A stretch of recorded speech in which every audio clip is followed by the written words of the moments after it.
The player named Jung Se-woon knelt before a mechanism resembling a giant clock in frozen awe. The brown-eyed young man was waiting for something fateful, something that would divide his life into before and after. Suddenly, an outstretched hand appeared before him, and then a voice announced that there was very little time left. The voice belonged to the silhouette of a woman who seemed to be woven from sunlight and warmth that radiated from her. This image frightened our hero, for he thought he was looking at a real goddess. She told the story of how a coup took place in the Temple of 10,000 Demons, and the demon of greed became the leader of his lower kin. He created a temple out of rare gold, which was mined by drilling through the hellish mountains. This unique temple originally existed on top of an ancient tower, which was simply astonishing in size. But everything changed after the Third Divine Demonic War, which turned the tide of events. All that remained of the demonic forces was expelled from the top of the tower and lost access to it forever. After the demons were defeated, peace reigned in this place, although it did not last long. It all happened suddenly. After some time, the tower was attacked by an unknown external enemy. Unfortunately, after some time, the tower fell and was destroyed, and the same fate befell those who tried to defend it. Those who were called the Outsiders expelled the constellations with a powerful force that surpassed even the gods, and in the end, they destroyed even those players who had lost their power. So now the tower was in such a state that absolutely all the players had died and no one could defend it. Jung Se-woon walked across the ancient stones and simply could not believe that the Temple of 10,000 Demons had fallen to the 92nd floor, but this could help turn the tide and find the Mammon Vault. All he had to do was use it correctly and turn back time. The system announced something that hadn't happened in a very long time, namely that a player had entered the ancient temple. The guy threw open the huge doors and was instantly blinded by the bright golden light that poured into the spacious hall. This brave act was considered an incredible historical feat, for he had entered the realm of the gods in the guise of a mortal man. The warrior's eyes showed only absolute confidence in his actions and joy that he had finally overcome this path and achieved his goal. As a reward for all his efforts, he could see with his own eyes the temple he had previously only read about in ancient tales. But suddenly the tranquility of this place was disturbed. The earth shook and stones began to fall from the high ceiling. Looking up, our hero wanted to understand what creature had noticed his presence. It was obvious that he had to hurry so as not to take any unnecessary risks. So he used a unique skill called the Guiding Crystal. It was supposed to lead the young man to Mammon's treasure trove, as it was the best tool for exploration, adventure, and searching. Without it, the boy would hardly have survived until now. Without thinking twice, he used it and ran forward as fast as he could, because he didn't want to encounter a creature that wanted him dead. As Jung Se-woon ran, he began to notice strange details that he couldn't get out of his head. For example, he couldn't understand why the road led him to a dead end. It seemed that someone wanted him to touch the ancient candlestick. Deciding to follow this impulse, he pulled it toward him with force, and it yielded as if it craved this touch. Soon our hero found himself in a strange hidden space, untouched by the bright golden light that flooded the corridor. Candles were burning there too, but they flickered and seemed afraid to illuminate the place too brightly. Summoning his courage, Yong picked up a candlestick and began to descend the stairs to finally discover the secrets of this hidden room. After climbing the last step, the young man stopped in front of a huge golden door, which in his opinion must lead to Mammon's treasury. Taking out the key, the young man smiled to himself, thinking that he had no idea how grateful he would be to Felchus, because he was still annoyed by all the times that cunning man had set him up. He remembered the moment when the key fell in front of him with a clink, as if it were useless trash. The not-so-positive characters wanted to pay for their request in this way, and their expressions showed that they considered the deal a success. Our hero was outraged, because this was not part of the contract, and he decided that he would not work for these people, because they made no secret of the fact that they were using him. But they replied with sinister smiles that if the guy terminated his contract with their guild, his career as an adventurer would end that very second. At that time, he did not even guess that he could use the key, so he exchanged it for payment. But now the young man understood that he had Mammon's golden key in his hand, which gave him access to the vault. When all these realizations hit him, the guy simply couldn't say anything. He wanted to shout to the whole world about what he had achieved. After all, he had really managed to enter the treasure trove of greed. Seeing mountains of gold coins and jewels in front of him, Jung Se-woon couldn't even believe at first that all these treasures were real. He walked among them and thought only about how incredible it was that this was happening to him now. It seemed like a dream, but he didn't want to wake up at all. Among the treasures, he found the cursed sword Turfing, whose existence even some historians did not believe. Also on the shelves, he found a guide to the martial arts of the divine techniques of the heavenly demon, and also an ancient magic book of the Eighth Circle, and even the heart of a dragon, which seemed to still be beating quietly. While pondering where these things came from, our hero noticed that the ground was still shaking, which meant that the creature that had noticed his presence was approaching. There was very little time, so he had to use a unique skill called the guiding crystal. He ran, thinking only that his abilities must lead him to the treasure he so desperately wanted to find. The thought occurred to the young man that what he was looking for might be buried under a mountain of gold, which prompted him to get to work and start digging through the jewels with his hands. At some point, he realized that he was right. He was really lucky to find the most amazing thing he had dreamed of. In his hands was the hourglass of Kronos, made of pure gold that shimmered in the light. This object was created by Kronos himself, the god of time, and it was this hourglass that could turn back the user's time. But even if Sewon used this hourglass, the only thing he could change was the passage of time. He would not be able to bring back those who were already gone.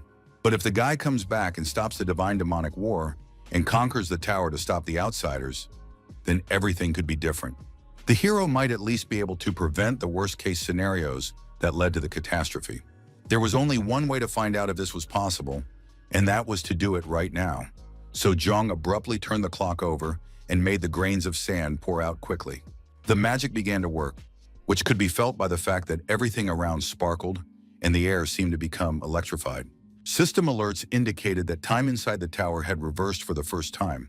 All the sand was supposed to run out in 9 minutes and 58 seconds, but it felt like it was taking forever. Our hero was determined that if he managed to return to the past, he would do whatever it took to prevent the current situation. But when everything around him began to shake and collapse, the guy realized that he had gotten himself into something truly dangerous. A terrifying creature burst out of the deepest depths of the earth, which had been watching the guy for a long time and was just waiting for the right moment to attack. Jong Se-won realized in time that it was time to run, so his reaction was immediate. He jumped up and ran away. Stopping to look around and assess the danger, the young man tried angrily to understand why they had decided to attack him right now. This creature resembled a shapeless heap from which a multitude of worms emerged, their mouths flashing with teeth as sharp as blades. All these monsters surrounded the hero and tried to attack him from different sides so that he would not have the slightest chance of escape. One attack nearly cost the guy his legs because the creature's teeth were so close that Sewon was horrified when he discovered it. For the first time, real fear appeared in his eyes, and he began to realize that the situation was more serious than he had thought. A moment of despair made him look around carefully and notice that the treasury contained not only jewels, but also the weapons of the main gods. So without thinking twice, he grabbed the dagger that attracted him the most and decided to try to fight back against the monster. This weapon was called Astrap and was considered one of Zeus' lightning bolts, with which he so fiercely struck his enemies. The young man decided that since he couldn't take all these treasures with him anyway, he would try at least some of them right there. Soon, the cave exploded with a dazzling light that burned away all the darkness inside, and the monsters let out a piercing scream. Their screams were so piercing that the young man felt as if his eardrums were about to burst. As is well known, frightened or wounded beasts that have been cornered are the most dangerous. So without thinking twice, the monster struck Seon hard with its tail. Jumping aside, the guy found himself even closer to his enemy, and now he could see his opponent in detail and understand how repulsive he was. Assessing the situation, our hero realized that the monster was much more dangerous than he had thought, so he had to come up with a plan of action immediately. His eyes showed confidence and determination. It was clear that he was not going to give up so easily. Suddenly, a sword appeared before him, literally burning with fire, and on its blade he could see an inscription written in an ancient language. It was Levitine, the sword of destruction, a legendary weapon about which a huge number of legends had been written. No matter how strong the enemy was, the weapon of the chief gods could inflict sufficient damage, and besides, this sword existed to set the world on fire.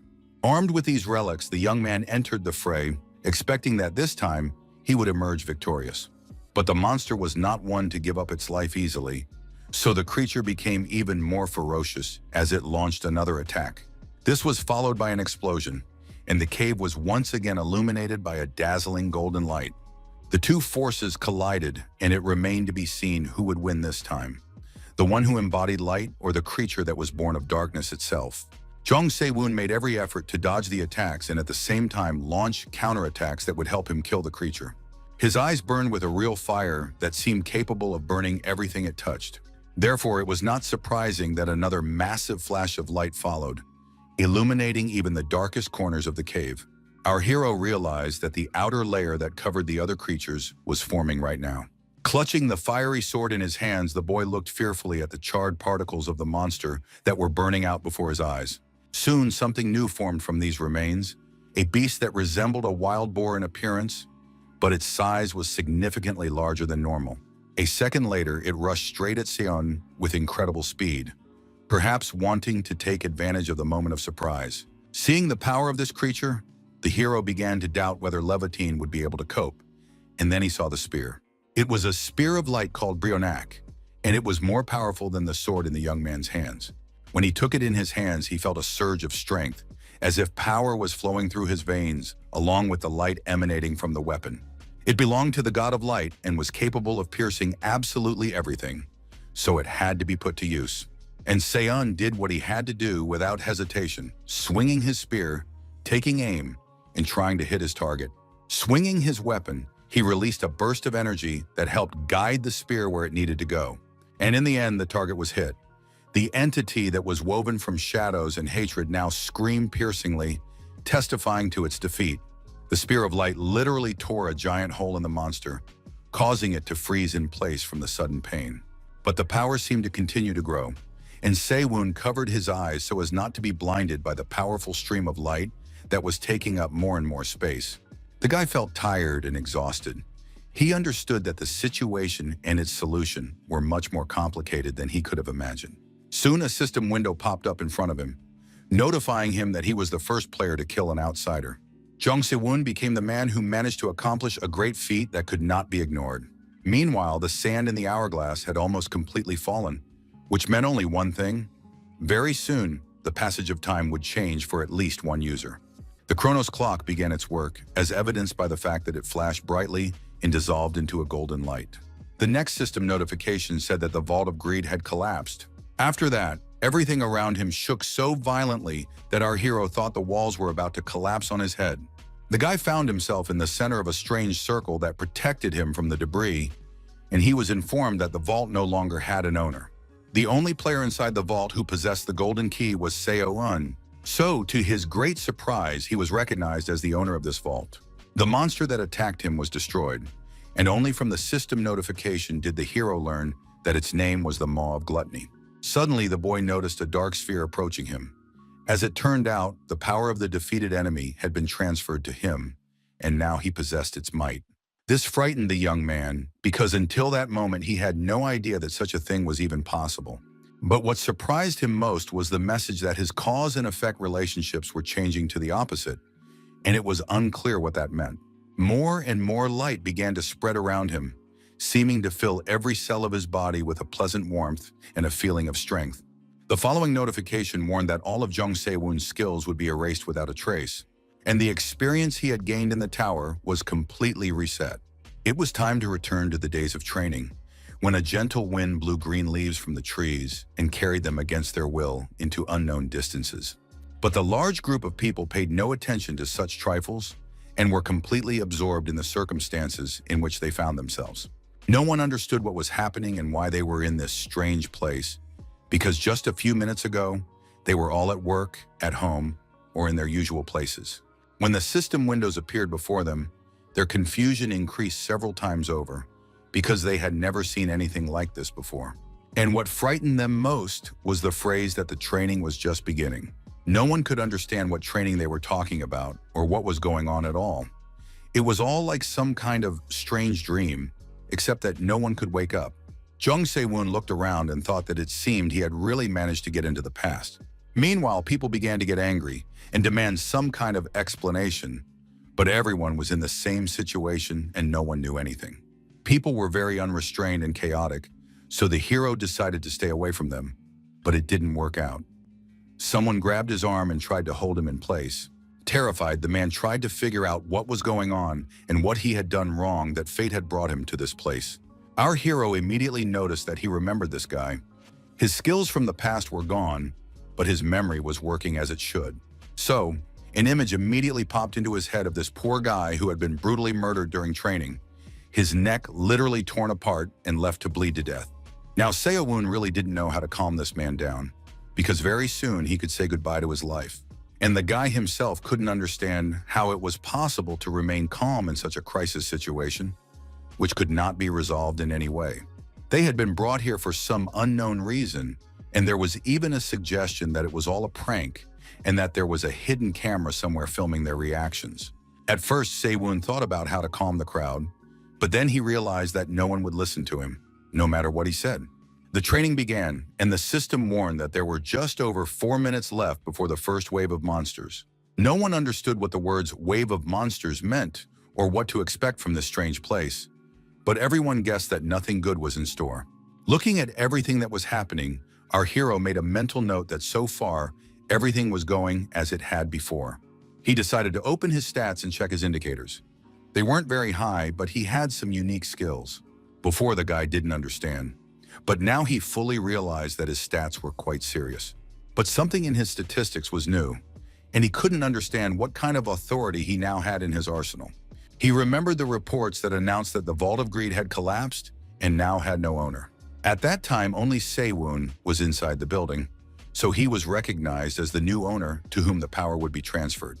At that moment, the young man did not understand anything, but now he decided that perhaps he too could use the power that he so conveniently possessed. He mentally imagined a golden chest from which waves of powerful energy emanated, begging to be released.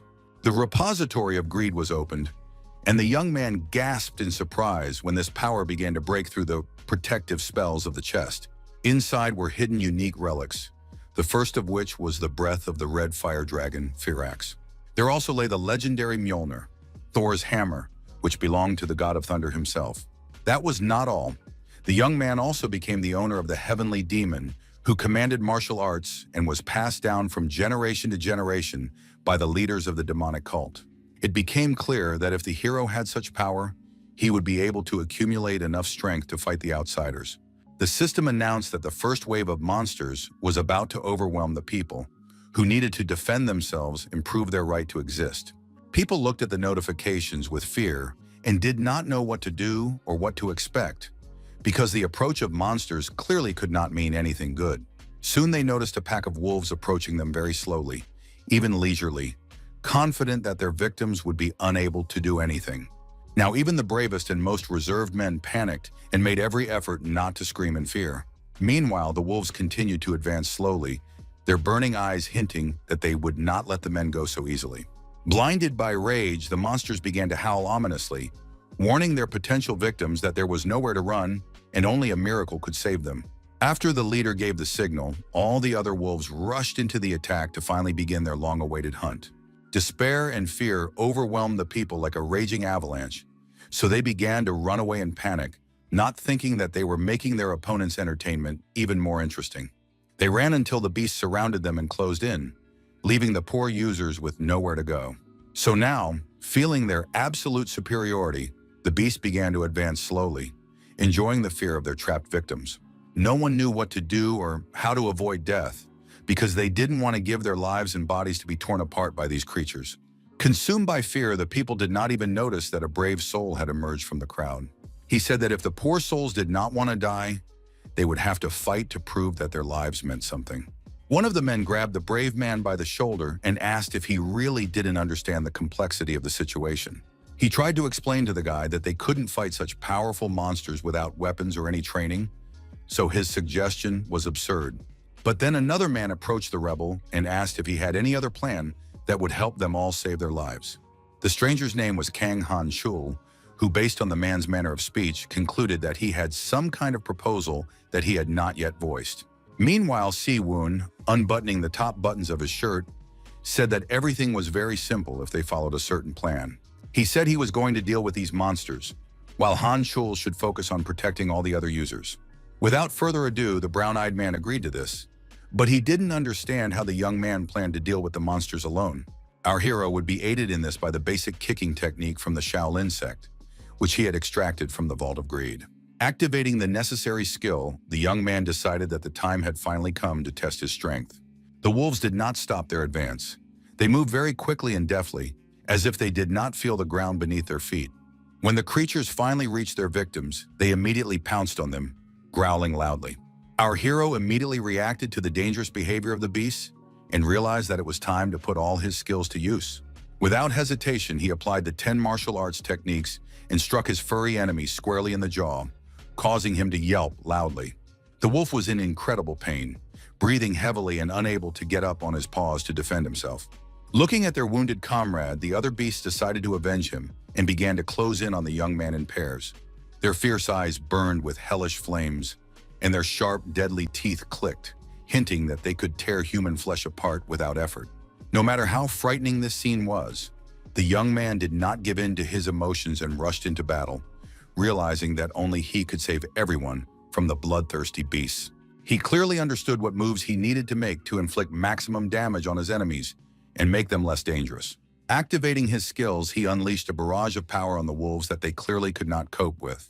The mighty beasts scattered in different directions, as if they were rag dolls controlled by a careless puppeteer. Watching all this, people began to ask logical questions. They were interested in who this guy was and how he was fighting the wolves with his bare hands. Kang Han-chul also couldn't hide his surprise. He decided that their new acquaintance was an incredibly strong figure who was worthy of respect. But he also couldn't shake the feeling that Se-woon was hiding something, because it was impossible to fight off a pack of wolves with his bare hands, having a body that looked like it couldn't even support the weight of a weapon. Nevertheless, he coped perfectly with all the attacks of the beasts, which relentlessly tried to tear his throat out. The wolves were so angry and ferocious that their rage was now their main weapon, which was difficult to fight against. However, Kang Han-chul was able to repel their attack. He felt a fire inside him, something he had never experienced before, which was neither fear nor impatience. Even the ferocious monsters sensed the power that lay within him and could not resist it. Hundreds of different thoughts raced through the man's head, but he tried to push them aside and focus on the moment. His eyes burned with the same fire as the wolves, so he decided it was time to act, because these creatures were beginning to annoy him with their intrusive attention. It took him only a second to grab the enemy by the head and squeeze it so hard that it growled pitifully. This only spurred the man to act even more confidently and ruthlessly. So without thinking twice, he launched another attack. The attack on the wolf was so successful that it could not help but cause general surprise. People began to whisper, for before them was a man who, with his bare hands, had been able to knock out such a powerful creature. Se-woon and his new ally stood nearby and thought that at this rate, they could really do it.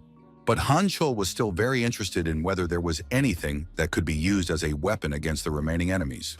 His eyes widened as soon as he realized that the danger was approaching even faster than before. It became clear that their strength might not be enough to defeat the wolves, but with the help of technology, they could find a way to save themselves and everyone else. Jung Se-woon's blows were quite powerful, and his technique was completely different from what Han-chul knew. A multitude of thoughts raced through his head, and the young man had to clench his fists to hold back his emotions. Han-chul desperately wanted to fight alongside Se-woon, who was showing incredible results and could achieve a great future. Meanwhile, the brunette was trying to catch his breath because the attacks had taken more energy than he had expected, and he wasn't entirely happy about that. Looking at his defeated enemies, he concluded that his efforts had finally paid off and that the battle was finally coming to a logical conclusion. However, the guy sadly discovered that his body had become too weak to fight as before because he was completely exhausted. But this whole nightmare wasn't over yet, as his inner voice told him. Carefully turning his head, he wanted to understand what strange feeling was haunting him, because suddenly he felt someone's very strong presence. The system notified him that a constellation called the Bowed Raven was looking down on him from above. Lifting his head, our hero thought that all this sounded extremely strange, and he was bothered by the fact that someone could watch him unhindered. He especially disliked the fact that the Bowed Raven was the original owner of the Vault of Greed, which now belonged to him. The creature that was watching him was truly terrifying and unpredictable. This humanoid bird did not take its eyes off Se-woon. It was also called Mammon, and it resembled a huge raven with an abyss in its eyes. This creature was extremely sinister. Only now did the young man notice that a flock of crows was circling above him, indicating that the demon god of greed was watching him and had possibly noticed that Siwon had used his power. It became clear that if the god found out that he had used items from the vault without his permission, he would not remain silent, so the hero did not know what to do. Perhaps he should have hidden his power. This Dark Lord would clearly not like the fact that someone had stolen his power and used it as they pleased. So Seo Unu had reason to fear what the offended deity, whose pride had been hurt, might do to him. The guy even thought that he wouldn't be surprised if punishment came down on him right here and now. It was sad if he was destined to stay in the past for so little time. He could only hope that the ancient weapon would help him fight off his enemies. A notification arrived that the constellation of the Bowed Raven had detected traces of distorted causality around our hero. Mammon nodded, remembering the existence of the hourglass, and now he understood what was going on. The guy was seriously frightened by what the system was telling him, because he no longer felt safe. The hero's tension clearly amused Mammon, who smiled slyly at the one who had stolen his treasures. At some point, all the crows disappeared as if they had never been there. So now the young man was staring at the sky as if it could reveal who was following him. The sky was clear, and the sun was shining so brightly, as if giving hope that everything would be fine. But the young man was not happy at all. He understood perfectly well that God knew that the hourglass had been used, but he was not reacting in any way. It was extremely strange that there was no reaction, because in that case, it was like tacit permission. If that was really the case, then our hero could use the power as he saw fit. He wanted to test the next power, but the young man learned that the Maw of Gluttony had been destroyed. This power had been granted to him after he defeated its previous owner. Now its power flowed through Seun's veins, waiting for him to let it burst out. Our hero was finally ready to activate this power and see what he could do with it. The system notified him that in order for the attack to be successful, he needed to identify a target.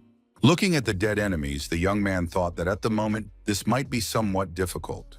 Examining the wolf corpses, Seun became curious to see if his power would work on them. Deciding to try his luck, the boy raised his hand and tried to use the power of gluttony on the dead wolf. In the end, he succeeded.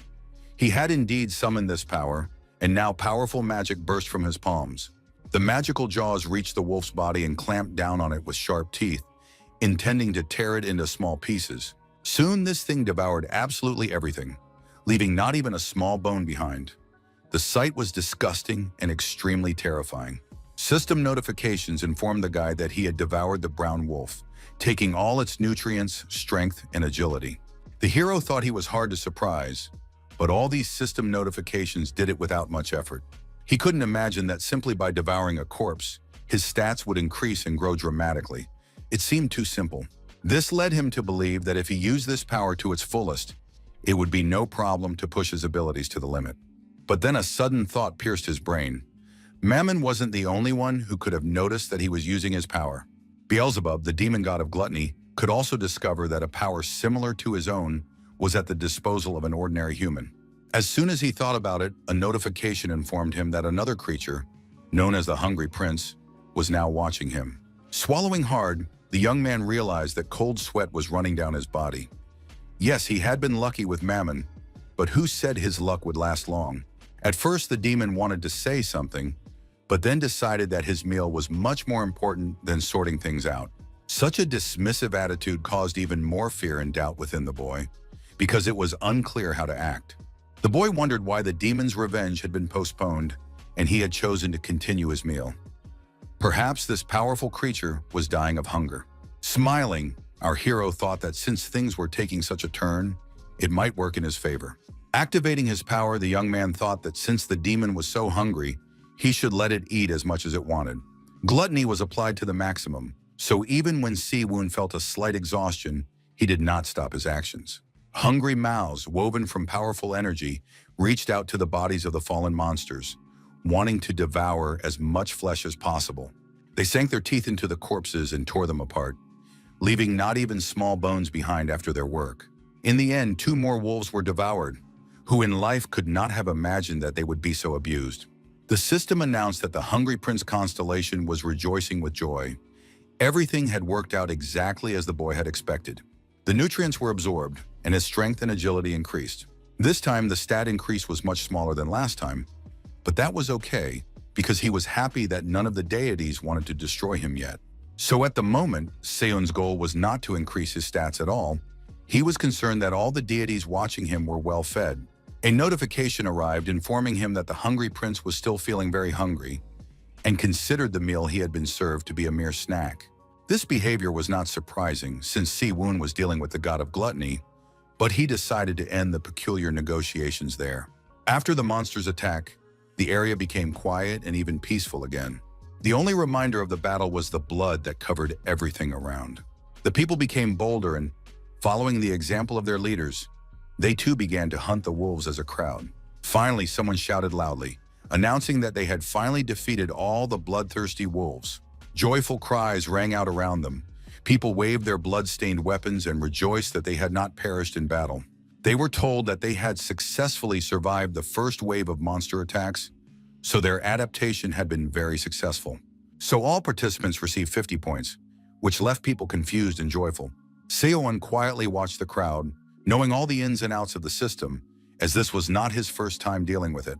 He was glad that everyone had safely passed the first wave and no one had been hurt. He remembered the many casualties there had been in the past, during the first battle with the monsters. The system decided to calculate the individual contribution of each player, so our hero came in first, Kang Han-chul came in second, and some stranger came in third. Assessing his result, Si-woon decided that he was quite satisfied with the 220 points he had earned. As it turned out, points were accumulated for individual contributions during training, so it was worth earning as many as possible and improving one's rating. After all, there would be a high reward for completing the training. In addition, if they achieved good results, their chances of being selected as constellations would increase. Naturally, Sewon's goal was to take first place among all the other contenders. Although they had passed the first wave safely, the boy realized one simple thing that the others didn't care much about. But he immediately noticed this important detail and began to think about how to resolve the issue. He needed a weapon, preferably right now, because no one knew when the next wave of danger would come. It was clear that even if the boy used Mammon's storage with stats below the average human level, there would still be limitations, so he needed to compensate for them. The only problem was that there were no decent weapons anywhere nearby, so the only option was to look for something useful in the forest. Realizing that he had no other choice, he headed into the unknown, which could hold a lot of danger. The guy understood that as his stats grew, he would be able to unlock better treasures from Mammon's vault. His thoughts were interrupted by a voice asking him to wait a moment and not go into the forest alone. Turning his head, Sewon saw an unfamiliar girl running towards him, looking quite concerned. Looking at her hair blowing in the wind, our hero could only think that her voice seemed all too familiar to him. Then he realized that it was Yusoa, who was known by the pseudonym Whirlwind before her regression. For some reason, he was pleased to see Yusoa, who was clearly worried that he would go into the forest alone. Sewon didn't remember many people, but he couldn't forget this girl because she was too impressive. She and Kang Han-chul had become famous on the upper floors of the tower. She had managed to reach such heights that she became one of the most senior representatives in the tower. But now she still looked confused and vulnerable, especially after asking him where he was going alone. While the girl tried to tell him that it was very dangerous, the young man could only think that he didn't have time to deal with people. So he could think of nothing better than to simply say that he was studying the terrain, because they couldn't stand in one place. But the girl thought differently. In her opinion, they needed to act cautiously and together, gradually exploring the area and thinking about how to deal with the next wave. He was interested in her opinion on whether anything would change if they got together and discussed everything among themselves. She believed that this would help reduce people's anxiety. After listening to So-ae, our hero couldn't explain to her in detail why he didn't think her plan was a good one, because there was no time for that. Still, he decided to ask what exactly the girl wanted to do to reduce the anxiety among the players, because in any case, they would have to hide during the second wave. However, the young lady continued to stand her ground and stubbornly argued that going into the forest alone was very risky, especially if the wolves reappeared. The conversation was abruptly interrupted by a system window that suddenly popped up in front of the guys. They both fell silent and stared at the blue screen, but couldn't figure out what the notification would reveal this time. Soon they realized that it showed the time remaining until the second wave of monsters. And apparently there wasn't much time left, because both the guy and the girl looked at the screen with extreme dissatisfaction and even a little fear. They had only 2 hours and 57 minutes until the next disaster. Turning toward the forest, our hero ordered the girl to return to the others and advised her to pay close attention to what the system was saying. He didn't mind if people passed the time waiting with a heated discussion, which was what So-A was in the mood for. Finally, the guy said that it would be better for his new acquaintance to spend this time looking for a sturdy stick that would help her fight back. The young lady was simply speechless. She didn't want to believe that this guy was so indifferent and harsh, someone who only thought about himself. Meanwhile, the serene nature also seemed to be adding to the tension. First, the wind died down completely and the birds stopped singing, as if death itself were near, and then small stones flew in different directions. These cobblestones hit the brown wolves, causing them to scream loudly and then fall to the ground in convulsions of pain. Behind all this chaos was just one person, the one that the beautiful So-A was so worried about. Seunu managed to successfully deal with a huge number of new wolves who were gathering to avenge their dead comrades. After that, he decided that it was time to raise his stats, so he activated the gluttony skill, which helped him do so. The power of gluttony devoured one monster after another, while our hero just stood and watched the scene with detachment. After he devoured another wolf, the system notified him that he could no longer feed on the same creature. The next message said that the Hungry Prince constellation was tired of this meat, which had to be sucked from the wolf's ribs. This information confused our hero a little, because he did not know where to find other monsters to feed the demon. But he understood that he was dealing with a demonic god of gluttony, so these whims were quite understandable. Looking up at the sky, the young man said that he would go in search of other meat right away, so the demon would have to wait a little. In response, the Hungry Prince devoured the remains of the ribs and flashed his eyes predatorily. Grabbing a stick lying nearby, Seon decided it was worth experimenting, because a wonderful idea had just come to his mind. Activating the power of greed, he opened the treasure vault and began to look through what was available to him. The first item was the Chosen One's sword, which belonged to Sigmund, with which he had managed to defeat the huge dragon Fafnir. However, the treasures in the vault could only be extracted in the form of a shapeless force. The boy assumed that this was because they had lost their form and only their power remained. It was disappointing, but it was not a big deal. After all, if he poured the power of these treasures into a suitable object, it would be practically the same as turning it into a legendary sword. Without thinking twice, that's exactly what he did. He poured the power into a stick, turning it into a real weapon of death that could defeat anything. The power was so impressively strong that our hero had to close his eyes, afraid that the blinding light would blind him. But instead of a legendary sword, the boy had only a handful of ashes in his hands from which no energy emanated. The object could not cope with the power of the legendary sword, so it simply disappeared, which meant that the power not only affected objects, but also posed a danger to the young man himself.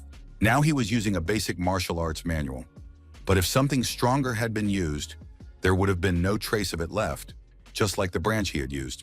Moreover, the power of greed could not be used by anyone but him, so he should practice his skills. The young man became curious whether others could use this power, because if so, he would not have many treasures that could be used.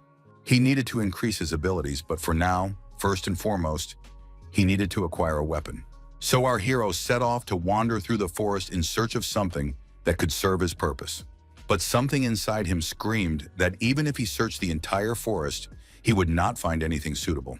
At times like this, he regretted not having a guide. He wanted to try using another item from the treasure trove of greed, so he quickly took out the golden chest and opened it.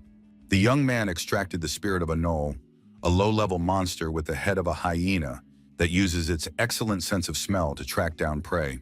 So now the guy had a kind of guide who had taken over his body. At first, he felt nothing. Closing his eyes, our hero simply waited for something new to awaken inside him. And soon it really happened. His sense of smell became much sharper. It seemed that a beast had indeed awakened inside him. It was so surprising that the guy didn't even immediately believe that some kind of internal change was happening to him. His renewed, improved intuition told him which way to go to find what he was looking for. So, without thinking twice, he rushed in the right direction, his legs moving so fast that it seemed as if they weren't touching the ground at all. Very soon, the boy smelled a faint scent of rust, which told him that he was on the right track and should continue moving in that direction. The hungry prince began to cry that he was dying of hunger and that his skin was already sticking to his back. Picking up speed even more, our hero decided that communicating with this constellation was more like looking after a pig. The gentle gusts of wind became more and more noticeable, as if hinting that a storm was approaching.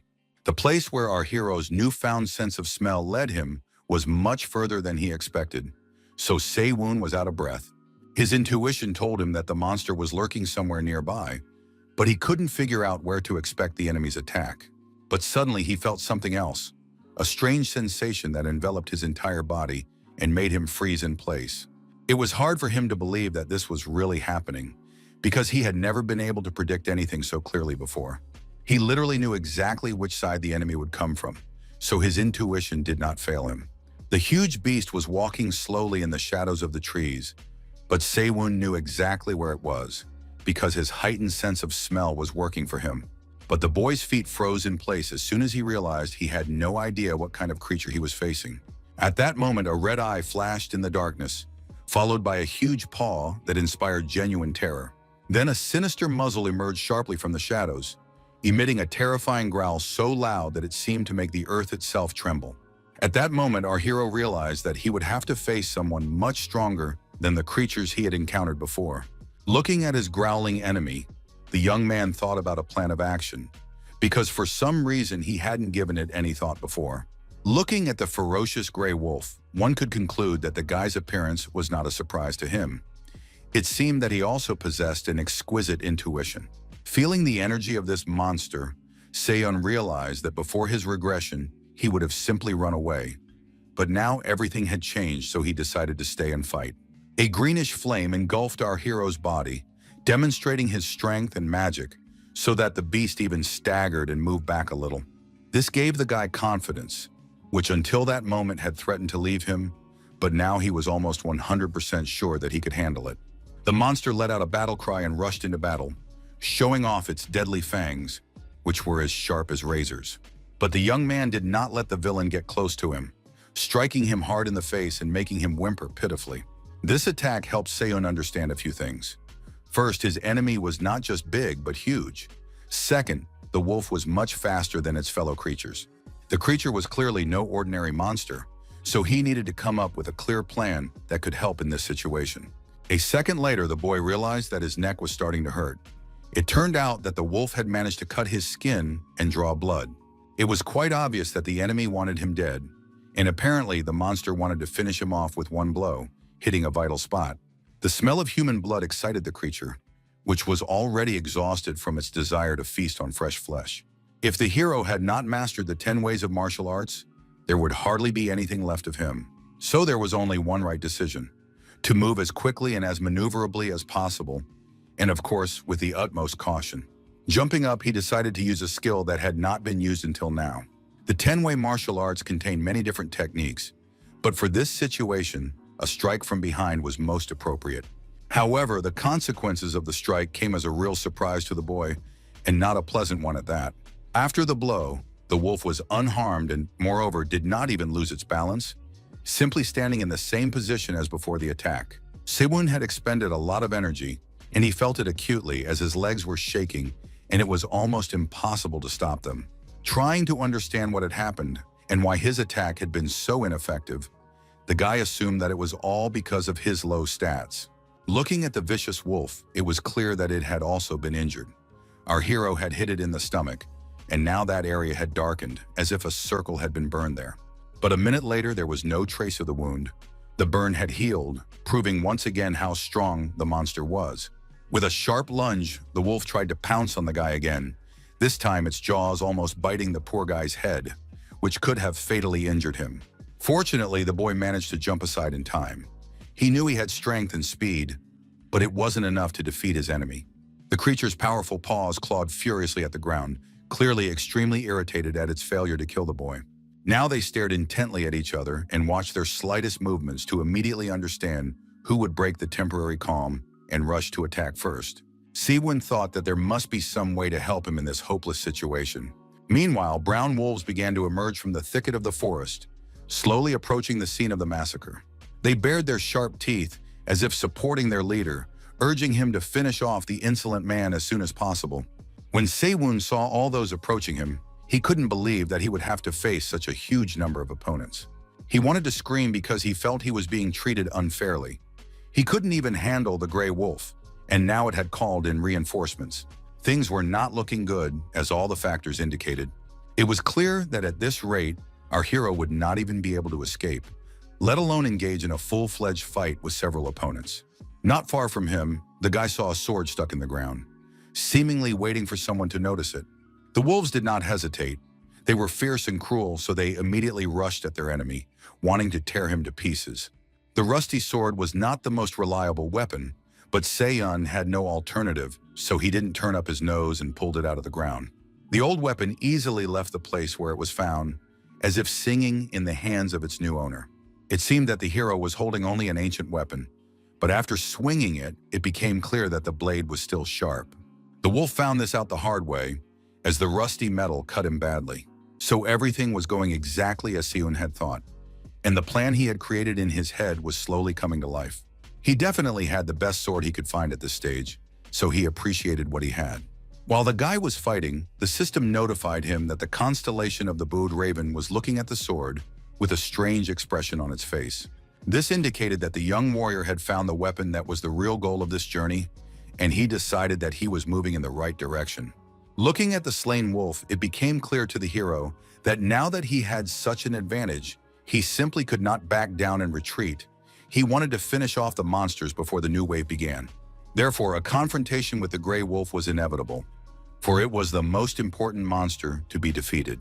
Opening the repository of greed, Seiyun decided to draw power from it to finally test it in battle.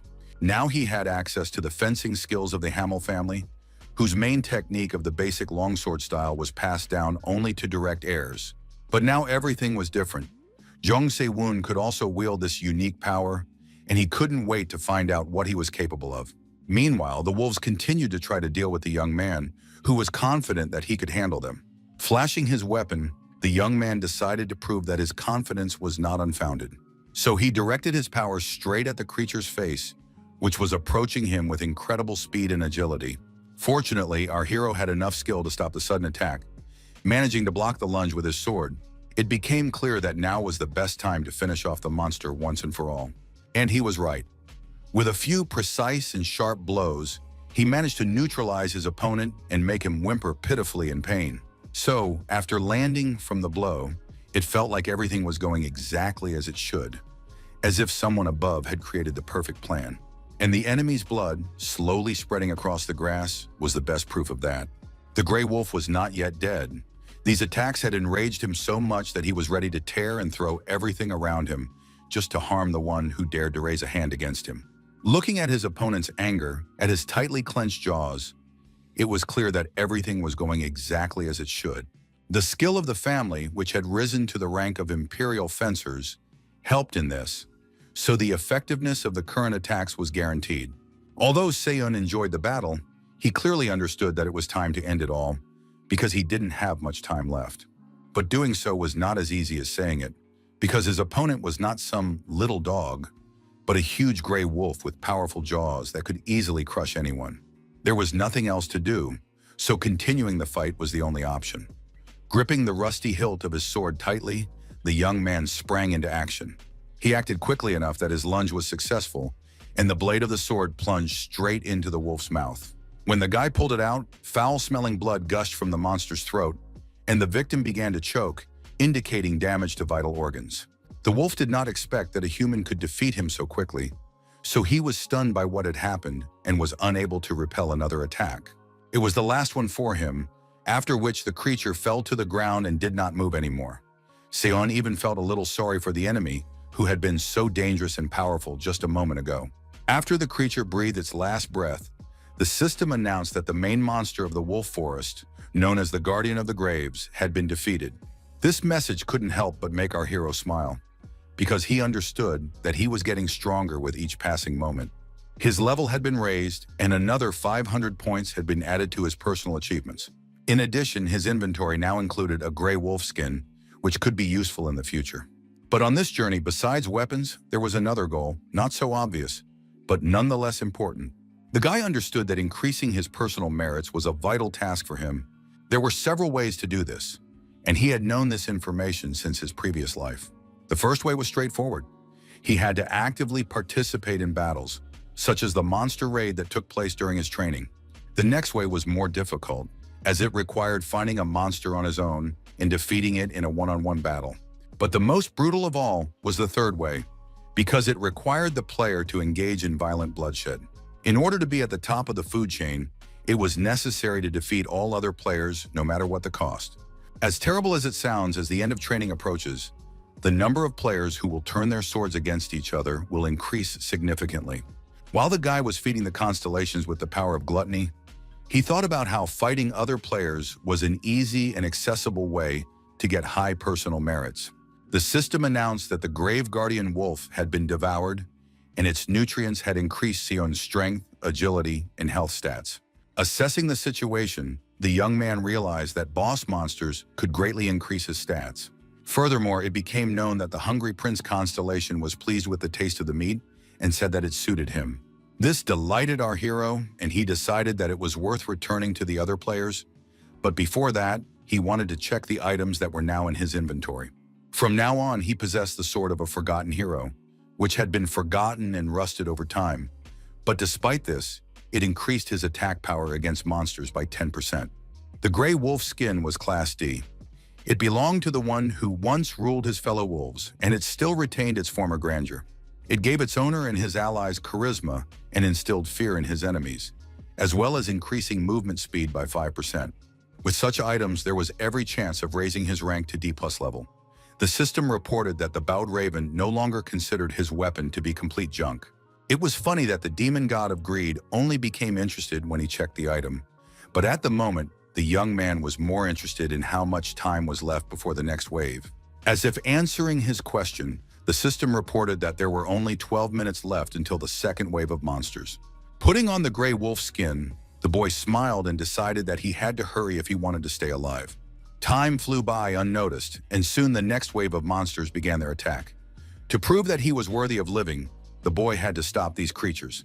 But it all started before our hero returned from the place where his battle with his previous opponent took place. He promised Yusoa that he would return before everything around him turned into hell, but unfortunately he failed to do so. It would have been so easy to convince himself that nothing terrible had happened and that he didn't care about what was going on around him. But for some reason, Sewon couldn't do it. But no matter how you look at it, it gave him a good opportunity to see how others would react to their lives being in even greater danger. After all, Sewon had no intention of dragging along those who lacked determination, because such people usually only got in the way of success. So now he stood and watched closely as the other players dealt with the attack of the wild boars.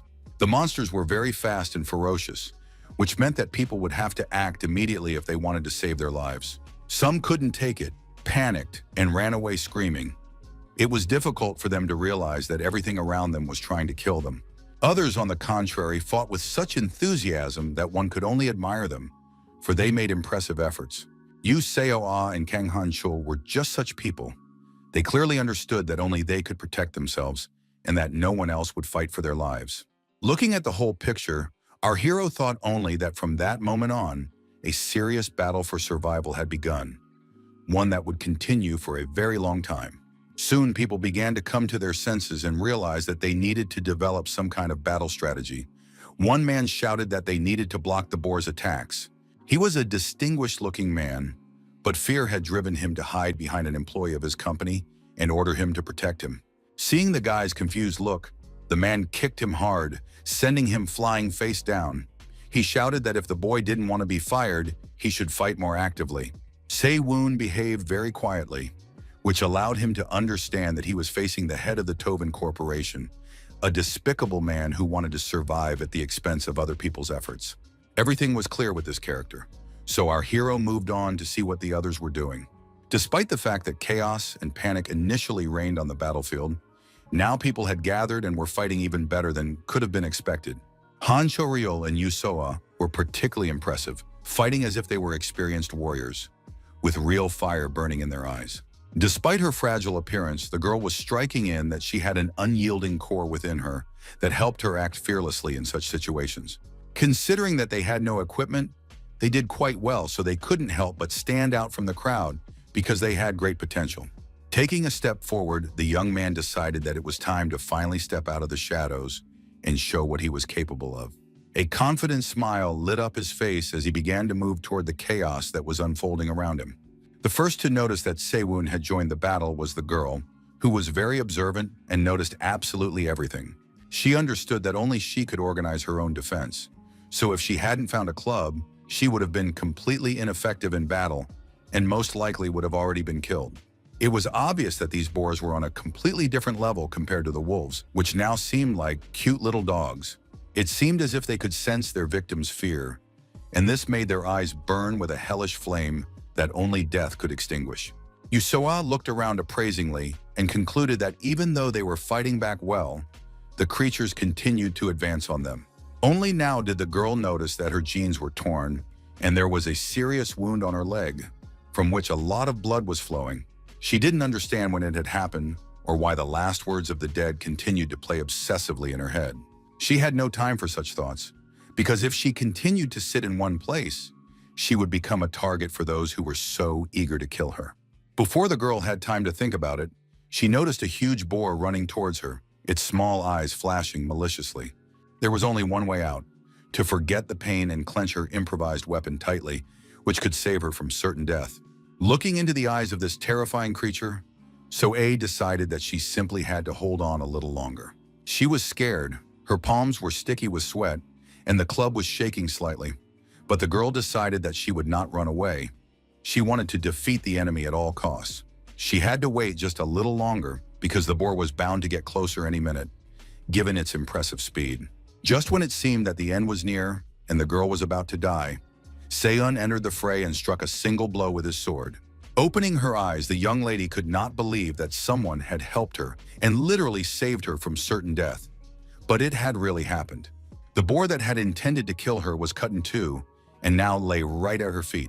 To check if the creature was dead, our hero touched it with his foot and turned it on its side, finding no signs of life. So now he stood over the defeated monster, demonstrating his strength and fearlessness. Seeing that the girl and everyone who had witnessed his triumph were interested in him, the guy loudly declared that they should deal with everyone else first. Soe had so many questions that she wanted to object, but what she saw made her put her words aside. Several more boars were charging straight at them, apparently enraged by the death of their kin, for they were beside themselves with rage. Si-woon decided that it was time to open the Vault of Greed and extract the power that would help deal with all these troubles. So, without hesitation, he activated the magical power and saw his hand begin to fill with a warm golden glow. The young man decided to extract the tendon of a tall orc, a race known for its enormous strength and endurance, from the chest, so that his particle was filled with a unique life force. It all looked extremely strange, and even a little disgusting. But if it was going to help, then nothing else mattered. Of course, the young man was not sure that his body could withstand what fate had in store for him, but he could only find out by using the tendon. The monster did not wait, it simply pounced on our hero, wanting to destroy the one who behaved so arrogantly. But luckily, the guy managed to avoid a direct collision with this creature.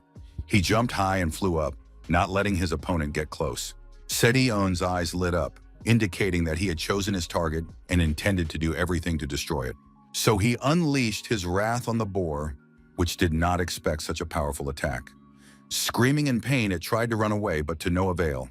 One enemy was dead. Climbing onto its motionless body, the hero noticed a second monster approaching, also thirsting for death. Clutching his rusty sword tightly in his hands, the guy decided that he would kill every monster that dared to approach him. So the second boar also faced a grim fate, its body literally cut in two, spurting blood everywhere. After that, the young man felt a slight satisfaction, because this only proved once again that he had become incredibly strong. The guys who watched this scene were simply amazed by the strength of their new acquaintance, because they did not think that any of the newbies could fight like that. Smiling, Si-woon thought that all this was possible thanks to the tall orc's tendons, because he definitely felt stronger, and his strength was easier to control. His thoughts were interrupted by someone's hand, which brazenly and possessively rested on his shoulder. It belonged to the owner of a large company who humiliated his employees and forced them to defend him.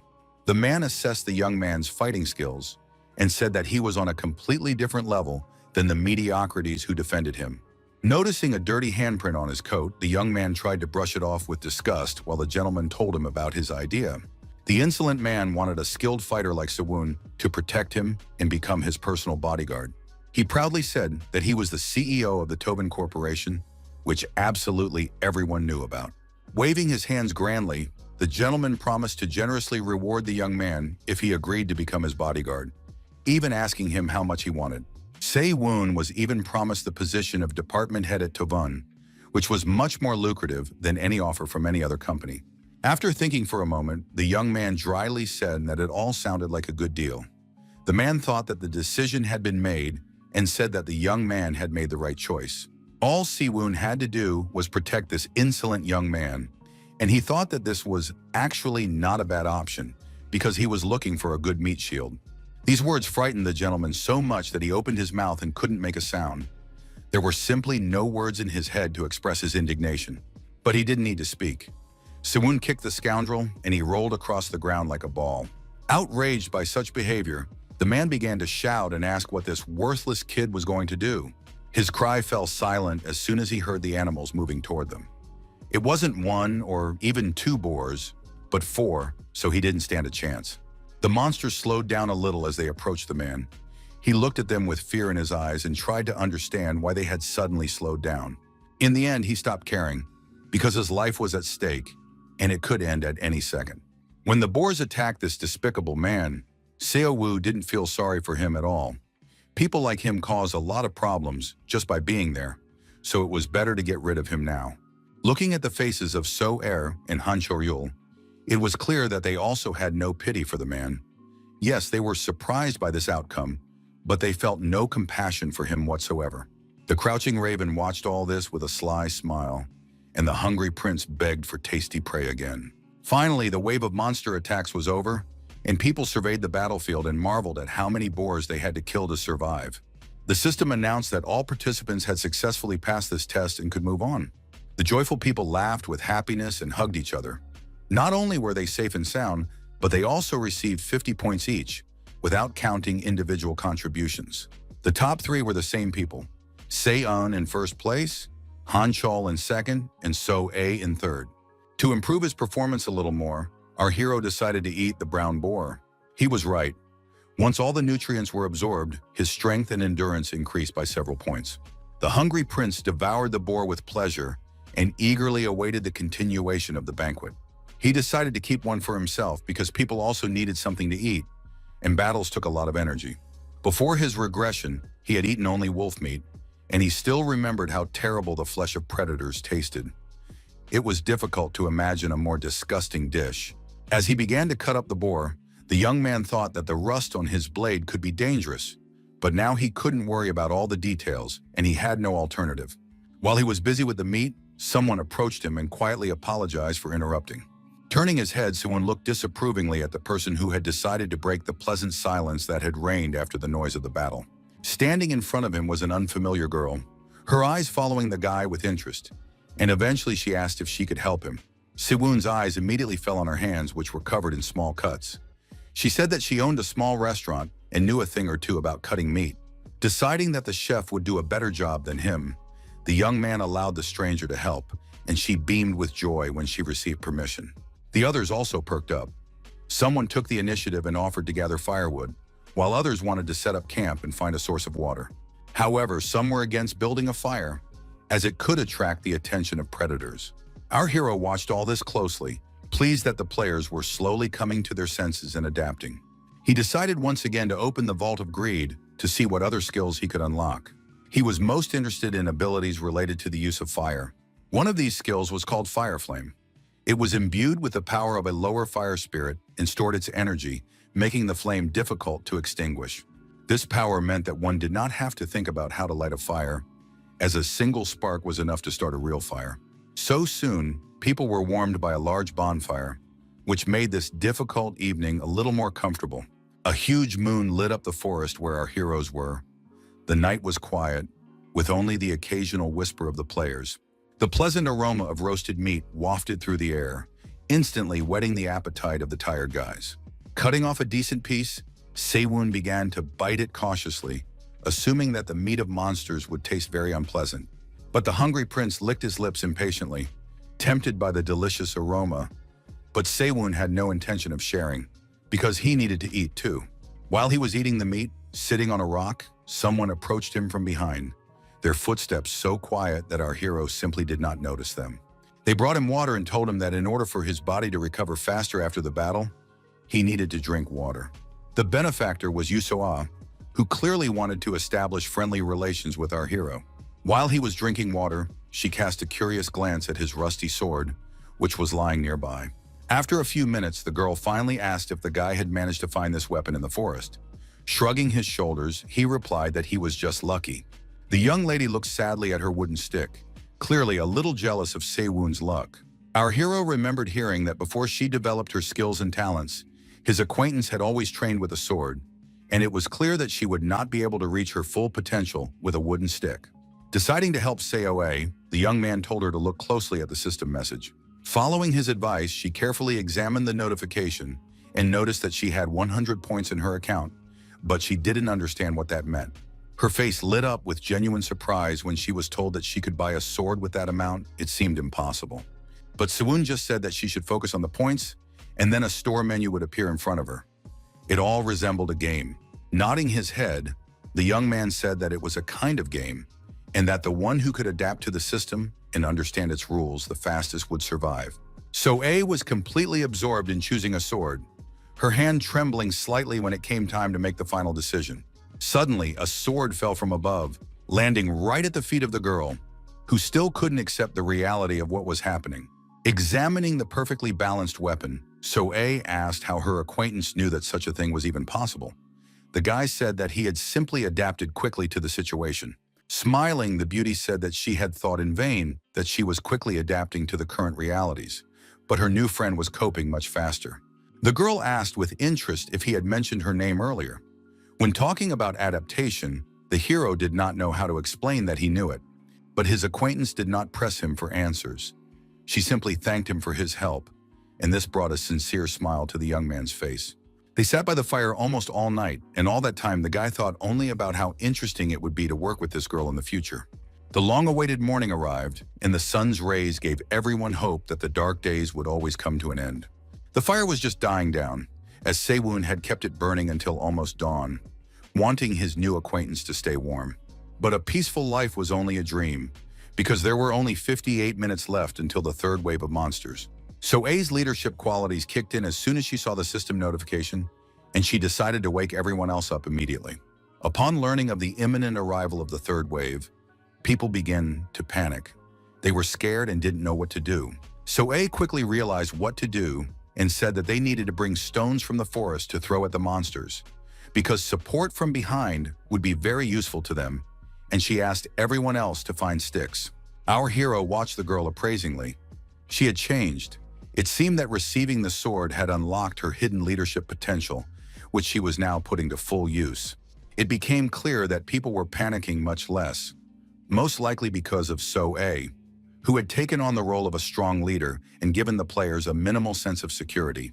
This played into our hero's hands as it allowed him to focus on the hidden treasure and not be distracted.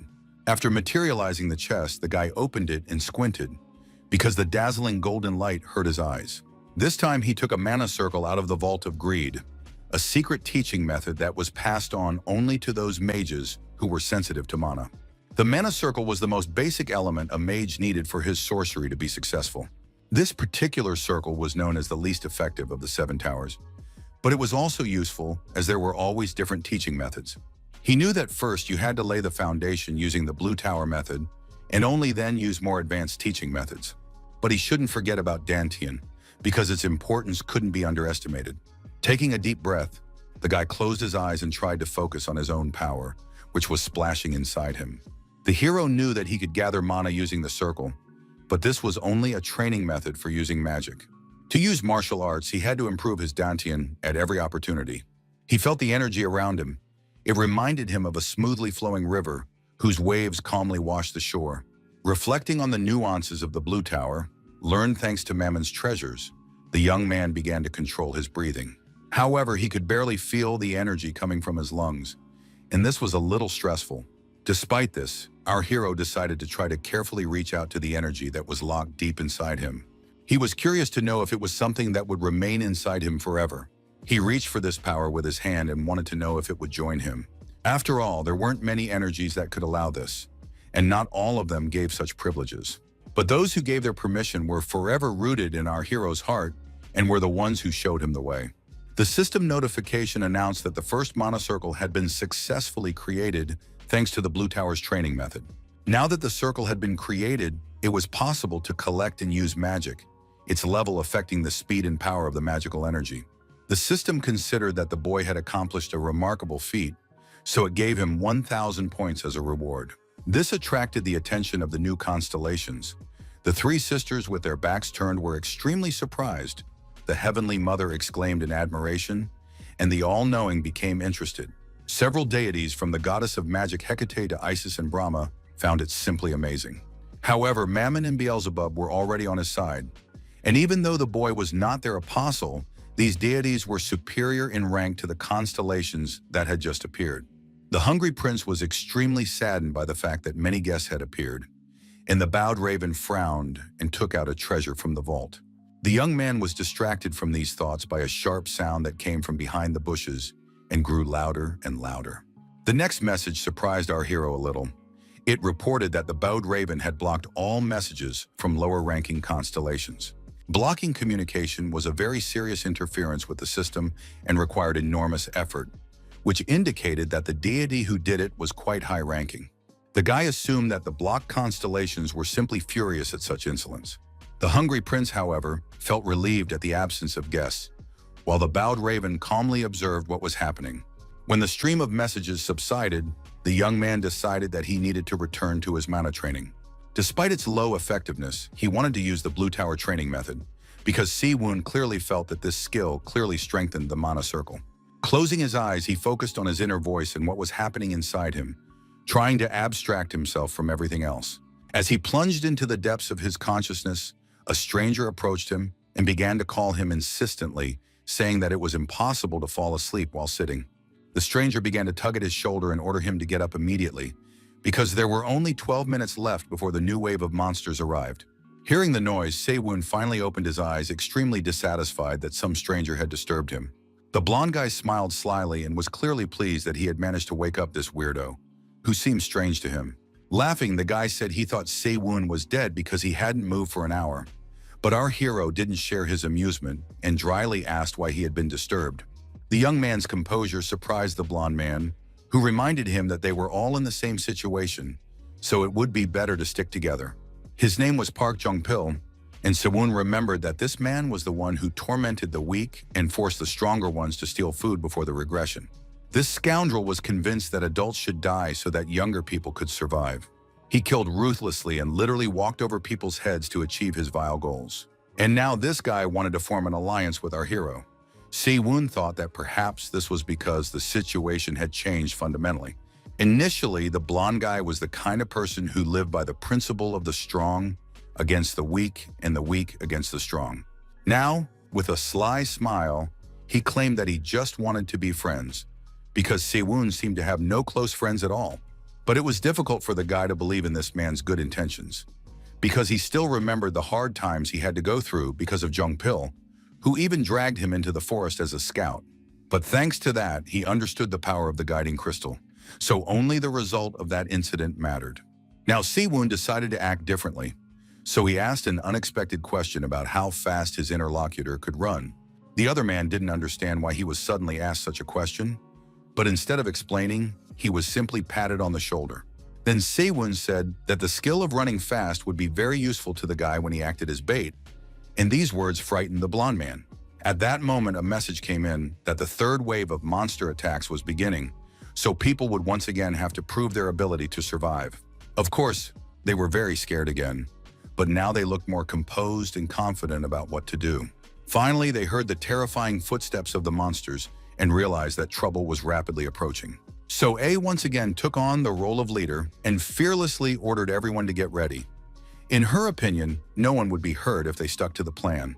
This time their opponents were enraged monkeys, which in addition to sharp fangs and powerful paws, also possessed homemade weapons. Surprisingly, the humans did not lose their composure. They boldly stepped forward, fighting off their opponents with sticks. But despite the fact that they put in a lot of effort, it was not easy to fight. And the logical question arose, how to deal with these creatures. Assessing the situation, so A realized that if things continued this way, their order could be destroyed, and it was necessary to urgently come up with a way to change the course of events. The battle was terrible, resembling a bloody massacre, but none of its participants were going to retreat.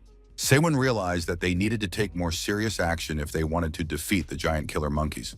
So, handing his new acquaintance a banana, our hero sent him to work as bait, even though the blonde guy doubted that it was a good idea. When the boy started making excuses, Sewon simply kicked him to dispel any doubts about the correctness of these actions. After hitting his face on the ground, Jean-Pil no longer had any questions. He was angry, but he understood that there was no other option. Although the monkeys made the choice for him, because they turned their attention to the noise and began to turn their heads toward the boys. Jean-Pil realized this the moment he heard the wild pounding of many feet moving in his direction. When he looked up, he found that the monkeys were already standing right next to him, their eerie eyes wide open and staring at him. The only solution he could see was to run, move his legs as fast as possible, and hope that it would save his life. But no one was going to let him go just like that. The animals rushed after him, wanting to get themselves a hearty meal. Watching all this, Sewon could only smile.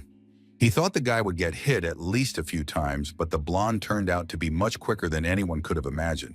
Soon, Park Jong-pil began to cry pitifully and ask our hero for help, because he could no longer run away from the monsters. He simply had no strength left. Taking pity on the boy, Sewon said he could come to him, and he didn't need to be told twice, already running, hoping for salvation. The young man decided it was time to activate a new combat skill that allowed him to use the power of fire. He asked Jong-pil to move out of the way, but Jong-pil did not immediately understand the meaning of this request, as he was overcome with panic. Opening the Vault of Greed, the young man realized that he needed to act immediately and use his power. The fire burned so naturally in his hands that it seemed as if this power had always been inside the hero. And now he had simply unlocked his full potential. The spell was called Fireball and was the signature move of the Red Tower, its destructive power directly dependent on the amount of mana infused. Looking at the pure energy that literally pulsated in his hands, Sewon thought for the first time about the destructive power he possessed. He concentrated and launched the fireball directly at the place where the monkeys were. The power was so unbridled and powerful that it could burn everything around it. Jean-Pil ran even faster than before, and the enraged monkeys were even more ferocious, now angry that someone was trying to burn them. But then another fireball started moving straight towards the monsters, so the blonde man could only hope that his new acquaintance's plan would work. A sharp flash of light blinded him for a moment, and he began to wonder if this was the end, or if his long-awaited salvation had finally arrived.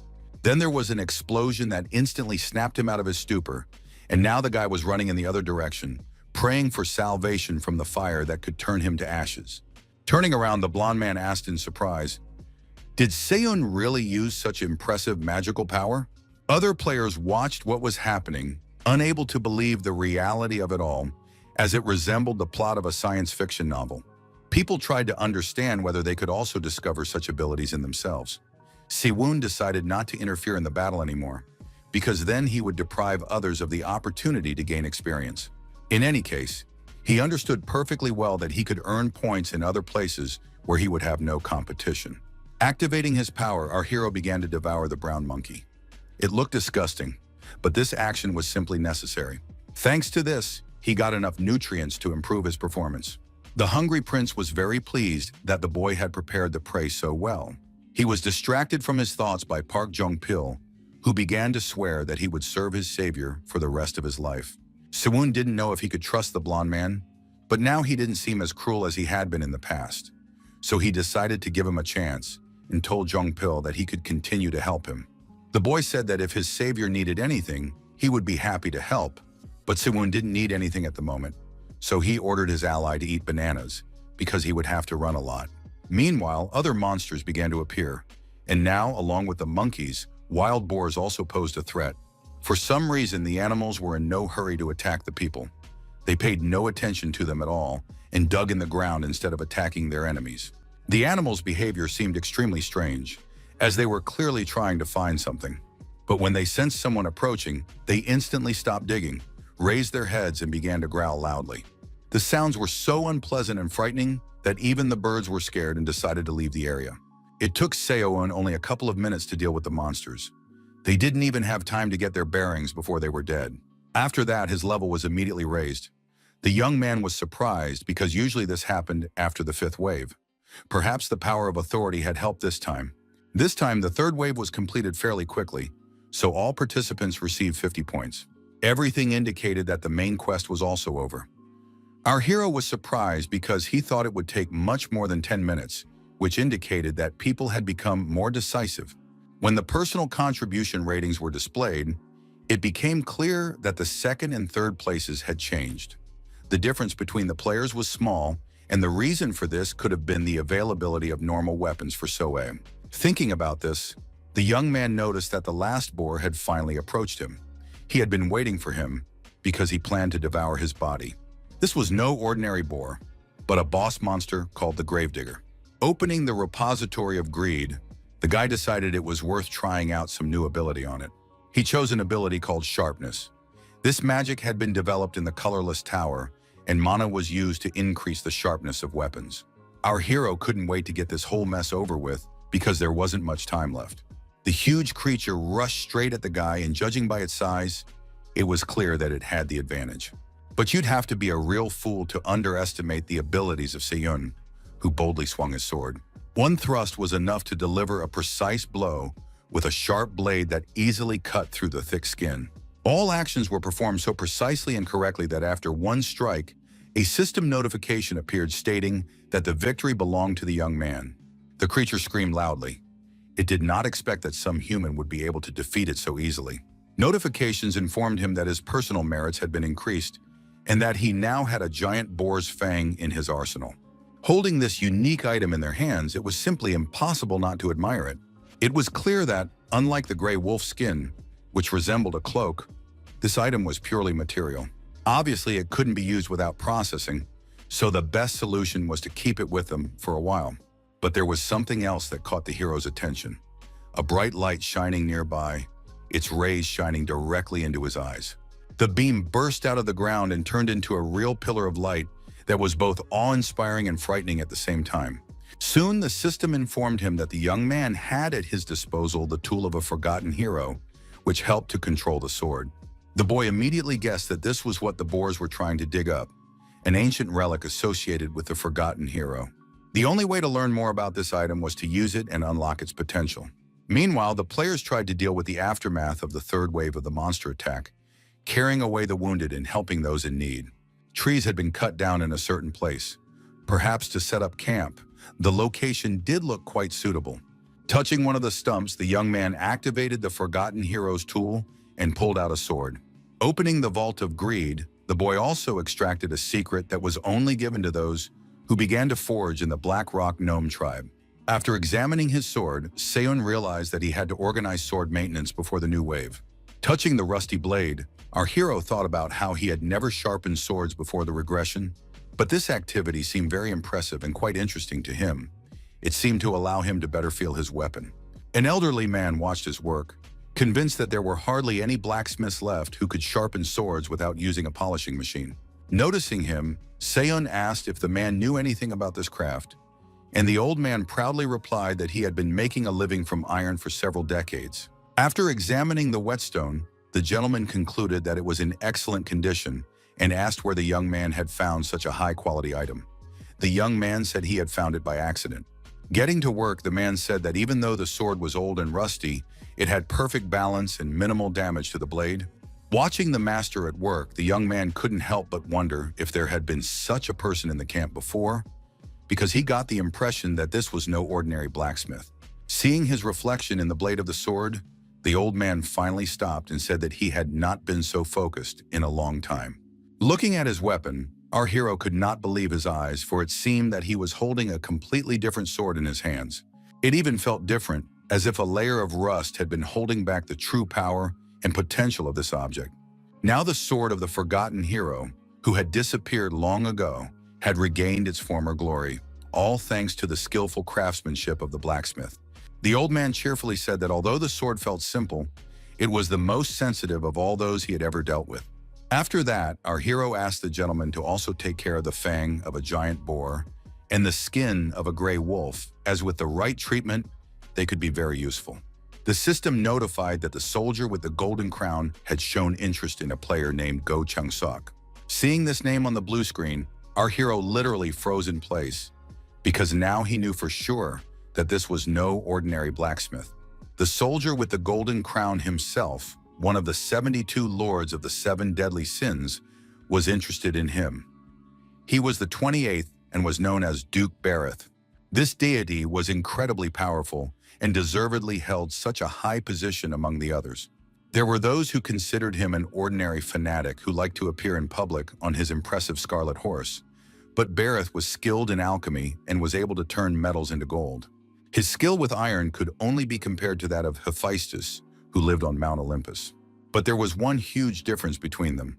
Hephaestus valued balance, while Bareth was focused on destruction itself. So the weapons he created were coveted even by the gods.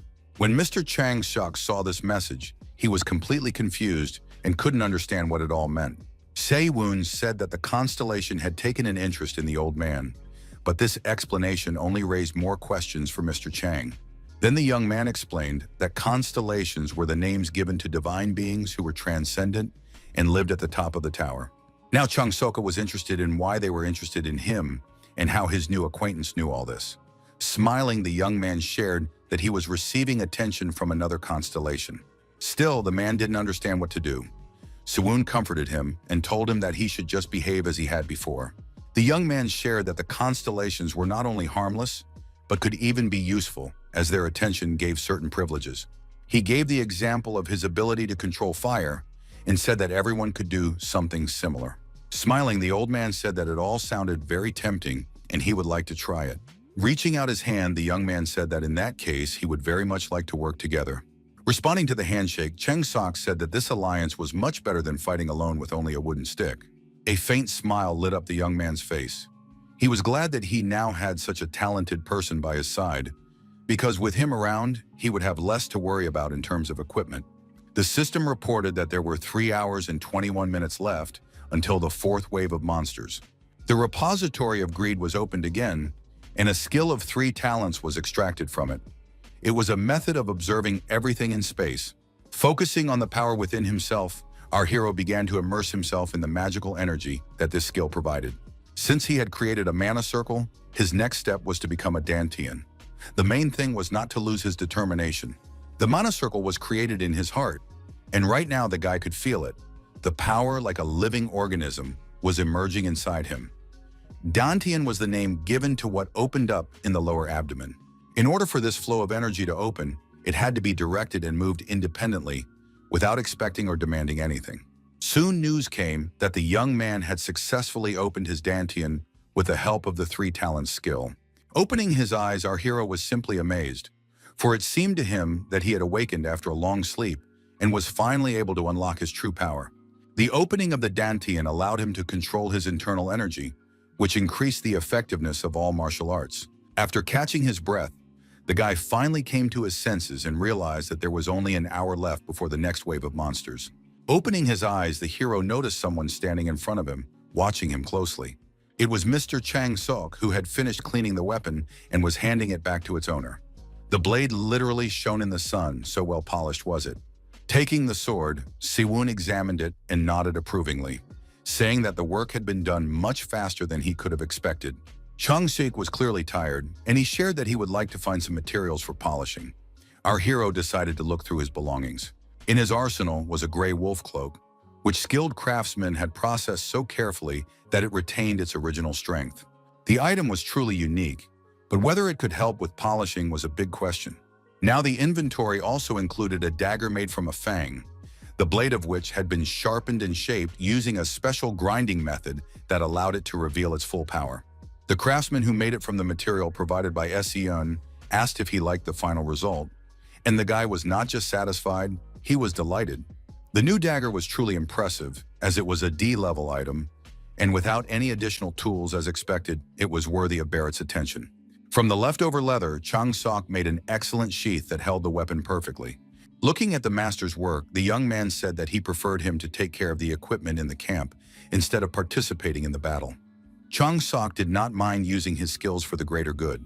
The system announced that there were only 57 minutes left until the fourth wave of monster attacks. It was obvious that the next wave would be even more difficult, so soon calls to begin preparations for battle were heard in the camp. So-A warned the players that, according to Se-eun, this wave would be much more dangerous than all the previous ones. People were visibly nervous, although they tried to reassure themselves that they were now strong and well-trained enough. So-A didn't like this very much. She noticed that everyone had become too relaxed because they had suffered minimal casualties, and this made her anxious. She was distracted from these thoughts by a sharp sound, which indicated that someone had landed nearby after jumping. Sure enough, Hanchul decided to make a more dramatic entrance than usual, so after his jump and punch, cracks appeared in the ground. He glanced at the people attentively and said that no one should panic, his eyes burning with pure confidence in what he said. The players quickly calculated this and were surprised, because they did not understand how this guy could be 100% convinced that everything would end well. So A warned that there was only 1 minute left before the monsters appeared, which meant that soon they would have to show their strength and prove that they were worthy of continuing to live. These words didn't really resonate with the guy, but he understood that Soa was just trying to stir people up and make them fight for their lives. Looking at him with her beautiful brown eyes, the girl thanked Han Choryul for deciding to help her organize the players. He didn't respond because he didn't think he deserved any thanks, since he was just doing what he had to do. Soon, everyone saw a system notification that the fourth wave of the monster invasion had begun, and they had to prove their worth again. The creatures did not keep them waiting. Less than a minute later, a loud, threatening growl could be heard. Huge paws with sharp claws began to emerge from the shadows of the trees, sending a chill down the spine. When they saw the wolves, the people relaxed at first, thinking that it would be easy for them, since they had already fought these monsters before. However, this time, something was different. As the creatures approached, it became clear that they were simply enormous, much larger than ordinary wolves. This sudden realization made the players back away, but no one was ready to drop their weapons and surrender yet, as they all understood that their lives depended on it. John Pill stood next to our hero and panicked, wanting to run away when he realized what giants they were dealing with. In the past, Se-eun was the same, always afraid and almost trembling with panic when faced with huge beasts, which filled him with real terror. But So-a and Hanchul were completely different. They were brave and courageous, the kind of people who lead others without the slightest hesitation. Without taking his eyes off them, Se-eun ordered the blonde man to stop talking immediately and start running as fast as his legs would carry him. When the blonde clearly showed his dissatisfaction, our hero looked at him sternly and asked if he had any complaints about his orders. The blonde man recoiled and remained silent, realizing that sometimes people can be scarier than monsters. And knowing Se-eun's strength, it was better to do as he wanted. Starting his run, John Pill shouted that he was very unhappy, but these words meant nothing because he was already following orders. The wolves immediately noticed the movement and of course did not ignore it, because they were already eager to feast on fresh flesh. Crying in fear, he tried to run as fast as he could, because it was clear that his survival depended on it. The monsters got so close that he could hear their jaws snapping as they tried to grab his leg or arm. When there were too many creatures, Se-eun finally decided to intervene, so he activated his firepower and took aim. He directed a pillar of flame right where the largest number of enraged beasts had gathered, trying to devour the blonde man. Under attack from our hero, the monsters burned, whimpering pitifully. The hungry prince was pleased with his well-cooked meal, so he was in a cheerful mood. Some of the wolves managed to escape the fire, but they were all extremely angry and frightened, and their bodies were covered with burn wounds. Taking out his cleansed sword, the young man grinned and said that the time had come for retribution, as they say, an eye for an eye, a tooth for a tooth. Opening the vault of greed, the boy took out the Art of the Bloody Wolf sword, created by a man who had broken with the outside world to fight the wolf packs. An ancient power filled his body, hinting that he was now ready to fight such strong opponents who greatly exceeded him in size. He was already a fairly confident guy, but now his self-belief grew even stronger, and he entered the battle without any fear. The wolves were also eager to fight, so the first victims of the young man's sword were not long in coming. He used a special skill of the Bloody Wolf sword art called the first form of the claw. Se-eun's eyes burned with determination. He was determined to destroy all creatures that posed any threat to him or the other players. He was pleased that his dantian was now open, which meant that his martial arts would become even stronger. Taking advantage of this, he increased his physical abilities using his internal energy. However, his opponents were not intimidated. On the contrary, they became even more aggressive and were now so angry that it was frightening to even look at their faces. The system reported that the first form of his ability had been increased, which was made possible by his internal energy. Now our hero was an absolute force, burning with such a powerful fire inside him that it could burn everything in its path. Without hesitation, he directed his energy at his opponents, who clearly did not expect to encounter anything like this and were simply discouraged. Soon their blood splattered our hero's clothes. There was no pity inside him, only pure calculation. He wanted to know how long this energy charge would last. John Pill was so shocked by what was happening that his brain's defensive reaction made him laugh out loud and ask if this was really a human being in front of him and not some movie hero. In response, the guy said that the blonde guy should stop joking around, then activated his power and absorbed what was left of the gray wolf. The nutrients he gained increased his strength and agility by several points, and the hungry prince opened his mouth wide to get his share of the meal. After that, he did the same thing with some other dead animals to get more nutrients. Seeing how strangely everyone else was looking at him, John Pill ironically asked if he could stop helping with things like this. But the battle was not over yet, and many people continued to tremble with fear and make new attempts to protect themselves from a terrible death. After such a hot surprise from Siwon, the wolves were even more enraged and attacked people with even greater enthusiasm, trying to bite through the carotid artery right away. The others also continued to fight. Han Chol confidently swung his fists and fought off the creatures, doing quite well. Despite her obvious fatigue, So-Ah also continued to fight, swinging her sword and trying to inflict fatal wounds on the unfortunate creatures that came within her reach. Assessing his allies, Siwon concluded that it was difficult for Kang Han Chul to cope with the speed of the wolves. He couldn't keep up with their nimble movements. So-Ah, on the other hand, performed very well in battle. Yes, she was exhausted, but she demonstrated quite good fighting technique. Her stubbornness, determination, and courage made one admire this girl, who seemed to have an experienced warrior inside her, one that she could only reveal in such circumstances. She did not fight, but literally danced to the song hummed by her blade, which mercilessly pierced the bodies of monsters. The system reported that the constellation called the Crowned Spider was watching Yu So-A's sword skills with interest. This curiosity was quite understandable, as the girl was showing impressive results for someone who had never held a sword before. The Crowned Spider was the name given to Baal himself, a high-ranking demon among the 72 highest-ranking demons, a master swordsman and commander of the demonic legions. Therefore, it was only natural that such a creature would take an interest in a young and very talented warrior. Baal clearly wanted to assess her potential, so he began to watch her closely. He literally followed her every breath, every movement of her sword, and the slightest change in her body position. To be honest, it was really interesting to watch, because with each new attack, the girl revealed herself more and more, showing her courage and ability to adapt to the situation. The air around her was as if electrified, all because of her strength, which was bursting to get out.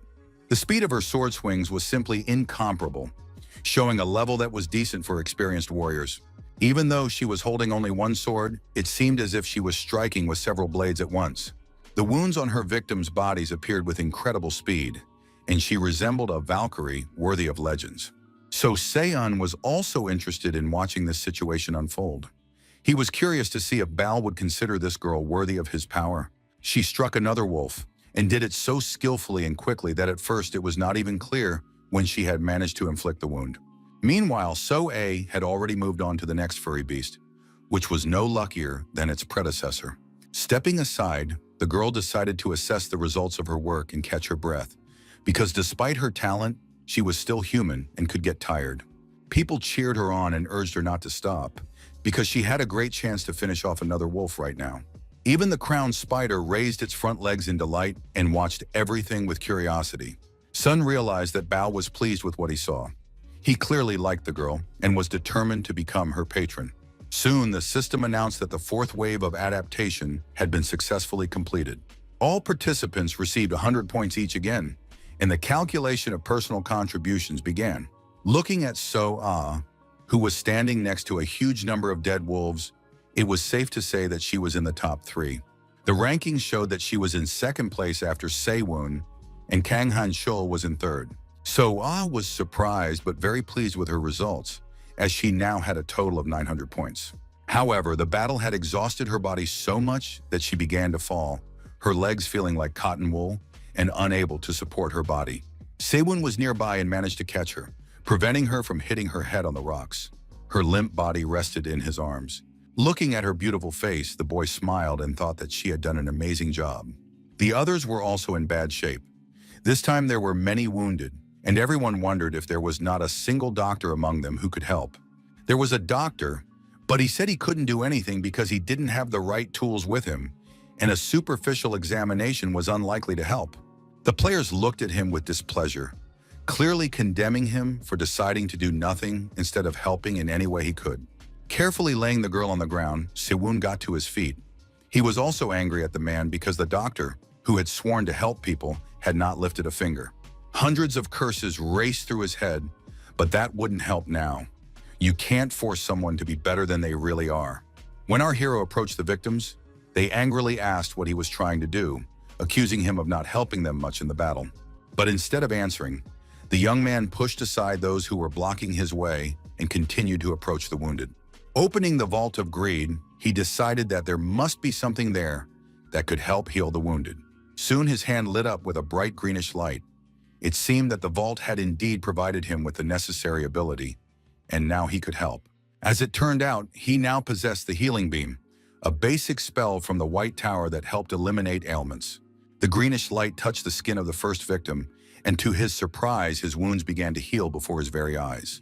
The victim opened his eyes wide and couldn't believe that his body had begun to regenerate so quickly. The silence was broken by a girl who asked our newly minted healer to help the others as well.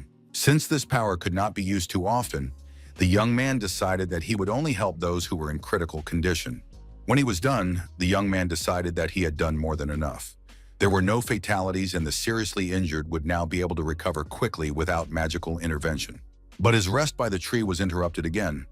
Noticing an imposing shadow above him, Sewon raised his head and looked disapprovingly at the intruder. It was Han Chol, and for some reason he looked extremely angry, as if he was barely holding back his rage.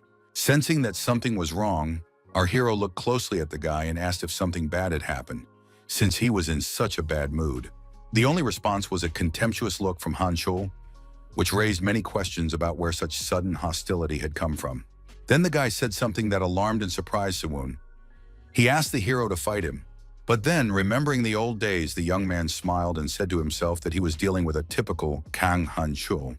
He knew that if he wanted to talk to this guy, he had to break his spirit first, because otherwise, he simply wouldn't listen to him, so he agreed to this adventure.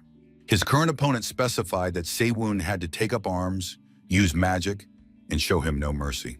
When our hero said with a smirk that he would not spare anyone, the guy tensed up, as if only now did he realize what he had gotten himself into. Sewon smiled even more broadly and said that if his friend wanted him to take up arms, he would first have to defeat him with his bare hands. Clenching his fists in anger, Han Chol was forced to agree to these terms, even though they humiliated him and made him doubt his strength. He attacked first, quickly and suddenly, hoping to take advantage of the element of surprise and catch his enemy off guard. However, his plan was unsuccessful, as Saquon was expecting something like this, which helped him react in time and dodge the attack. This turn of events made Han Chol even angrier. But thanks to this, Sewon was able to understand that his opponent's strikes were strong, but there were gaps in his defense. So it would be a sin not to take advantage of them. Noticing the open areas, our hero took aim and directed his power there. The first blow landed on the leg, but unfortunately for our hero, it did not knock his enemy down. It caused some discomfort, but did not take him out of the game. Now Sewon took his opponent more seriously. He saw his technique and was impressed by it. Meanwhile, Han Chol decided to attack again, his gaze full of anger, but also cold calculation as he figured out his next move. Lancing forward, he tried to put all his strength into his strike, and the move was really good. So good that Sewon lost his balance for a moment and had to retreat a little to protect himself. The young man knew that he would never be able to defeat Han Chol with his bare hands, so he had to come up with some other strategy. The only option was to open the Vault of Greed and choose a skill that could be useful in this situation. He was offered one of the basic martial arts called Tai Chi, developed in the southern schools of China. Now that Sewon had mastered it, He didn't have to worry about his opponent being stronger because his combat skills were far superior. The brown-eyed daredevil had no idea what he was getting himself into. So without a second thought, he rushed into battle, intending to launch another attack. However, his fist was easily stopped by Se-woon's open palm, who was now able to surprise him with a new technique. Han Chol was simply amazed. He had put so much force into the blow that he could have knocked anyone off their feet, but this kid stopped him as if his efforts were worthless. Our hero didn't just push his enemy away. He literally slammed him into a tree with his strength, knocking all the air out of the poor guy's lungs. After that blow, even the tree was smoking. It was hard to imagine how poor Han Chol felt, who now clearly regretted getting into the fight, but he was so stubborn that he would never admit it even to himself. So the brown-eyed man got to his feet and declared that it was not over yet. Finding the strength within himself, he attacked again, rushing into battle as if he were an immortal god of vengeance. His persistence was striking and commanded respect. Our hero clearly realized that in terms of pure strength, his opponent was one step ahead. But that was not all that could lead to victory. For example, the secret of Tai Chi was not in brute force, but in learning to control the surrounding energy at will. An attack based solely on strength was not entirely successful, because everything in this world required balance. So Se-woon decided to show his opponent how else to fight and win. The powerful blow landed squarely on Han Choryul's shoulder. He did not expect such sharp pain, so he seemed slightly disoriented. His attack only hurt him, as it threw him back into the tree and knocked the air out of his lungs. Now the tree was cracking and threatening to fall. When its trunk finally broke in half, Han Chol barely managed to crawl to a safe distance, which allowed him to avoid being crushed. He was so shocked by what was happening that he couldn't say a word, because it was clear that he was just lucky to remain intact and relatively unharmed.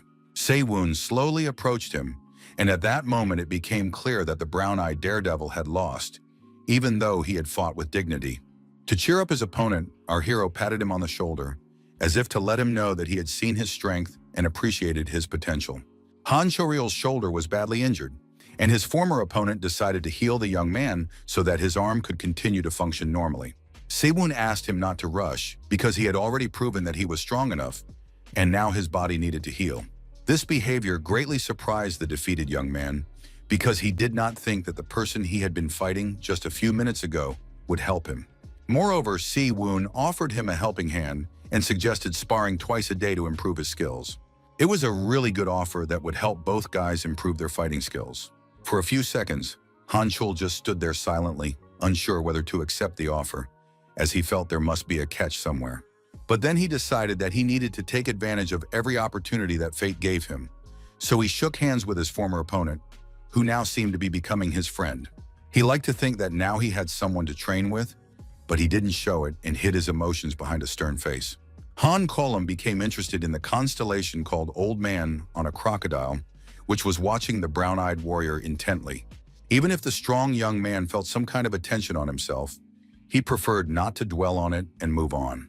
Se-woon, however, was very interested in this, because the Old Man on the Crocodile was a second-ranked demon, otherwise known as Duke Agares. The fifth wave of the monster invasion was not long in coming, and soon the system announced its beginning. This time, people were very serious and combative. Now they understood more clearly that their lives directly depended on their ability to fight. Se-woon also noticed that the players' attitude toward the battle had changed significantly, and they all wondered what kind of creatures would attack this time. The answer was not long in coming, as soon as the deafening sound of many hooves could be heard. This time, it was wild boars that had gathered to test the people's ability to survive. But they were not like the ones they had encountered before. These were black and larger. So A took on the role of leader and ordered the guys to grip their weapons tightly so that they could fight these creatures with dignity. Sensing danger, John Pil immediately jumped up to our hero, politely stating that he was ready to help and asking what they were dealing with. Looking at his blonde friend, the young man said that this time he was not going to make him run and thus attract the attention of the monsters. Watching the others fight, Se-woon thought about how he had had to hold back until now in order to match the skill level of everyone else. But seeing the heights the other players had reached, he realized he no longer wanted to do that, especially since each of them had to earn points for their contribution. Only when the boar ran up to So-A as close as possible did she realize how huge it was, exceeding even the size of the wolves that had attacked them last time. Surprisingly, the girl quickly pulled herself together and did not lose her composure at all. She jumped up sharply and made a precise strike with her sword. Sewon watched her and couldn't help but rejoice that the beauty was becoming stronger and more resilient with each new wave. Now he was interested in how Han Chul was doing. One of the monsters was rushing towards the brown-eyed warrior, a huge boar fiercely shaking its head, showing off its huge sharp fangs. But Han Chul was no coward either, so he was already waiting for the best moment to attack this strong beast. He had a plan in his head that could well be called insane. He wanted to grab the enemy by the fangs and throw it over himself. Waiting for the right moment, he got down to business. One could doubt his strength as much as one wanted, but he really was able to lift the boar above himself, which was already impressive. Watching all this, Sewon was stunned to realize that his friend had just used the Tai Chi technique to carry out his plan. He guessed that the guy had made a contract with Agars, and now his strength had increased many times over. At this rate, he wouldn't have to intervene in the fight, which surprised John Pill very much. But when the blonde realized that he wouldn't have to take any risks this time, he was very happy and said that he would follow his mentor to the ends of the earth. At that moment, he did not know that Siwon was going to climb a high rocky mountain. Otherwise, he would not have rushed to say those words. The mountain was so high that the clouds obscured its summit, making it seem as if it pierced the sky itself. With an awkward laugh, the blonde boy said that he would gladly stay below and guard the camp while his mentor was away. Sewon had no intention of taking Jongpil with him, even though he was amused by the boy's reaction. He wanted solitude after all the noise of battle. Among the trees, he noticed many monkeys watching his every move intently with their malicious, burning eyes. Of course, these creatures also decided to attack. It would have been strange if they hadn't. As soon as our hero saw them, he immediately realized that trouble was coming. So he was ready for the attack and blocked the blow in time, killing the monkey. The system reported that his internal energy had enhanced the effect of his Blood Wolf Fang ability. However, killing the monkey did not please the hungry prince. It was not enough for him, and he demanded more because he wanted to have a real feast. Rolling his eyes, Seon thought that communicating with this constellation reminded him eerily of caring for a child, but he promised to make sure his patron was fed. The guy was sure he wouldn't leave his pet hungry, because something tastier than some monkeys was waiting for them at the top of the mountain. So he moved toward the mountain without hesitation. Before his regression, it would never have occurred to him to explore it. After all, everything was different now. He had the Vault of Greed, and with it, he didn't have to worry about not having enough strength. Opening the treasure trove of skills, our hero extracted the spirit of the Balatan Rock Macaque from it. It was the spirit of the supreme predator that lived among the rocky mountains and cliffs of Balatan. A real fire burned inside the boy, and now he was 100% sure that he would conquer this mountain without any particular difficulty. Climbing up was not easy. Every muscle in the young man's body was strained, but he did not retreat, because the goal was much more important than the effort required. As he continued to climb, our hero thought only about what he would encounter at the very top of this terrifying mountain. At one point, despair overwhelmed Seyun. He didn't know where to put his hands because it was becoming increasingly difficult to find handholds, and he was struggling to cope with the strong wind that could knock him off. He also felt that his monkey instincts were beginning to take over. Looking down, he realized that if it weren't for this strength, his body would have fallen long ago. This gave him strength, and he began to climb further, ignoring the message that the hungry prince was interested in, where food could be found at such a height. Seeing a sturdy branch, the boy was very happy, because finally he had the opportunity to pull himself up properly. At first, he did not pay attention to the monkey sitting in the tree. He only looked at them when they let out a surprise squeal. The animals were clearly shocked that an outsider had invaded their territory, and their cries showed their extreme dissatisfaction. At first, one might have thought that the monkeys were simply frightened, because they could not have expected someone to climb so high. But then one of them threw a stone at the young man. The young man's hand slipped, and he cursed silently. It wasn't easy for him to climb up in the first place, and now the stone had prevented him from grabbing the branch. He lost his grip and his body fell rapidly, nullifying all his efforts to reach the top. Fortunately, Siwon remembered in time that he had a dagger made from a boar's tusk that could be used in this situation. Our hero plunged the knife directly into the rock, and his fall finally stopped, all thanks to the fact that he now had a foothold. After catching his breath, the guy realized that one attempt to climb the mountain was not enough, but he was quite ready to try again. However, to achieve his goal, he would have to overcome many more obstacles. Looking around, the young man noticed a cave in the mountain and guessed that it was the same passage that the monkeys used to move around the mountain. Activating his fire magic, Seon decided to see what his next move would lead to. Smiling, he asked himself whether he should look for the treasure hidden in the bowels of the mountain. When the monkeys realized that their enemy was still alive, they were simply stunned and truly frightened. And the explosion that thundered in the next second drove them into hysterics. The scorched, smoking carcasses of the monkeys fell from the cliff and flew down. Ironically, these were the very ones who had thrown stones at Seon. Having safely reached the top, the boy realized that he was absolutely right. As expected, this cave was connected to the summit after all. Si-woon felt a real sense of pleasure when his feet finally stepped fully onto a solid, stable surface. He also finally had the opportunity to look around and see the area in detail. A new group of monsters did not keep him waiting. They soon began to slide towards Si-woon, sensing an unfamiliar smell. However, this monkey was different from the ones the guy had encountered before. It was white and significantly larger than normal. The creature opened its fanged mouth and let out a piercing screech, the sound so terrible that it made him want to cover his ears.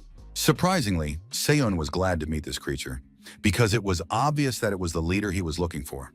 But unfortunately, it was still a monkey, not the Sun Wukong he wanted to meet. For some reason, the constellation known as the Great Sage, equal to the heavens, came to mind, and there was reason to believe that this tower was designed to imitate it. Of course, this specimen was not very similar to the Great Constellation, but there was clearly something in common between them. The creature attacked first, pouncing on the boy so fiercely that he barely had time to raise his sword to defend himself. Smiling, the hero said that now it was like the real battle he had been dreaming of all the time while climbing up. With every second, it became more and more difficult to defend himself because the monkey was incredibly fast. There were moments when our invincible Si-woon missed his strikes and got hit in the face, which hurt him and made him even angrier. For a monster boss that appeared during the training period, the monkey possessed truly impressive weapon skills. The guy realized that if he continued to only defend himself without going on the offensive, he would find himself in a very disadvantageous position. And very soon he realized that he was right, because the creature was feeling more and more confident, and now it was difficult to stop it. Putting his hand on the hilt of his dagger, Seon thought only about how to turn the tide so that he could get close to his enemy's throat. It was clear that he had to attack in such a way as to minimize the damage he received, so he had to move extremely quickly.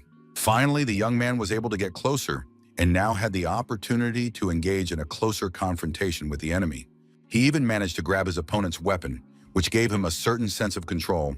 He pulled the stick toward himself and tried to wrest it from the monster's hands, but it was clutching it too tightly. These actions angered the monkey so much that it was beside itself with rage, saliva even dripping from its mouth. It was really difficult to take the weapon away, and at one point, Si-woon decided to give up. But then he changed his mind and continued to pull it toward him. And it was the right decision, because in the end, he managed to achieve his goal, take the enemy's weapon away, and send it flying. After that, he was finally able to stop for a second and catch his breath to assess the situation and think about what to do next. The iron rod he had taken from the monkey was much heavier than he could have imagined. However, the respite was short-lived, as the creature soon regained consciousness and began baring its fangs and trying to attack. Even without its weapon, which it obviously wanted back, it looked threatening and imposing, emanating powerful waves of dark energy. In order not to slip up and be completely confident in his abilities, our hero decided to open the Vault of Greed. He took out the dog-beating staff technique, which was designed to scare away animals that threatened beggars. So now his skill with the staff had increased, and the guy could fight his former owner. The monkey noticed changes in how his opponent stood and held the staff. His body position indicated that he now knew how to handle the weapon. Noticing the fear in the monster's eyes, our hero smiled smugly. He already knew that he would do everything to win, and now his opponent finally understood this too. The whole mountain seemed to come alive because of what was happening at its summit. The monkey was not going to give up. It was painful and difficult, but it stubbornly fought back and tried to counterattack. All this was in vain, because soon the guy delivered the final blow, after which the system finally announced that he had defeated the monster boss. The hero's level was raised, his points increased, and he also received the Monkey Mountain Nutstone. Looking at this stone, Si-woon immediately thought that he could give it to the old man Changsuk, so that he could decide if it was of any use. After that, he activated his power and began to devour the remains of the monster, apologizing to the constellation for keeping it waiting. After absorbing its nutrients, the system notified him that his agility and intelligence stats had increased. Gaining 10 stats at once was an excellent result, and it became clear that at this rate, he could reach unprecedented heights. Having finished with this task, the guy decided that it was worth doing something else, because new monsters would not be long in coming. But before descending the mountain, Sewon decided to satisfy his curiosity and see what the monkey was guarding. Grabbing the rock with his hand, he reached up and decided to uncover this mystery for himself. Now he was standing at a narrow passageway that needed to be widened a little to allow him to squeeze through. The system announced that Si-woon had found a hidden dungeon, which was the training ground of a forgotten hero. Smiling, the boy thought it was hard to believe that he had found a dungeon in the very first chapter of his training. Finding this place meant that he could gain much more experience than on ordinary battlefields, and completing it would give him rewards. And for the first person to complete it, the reward could be multiplied several times over. Taking a confident step forward, the young man decided that there was no point in delaying if he had decided to go all the way. The repository of greed was opened again, and a new ability was found and successfully extracted. His new skill was called Night Allies, which allowed its owner to see everything even in pitch darkness. Now he could calmly move forward without fear that the enemy would catch him off guard, jumping out from some dark corner. The atmosphere in the cave was creepy, to say the least, with bats everywhere, watching his every move with their red eyes. Fighting off the animals that flew right into his face, Seon realized that he had been descending steadily since the entrance. The cave had been drilled into the mountain, which meant that with every step he took, he was getting closer to the bottom. All that remained was to guess what awaited our hero at the very bottom of this cave. Soon the guy stopped to look around and noticed a huge column that went far up. Around this column were many swords stuck in the ground, and the walls and floor were torn apart by marks from sharp objects. The sight was terrifying. It seemed that a huge number of battles had taken place here, and not all of them had ended well. Si-woon realized that this place was rightly called the training ground. The young man's gaze was fixed on the multitude of swords. It seemed that each of them could tell its own story about the path their previous owner had taken. The young man's attention was drawn to a strange hole, which seemed to have been created for a sword to be inserted into it. That's exactly what Sewon decided to do. He didn't know if his idea would work, but he understood clearly that he would have to complete a series of quests, so the young man took the sword of a forgotten hero out of its sheath. To dispel any doubts, he took a running start and aimed, holding the sword in front of him. The blade hit the right spot perfectly, and the hole lit up with a bright light as if approving of this action. After that, the system immediately announced that the player had earned the right to challenge the forgotten hero. The light grew brighter and brighter, and at one point, Si-yoon thought it might blind him, and then he would hardly be able to pass through this dungeon. Behind the hero, he heard a strange sound. He didn't turn his head, but even without doing so, he could clearly sense someone else's persistent presence. It was the ghost of a warrior, apparently the very forgotten hero that the system had so often spoken of. Turning his head sharply, our hero thought with fear, could it be that everything started so quickly? He was clearly a little confused, but this confusion did not prevent him from starting to think about a plan of action that would be a good solution in the circumstances. It was time to take out his sword and finally begin what Seon had come to this dungeon for. The system warned that the trial had begun and only the broken sword could be used in it. Magic was also prohibited. But Sewon wasn't too bothered by the fact that he couldn't use his usual equipment and magical powers. He was informed that the duel with the forgotten hero would begin as soon as he picked up the broken sword. The young man's hands gripped the sword's hilt tightly, indicating that he accepted the fight and was ready to face the consequences of his decision. The forgotten hero immediately froze in place, as if sensing that someone was calling him back to the world of the living. The next moment, the ghost lunged forward, his movement smooth but very precise, hinting that this character could pose a serious threat. Si-woon did not expect such a fast attack, so he barely managed to react in time, and only by a miracle was he able to raise his sword in time to block the blow. The forgotten hero's eyes sparkled with joy and anticipation. It had been a long time since anyone had challenged him. The battle began, so intense that Sewon began to wonder how he would be able to defeat such a strong opponent without using magical power. By nature, our hero was very curious, So he asked if other people had come here before him and become rivals of the ghost. Looking closely at the young man, the forgotten hero said that a long time ago, a man had come to his abode. The young man immediately concluded that his predecessor had failed, since the warrior's ghost was still here. Instead of answering, the hero attacked Seiyun and made such a lunge that it was extremely difficult for him to parry. The swords clanged loudly as they struck each other, and it seemed that the force of the blows was so great that cracks might appear on the blades. Seiyun was not mistaken. What he feared had happened. At some point, his weapon was split in two, the blade broke, and could no longer protect its temporary owner. This greatly amused the forgotten hero. It seemed he knew this would happen, but the expression on his opponent's face made him feel satisfied. The blows did not stop. They became faster and more intense, forcing the young man to retreat. It became more and more difficult to parry the blows, and with each step backward, the young man approached the place where the swords lay, and he had to be careful not to stumble upon them. His opponent's caution encouraged the warrior to attack more aggressively, giving the young man no chance to counterattack. His fighting technique was unique. Seiyun had never seen anyone so skilled with a weapon, literally feeling it as part of his body. In turn, the ghost assessed the young man's abilities as normal, but in his opinion, the young man lacked speed of movement. They were too slow. Seiyun was surprised when he heard his opponent say that he clearly had experience, but his body couldn't keep up with him and slowed him down. Throwing the broken sword aside, the young man realized that the enemy had come to this conclusion after they had crossed swords only a few times. Picking up a new blade from the ground, the boy asked if the ghost was going to let him pass his test. The forgotten hero froze for a moment, then asked with a smirk if his opponent had finally noticed that his attacks used the energy of the sword. Now the picture became clearer, and Seiyun finally understood why no one had been able to pass this test. It was simply impossible to pass, as finding this place was almost impossible. Staring intently at the young man, the forgotten hero coldly stated that if he couldn't even pass this test, it would be better for him to remain in this cave forever. After these words, the ghost launched another attack, which seemed even more ferocious than all the previous ones. Another centimeter and the hero's blade could have cut through Seiyun's skin and taken his life. The young man had to use all his agility to avoid the sword blows that could have wounded him. The ghost didn't like this very much and asked how long the boy was going to keep dodging.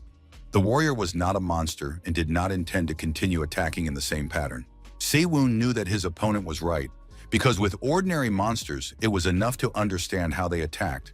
But with the forgotten hero, everything was different. If he continued to dodge, there was a chance he would suffer serious damage. If he couldn't dodge and couldn't block the blows, then there wasn't much choice. He had to think of another plan of action. So he had to open the Vault of Greed and take out the Taiji sword. Now that the powerful weapon was in the young man's hands, he realized that he had a much better chance of winning. After all, this weapon was imbued with the basic sword technique of the Wooden sect, which spoke of its great power. It was time to counterattack. The ghost did not expect this, so he was disoriented and unpleasantly surprised. But he quickly picked up the new pace of the battle and began to adapt to it, making increasingly powerful and rapid attacks. Seiyun was completely focused on this battle. He had never felt as skilled a warrior as he did now. The ghost noticed this too, and now the guy's movements became faster and smoother, as if he finally felt comfortable in battle. The guy definitely made a good move, but the forgotten warrior thought it wasn't enough. So he got as close to our hero as possible and decided that he would finally be able to defeat him. It wasn't that simple, though. Seiyun anticipated his opponent's move and took steps to turn the situation to his advantage. To do this, he used the Blood Wolf technique, which would definitely knock the enemy off balance. And so it happened. The ghost was completely immobilized as a result of this attack, but this effect would not last long. The walls of this cave had seen many battles, but this one was unlike any other. No one who had ever entered here could fight the forgotten hero for so long. The warrior himself understood that he had encountered an impressive person who had mastered the most complex combat techniques. He was surprised that the young man was able to predict his moves, which was simply impossible without vast experience. The ghost began to think that the young man was hiding his strength from him because he saw no signs that Seiyun had learned the technique of the soft sword. Our hero could barely keep himself from laughing because he had just opened the treasure vault and gained this power literally a few minutes ago. Of course, it might have looked like he was hiding his power, so now the logical question arose as to how the test would end. The Forgotten Warrior said that his opponent would most likely pass this test, since he was one of the few who had managed to disarm him. So, with such potential, he could well win this battle. These words, which were in fact an acknowledgement of his strength, greatly surprised the young man. Meanwhile, the ghost continued to say that he doubted that anyone was capable of taking his sword away from him. Siwon suggested that this must be the very power that the forgotten hero had been guarding all this time. So, without hesitation, he inserted the sword into the new glowing hole and waited to see how it would all end. But when he pulled the weapon toward him to remove it from the slot, he encountered difficulties as if the steel were stuck there. The hero approached him from behind and, instead of attacking, ordered the young man to be patient and wait, because soon the sword would recognize him as its master. Smiling, Seon thought that some treasures are worth waiting for a little longer, because then they are valued even more. When the sword slowly began to yield to him, the young man happily thought that now he would surely have a sword of at least A rank. It wasn't going fast, but luckily our hero was one of those who knew how to wait patiently for his moment. Looking at the drops of sweat dripping onto the ground from the strain, he remembered that in his previous life, he had reached the 92nd floor of the tower without any talent. But soon it wasn't just sweat dripping.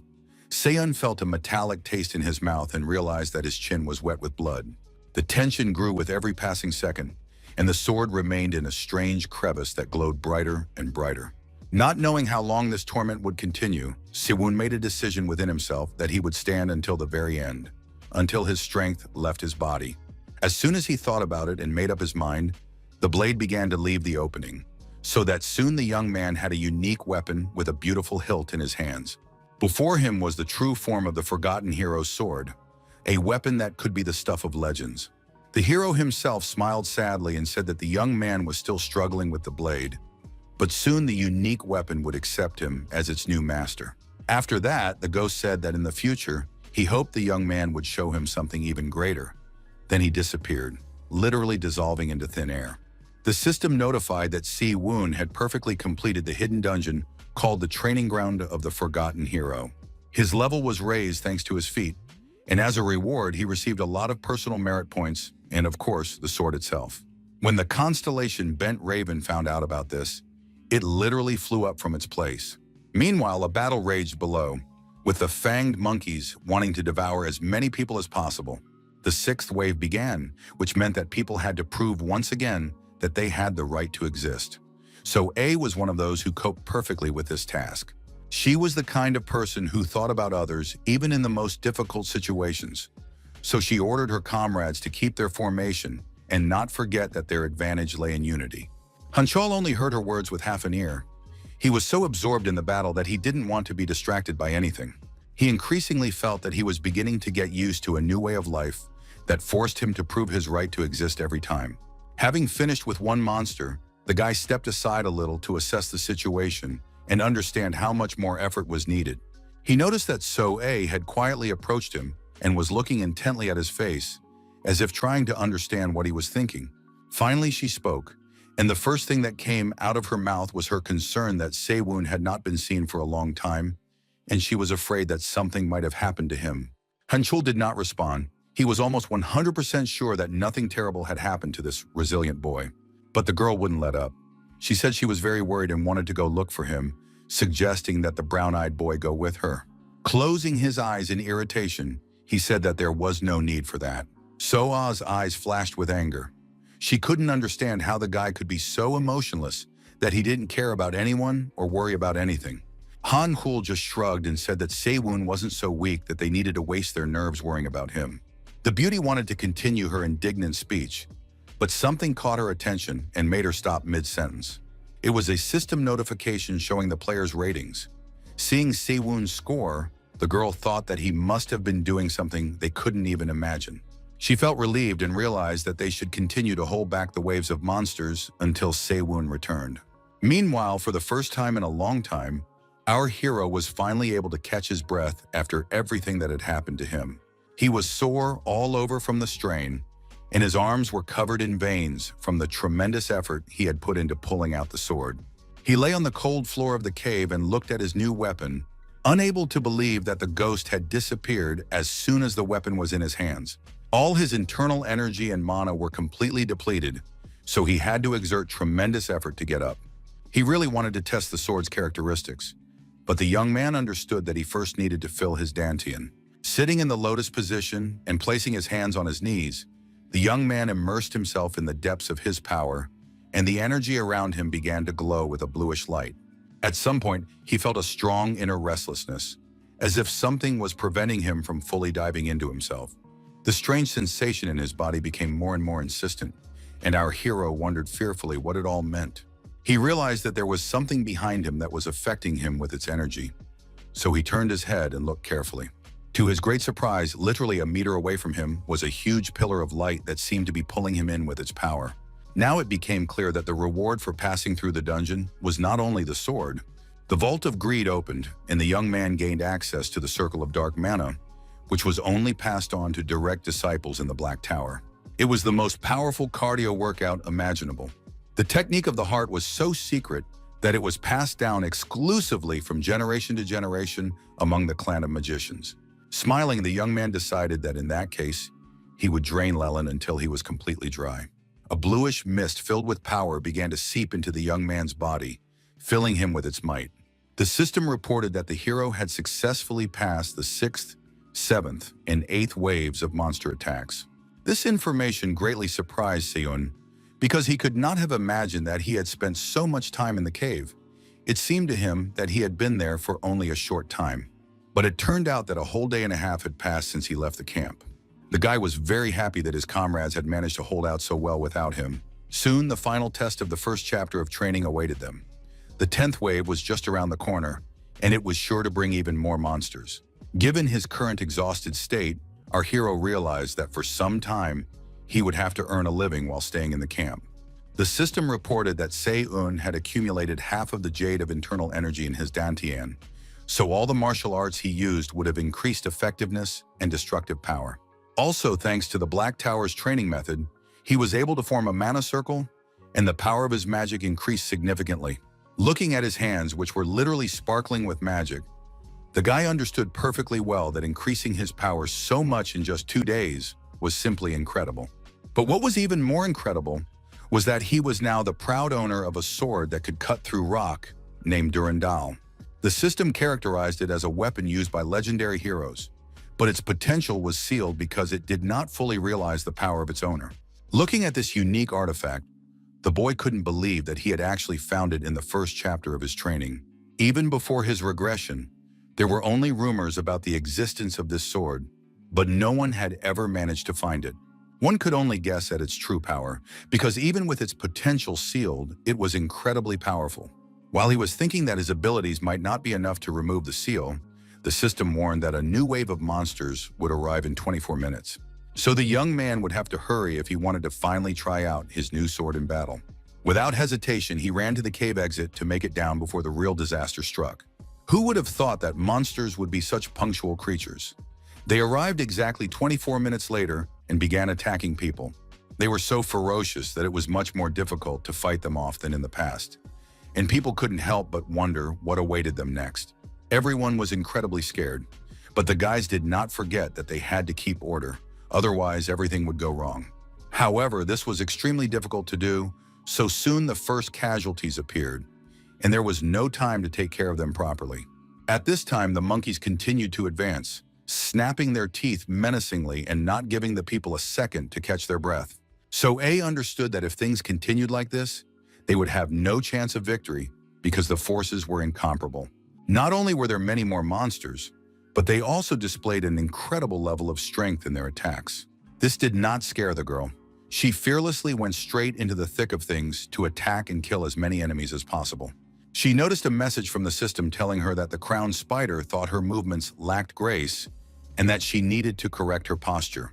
It was surprising that the constellation decided to intervene right now, but perhaps it was necessary because starting from the 7th chapter, the monsters had become stronger. Fighting off another monkey, she wondered if they would be able to survive, because this time there were many more wounded than before.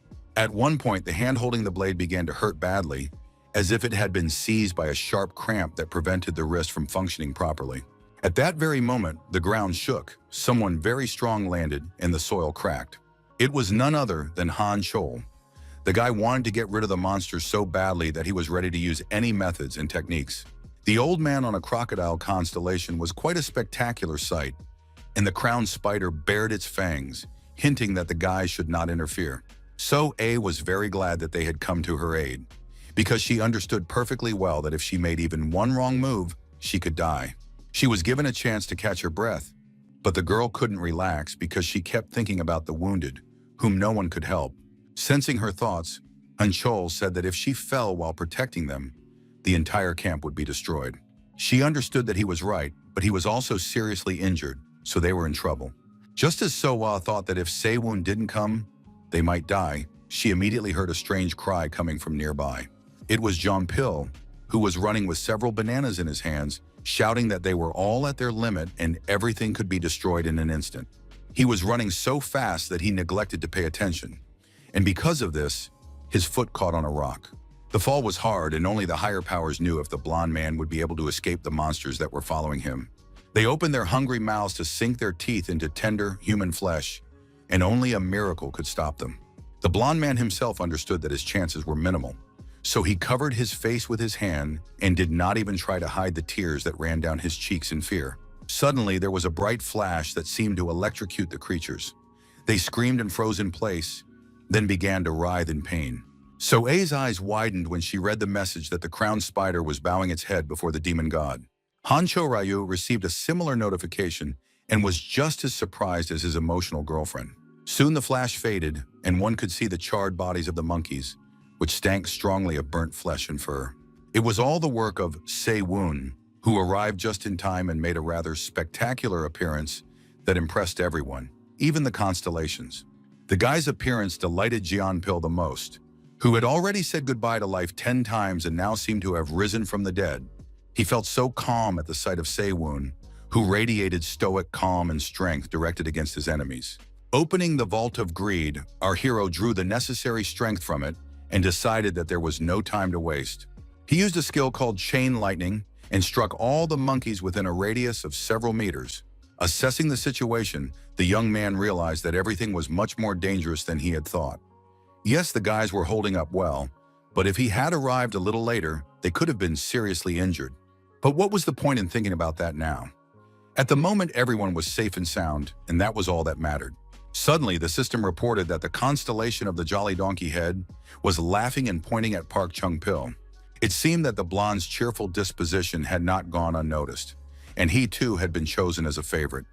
It was strange that he had attracted attention so late. Meanwhile, the other players couldn't comprehend what they had seen.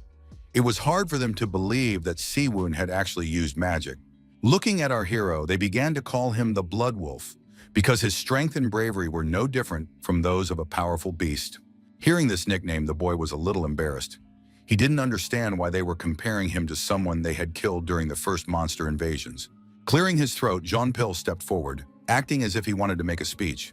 Winking at Siwoon, he asked if he liked the nickname he had come up with, but the answer was a moment of silence. Laughing awkwardly, the guy said that he decided to play on associations, because the hero's sword gave off the scent of blood, and he himself always wore a wolfskin cloak. For the player, the title was as important as the name, because that's how others would refer to him, so Seo Wu simply wanted to eliminate the bothersome blonde. He mentally promised himself that he would be the one to give the title to Jean-Pil, but these thoughts were interrupted by the announcement of the end of the 9th wave. At the end of this massacre, each participant received 200 experience points. Looking at the rankings, it became clear that everything was stable there, with Siwoon in first place, So-A in second, and Kang Han-chul in third. By the way, the guys immediately ran up to the young man. It was clear that the girl was worried, but her companion showed no emotion. Despite saying that she was nervous, So-A's eyes expressed dissatisfaction, as if she was annoyed that the guy had made her nervous. Not wanting to explain anything, our hero said that he would tell them everything a little later, and that now they should all focus on taking care of the camp and the injured. Realizing that he was blatantly avoiding the conversation, the girl glared at him and muttered that she would definitely demand the full story. Smiling at Soa's persistence, he realized that he didn't even want to argue with her, because for now she was the unofficial leader of the camp. Hanchul approached Siwoon and muttered that the girl had become much stronger than she had been before. Meeting Siwoon's gaze, the brown-eyed warrior suggested they meet at the old broken tree, At first, the young man did not understand what his comrade meant, but then he guessed that he was hinting at a duel, which they had not had in a long time. Just then, Jongpil appeared next to him. It seemed that this annoying blonde was following him everywhere. But he could still be useful, so Si-woon ordered him to immediately report on the situation because he was interested in how things were going in the camp.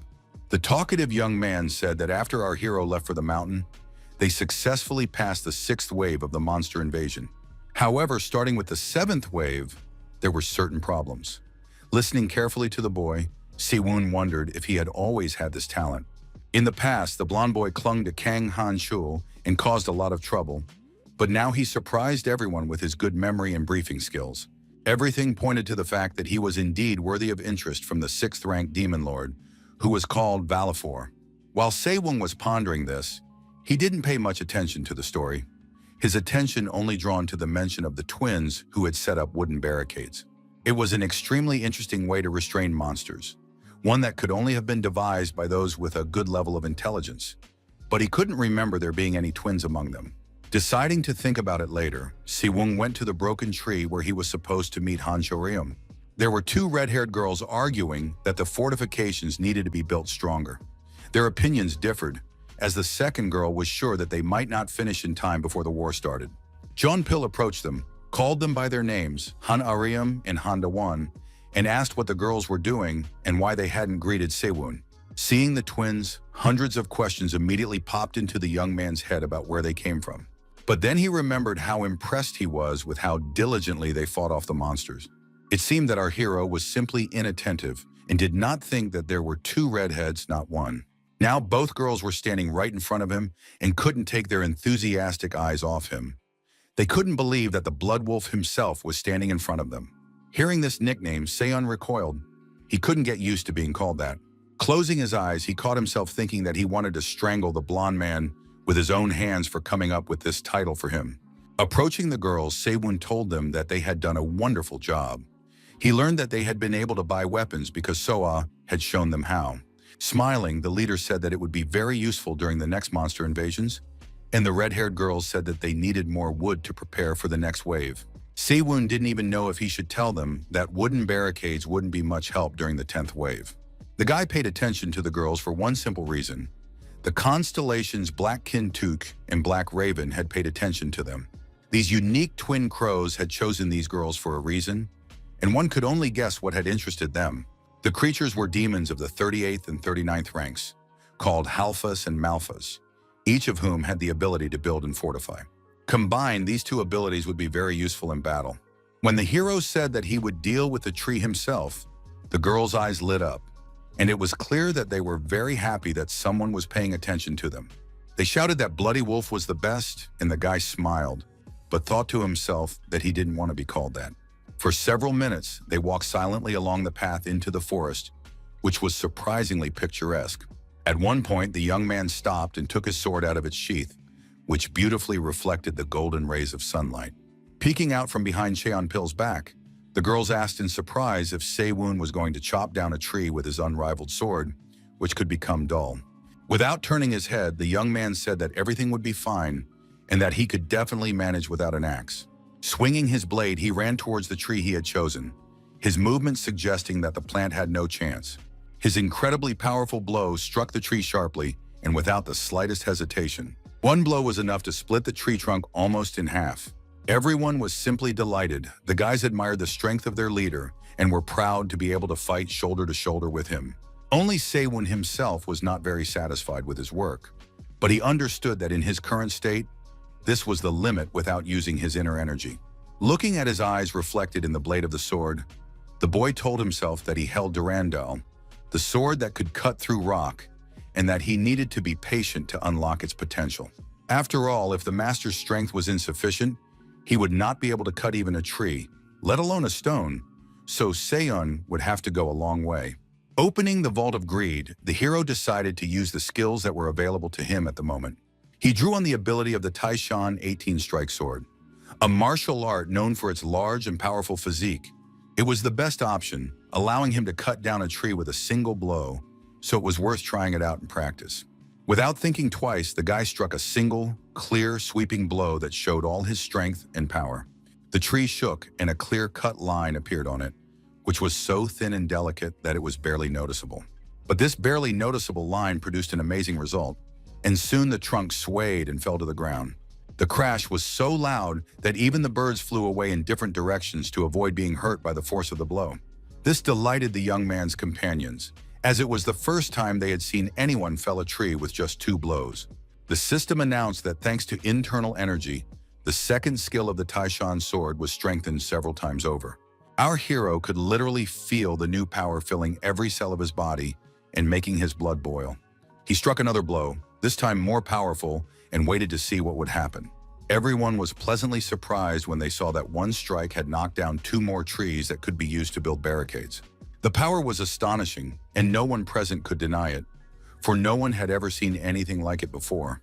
Siwoon looked skeptically at what he had done, indifferent, because he knew that there was always room for improvement.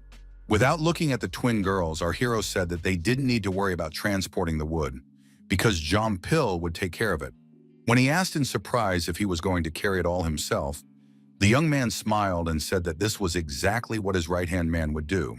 While the blonde stood there wondering how to deal with all this, the constellation that had taken an interest in them couldn't stop laughing. A few hours later, it was the middle of the night. It was quiet and warm, which was a welcome relief. But for some, it was not so peaceful and not at all conducive to rest. Jeong Pil was carrying wood and complaining that his strength was running out. When the boy fell and almost crushed himself with the wood, Siwoon said irritably that he was whining too much. Despite our hero joking that the blonde guy should carry everything himself, the fool had already delivered 3 logs. Siwoon had already considered leaving this work to Jeong Pil, but then decided to take pity on him and ask for help from Han Cho-ryul, who was incredibly strong. Having dealt with the twins' problems, Siwoon decided that he no longer needed to stay at the camp and had to move on.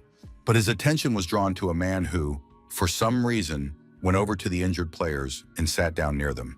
Moans of pain could be heard from that place. People were suffering and in agony. Someone was screaming that they couldn't feel their arm at all, and someone else could barely find the strength to breathe. The girl said anxiously that she would help everyone she could, but first she would examine the seriously injured. This was Lee Han-il, a healer with whom our hero had communicated more than once. She was brave and very self-sacrificing, always at the forefront of treating patients.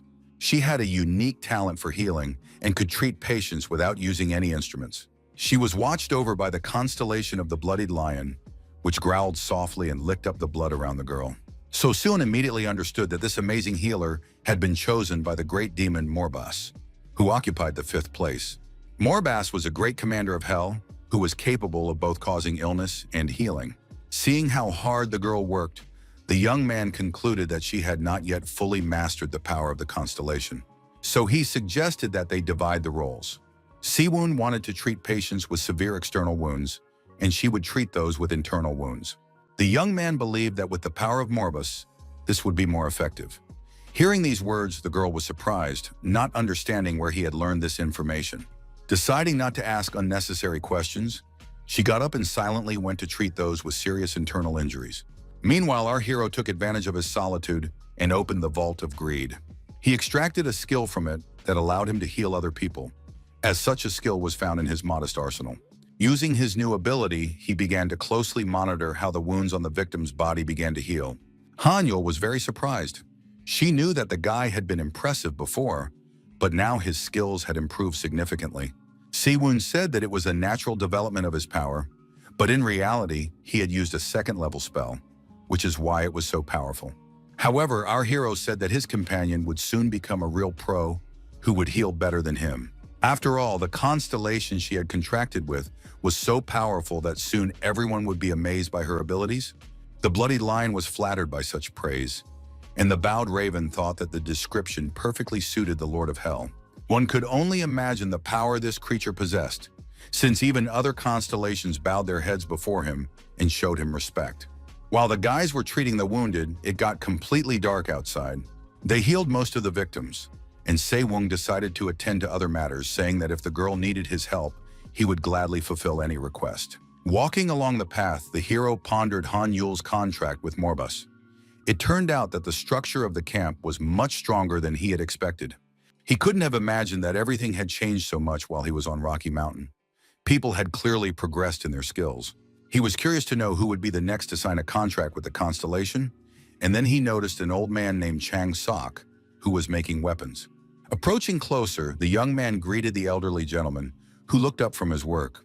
The young man quickly realized that the equipment used by So-A and Han Chol had been made by this skilled craftsman, and the quality was excellent, as if it had been custom-made. Noticing Se-Woon's new sword, the old man's eyes lit up, and he became interested in where he had gotten such a magnificent weapon, as Chang Sok had never seen anything like it before. The man thought that the young man had simply disappeared, absorbed in his own affairs, but as it turned out, he had returned this legendary masterpiece of a sword. When Se-Woon asked the old man to be more careful, because he could burn a hole in the blade with his gaze, Jung Suk hid his smile and said that his blade didn't even need to be sharpened. But at that moment, the boy was not interested in the sword. He asked the gentleman to look at something else. After these words, he handed the old man a stone, which at first glance seemed to be an ordinary cobblestone of no value. The constellation that caught the old man's eye was called the Soldier with the Golden Crown, and it considered the material to be suitable, while Chang Seok said that they were looking at a unique ore. As our hero expected, the master immediately recognized the material, which was called Fundu Stone, obtained for defeating the monkey boss on the Rocky Mountain. It was the best that could be obtained at this stage, so the young man hoped that this ore could be used to make armor. The old man agreed to try, especially since he had already made weapons for everyone in the camp. However, it was very important for the master to finish before the next wave of monsters arrived, so the young man asked if that was possible. Glancing at the system window, the man noticed that the next battle would be in 22 hours, which gave him some leeway. But Chang Sok asked if there was a good reason to rush. He didn't want to talk too much, so he said a concise yes and didn't give any explanations. He wanted to give his all in the next wave, so training with Han Shoal was not superfluous. It was hard not to notice that both guys had changed a lot. Their strength was growing rapidly, so now their fights had become even more heated. Se-Woon noticed that his opponent had mastered the art of Taiji quite well, despite never having been taught. Han Cho-ryol had an aptitude for learning through his body, but according to Se-Woon, this did not fully maximize his strengths, and these words surprised the young man. He took a step toward his opponent and decided to demonstrate what he meant. Summoning his strength, our hero decided to put it into his strike, which was to be very demonstrative for Han Cho-ryol. Han Cho-ryol was ready for a strong attack, so he took a fighting stance and began to calculate the best trajectory for his strike. The repository of greed was opened again, which meant that our hero was ready to surprise with new skills. He decided to use the Chinju Yan Fist, a family martial art that specialized in hand-to-hand combat. The Chinju clan was known for its use of necromancy techniques. Despite the enemy's impeccable strength, Han Chol did not give in and swung, preparing to block a powerful blow. Magical light shone around Se-Woon as he attacked the one he so desperately wanted to pull out of the ordinary and teach something greater. Han Cheol understood that this battle would be a good lesson for him, so he went into battle without unnecessary fear. His brown eyes clearly showed his determination and thirst for maximum experience that would help him fight monsters. Thanks to the energy that had accumulated inside Se-Woon, his fist technique was strengthened several times over. When the blow landed, poor Han Chol flew backwards, unable to even move or do anything to defend himself. So-Ah watched the scene intently, covering her mouth in surprise to keep from screaming in shock, as the battle between the boys was impressive.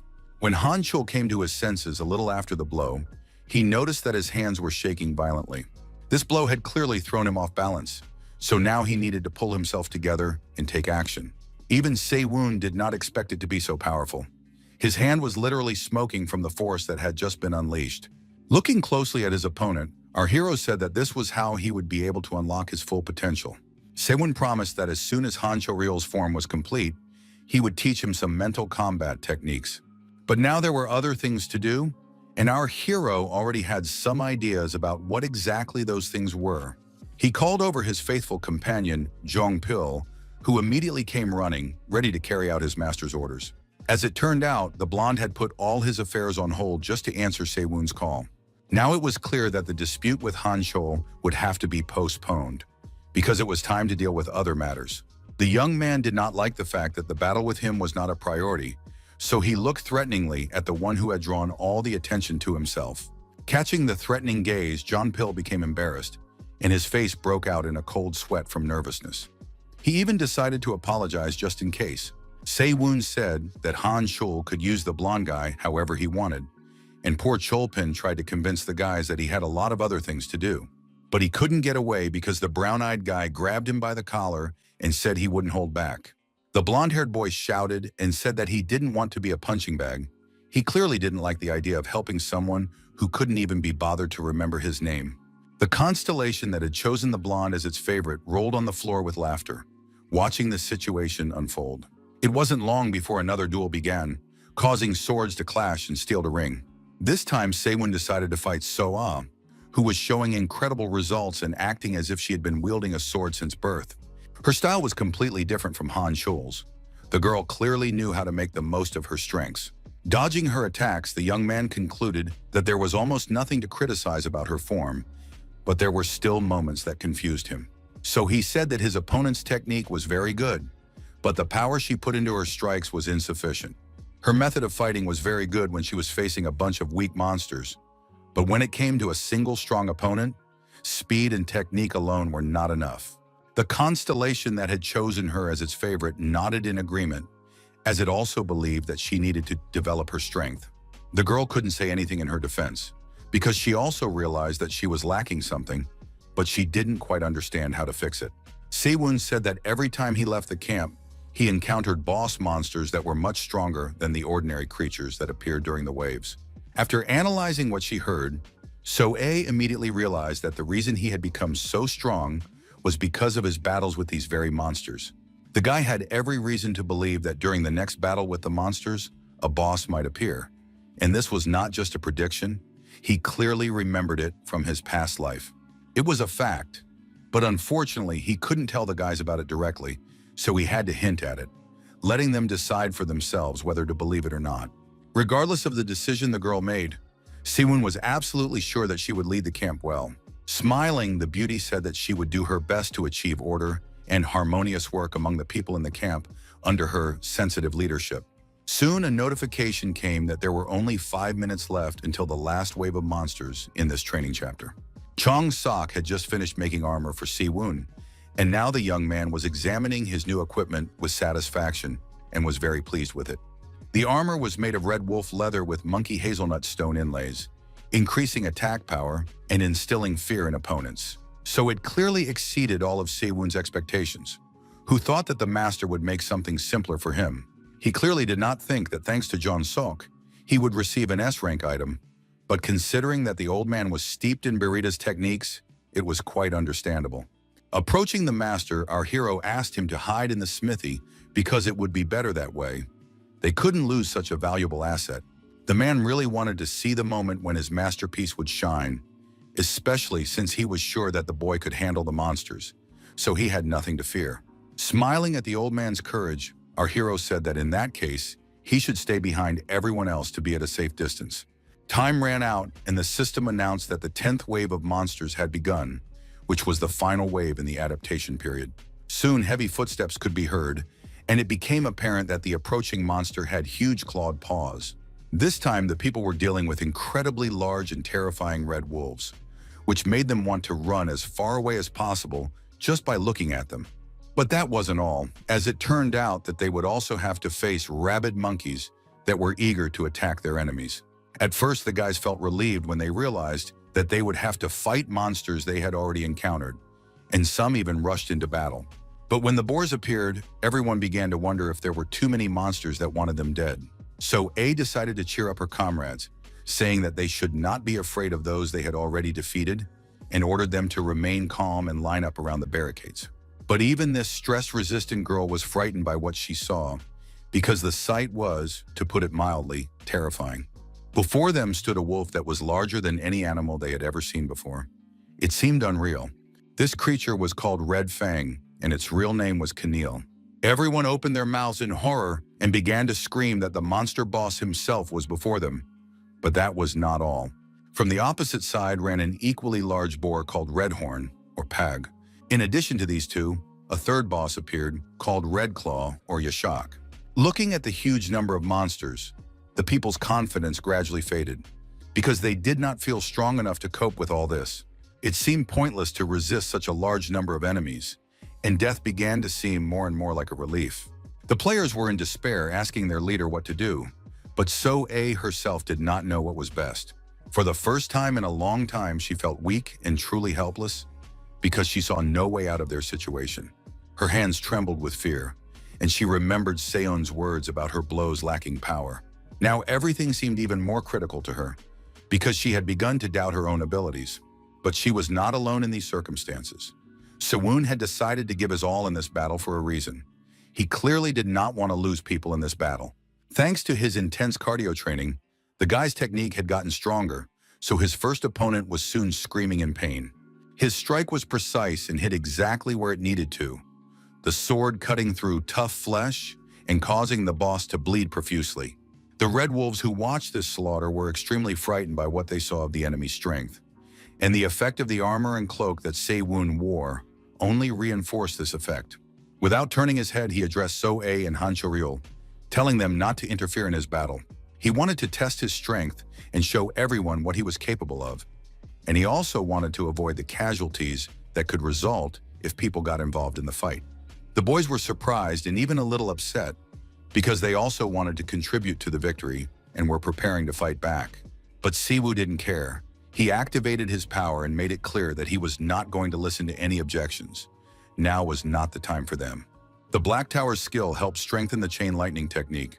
When the power struck the wolf, it howled once more and began to convulse, seemingly about to breathe its last breath. Looking at the monster that had previously seemed so terrifying to him, the one who exterminated people without much effort, the guy asked himself only one question.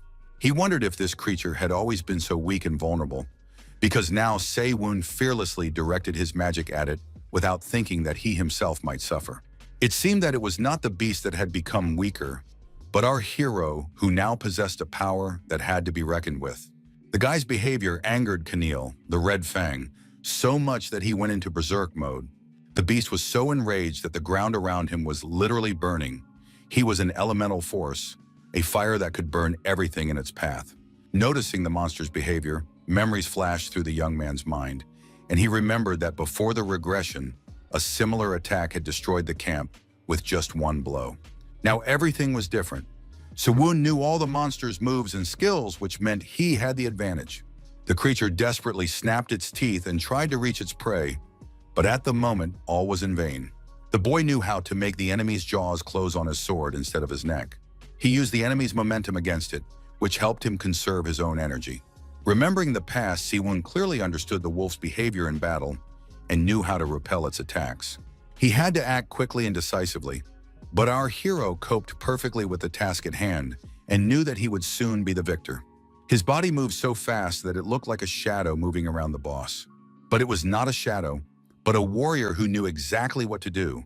So he jumped on the enemy without hesitation and pierced his head with his sword. The system announced that Red Fang had been defeated, and for winning alone, he was awarded extra points and the legendary Fang of Canilla. It felt a little strange to Sewon to realize that he had just defeated the one who had previously evoked animalistic fear within him. Activating his power, he absorbed the Fang and the very essence of this monster, thereby increasing his stats. The fear among the monsters grew so much that they began to retreat, feeling an incredible threat. The beasts were disoriented by the death of their leader. People saw the most ferocious creatures running away, and to be honest, were quietly glad that Sewon was on their side and not against them. Deciding that the guys could take care of the frightened wolves themselves, our hero decided it was time to deal with the next boss. It was a creature that could only be defeated with a tremendous amount of effort, both physical and magical. The huge boar ran straight at the people, sensing their fear and feeding on it, feeling like the true master of their lives. But Han Chul was already waiting for him, having decided to disobey Sewon and engage in a battle with the boss that he might not win. At first, Sewon was angry, but then he smiled at his comrade's courage, for he was ready to face this giant creature head-on, using only his strength. Pag, also known as Redhorn, used the power of an earthquake to intimidate and disorient his opponents. But this had no effect on Han Chul, who was already rushing at the enemy, swinging his fists. His courage amazed everyone who saw him. His fist struck with such force that it caused the ground to crack and rocks to crumble. As it turned out, Han Chul managed to neutralize the earthquake with his blow, adapting well to the power of the Agaras constellation, which had taken an interest in him. Approaching the brave man, our hero asked him if he remembered the first technique of Chinju Yon's fist, to which he replied that he could only handle the first form. Putting his hand on the hilt of his sword, Sewon said that in that case, the brown-eyed man could follow him. Swinging his arm, the guy decided to take action and attack the enemy, as he had just gotten close enough to him. This action greatly angered the boar, and it was in pain, so it began to shake its head desperately to get rid of the unpleasant sensations. Seyun's magical power was already at its peak, and his internal energy enhanced the Kanzi fist technique, making him even more powerful. His fist slammed into the enemy's body with all his might. The beast screamed and tried to escape, but to no avail. One of its fangs was damaged so badly that it fell out, and while the monster was disoriented, the guy struck again. The brown-eyed daredevil's work impressed the old man on the crocodile constellation, so it willingly gave its warrior the power of earthquake. This immediately strengthened Han Chul, who was already prepared to do anything to achieve victory. The guy felt a surge of strength and energy inside him, which gave him new resources for attacking, and he couldn't help but take advantage of it. So soon the creature screamed again. This time the pain became even more all-consuming, and it was clear how much it was suffering. Soon another boss fell to the ground and was completely defeated by those he considered much weaker than himself. The system reported that the Red Horn, Pag, had fallen, and the guys were moving toward victory faster and faster. Han Chul was in shock. He himself did not expect to have such power within him. He was surprised and even a little scared.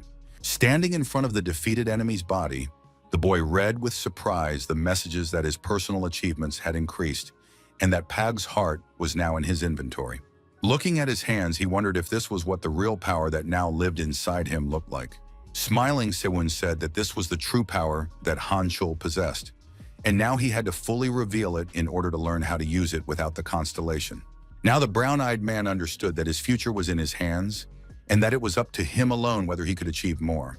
Meanwhile, Sewon absorbed Paga and absorbed its nutrients, increasing his personal characteristics. So the Hungry Prince constellation happily feasted on the tender meat. After that, the guy turned and looked at his companion, who had already defeated another bull. At first, he wanted to ask if he could handle the rest of the monsters, but the answer was obvious. He liked that he now had someone he could rely on, which gave Sewon more freedom. But the trial was not over yet, so they had to move on and look for the final boss, whose destruction would guarantee victory. Meanwhile, So-A tried to calm the people, who were in a panic when they realized the power of the creatures they had to face. The girl fought desperately against the monkeys, shouting that the wounded should immediately retreat behind the barricade. Looking at the young beauty who was playing the role of leader so wonderfully, our hero thought that she was even better than he could have imagined, perhaps revealing her talent along with the power of the constellation. He was distracted from these thoughts by Jean-Pil, who grabbed a bunch of bananas and attracted the monster's attention by running around in circles, shouting loudly. At first, Sewon didn't believe that his blonde friend had done this of his own accord, but when he turned his head, he was convinced that he had understood correctly. Now Jean-Pil was moving even faster and more confidently, seeming to enjoy being useful and enthusiastically doing what he thought was necessary. The donkey head constellation was simply delighted with the guy's actions, literally rolling on the ground with laughter. Our hero wondered why the blonde man had suddenly decided to run around and annoy all the monkeys, since he had previously been reluctant to do such work. It soon became clear that he was not just running, but testing the vigilance of his opponents and looking for those from whom he could take weapons. Finding gaps in the defenses of some individuals, he took what they used as weapons. It seemed that Jean-Pil had mastered the skill of thievery, an ability given to him by the demon Velafor, and could now easily steal the red monkey's equipment. In any case, this was very good for the whole camp, as such actions greatly distracted the enemies. At one point, another monkey ran forward. It was larger than the others, and its body was protected by shining armor. The monster was able to destroy the barricade. Seeing this, So-A shouted that she would deal with this creature herself. She was about to rush into battle, but Sewon stopped her abruptly. The girl was surprised by his presence and asked why he was there and what had happened to the other places. The guy said that he had already taken care of everything else, so she could relax and focus on destroying this guy. So-A's eyes lit up. She clearly wanted to start fighting the monsters. As a true warrior, she couldn't wait to dive into battle. But she wasn't alone. The monkey also felt a thirst for blood and wanted to destroy its future victims as soon as possible. The guys ran towards the enemy, feeling a rush of adrenaline inside them, pushing them to move even faster. So A struck first, and it was an impressive blow. But the boss was not the strongest among his kind for nothing, as he was able to repel the attack and remain unharmed. For someone wielding two swords, the monster with a shield was a formidable opponent. But as Sewon noticed, she was handling the challenge quite well. Sewon preferred not to interfere for the time being. He watched the beauty and couldn't help but notice how her strength and skills had increased. It was impossible not to enjoy So-A's movements. It seemed as if the sword was an extension of her arm, for she wielded it so precisely that one could only admire her. However, there were moments that slightly marred the picture, such as problems with her feet. If you look closely, you could see that she seemed to lack a point of support. And then there was her speed, because her legs simply couldn't keep up with her skill. Our hero immediately noticed this and asked the young lady to follow in his footsteps. She was surprised that he wanted her to do it now, but the guy believed that the fastest way to learn was in real combat. Opening the repository of greed, the young man extracted a skill called Camilla's Double Sword Mastery. This skill was unique, literally one of only 5 in existence, allowing him to move his feet as fast as possible. It seemed as if the legs became so light that they moved like a leaf caught in a hurricane. Se-un could only hope that the girl would be able to keep up with his pace, because it was more difficult than it might seem at first glance.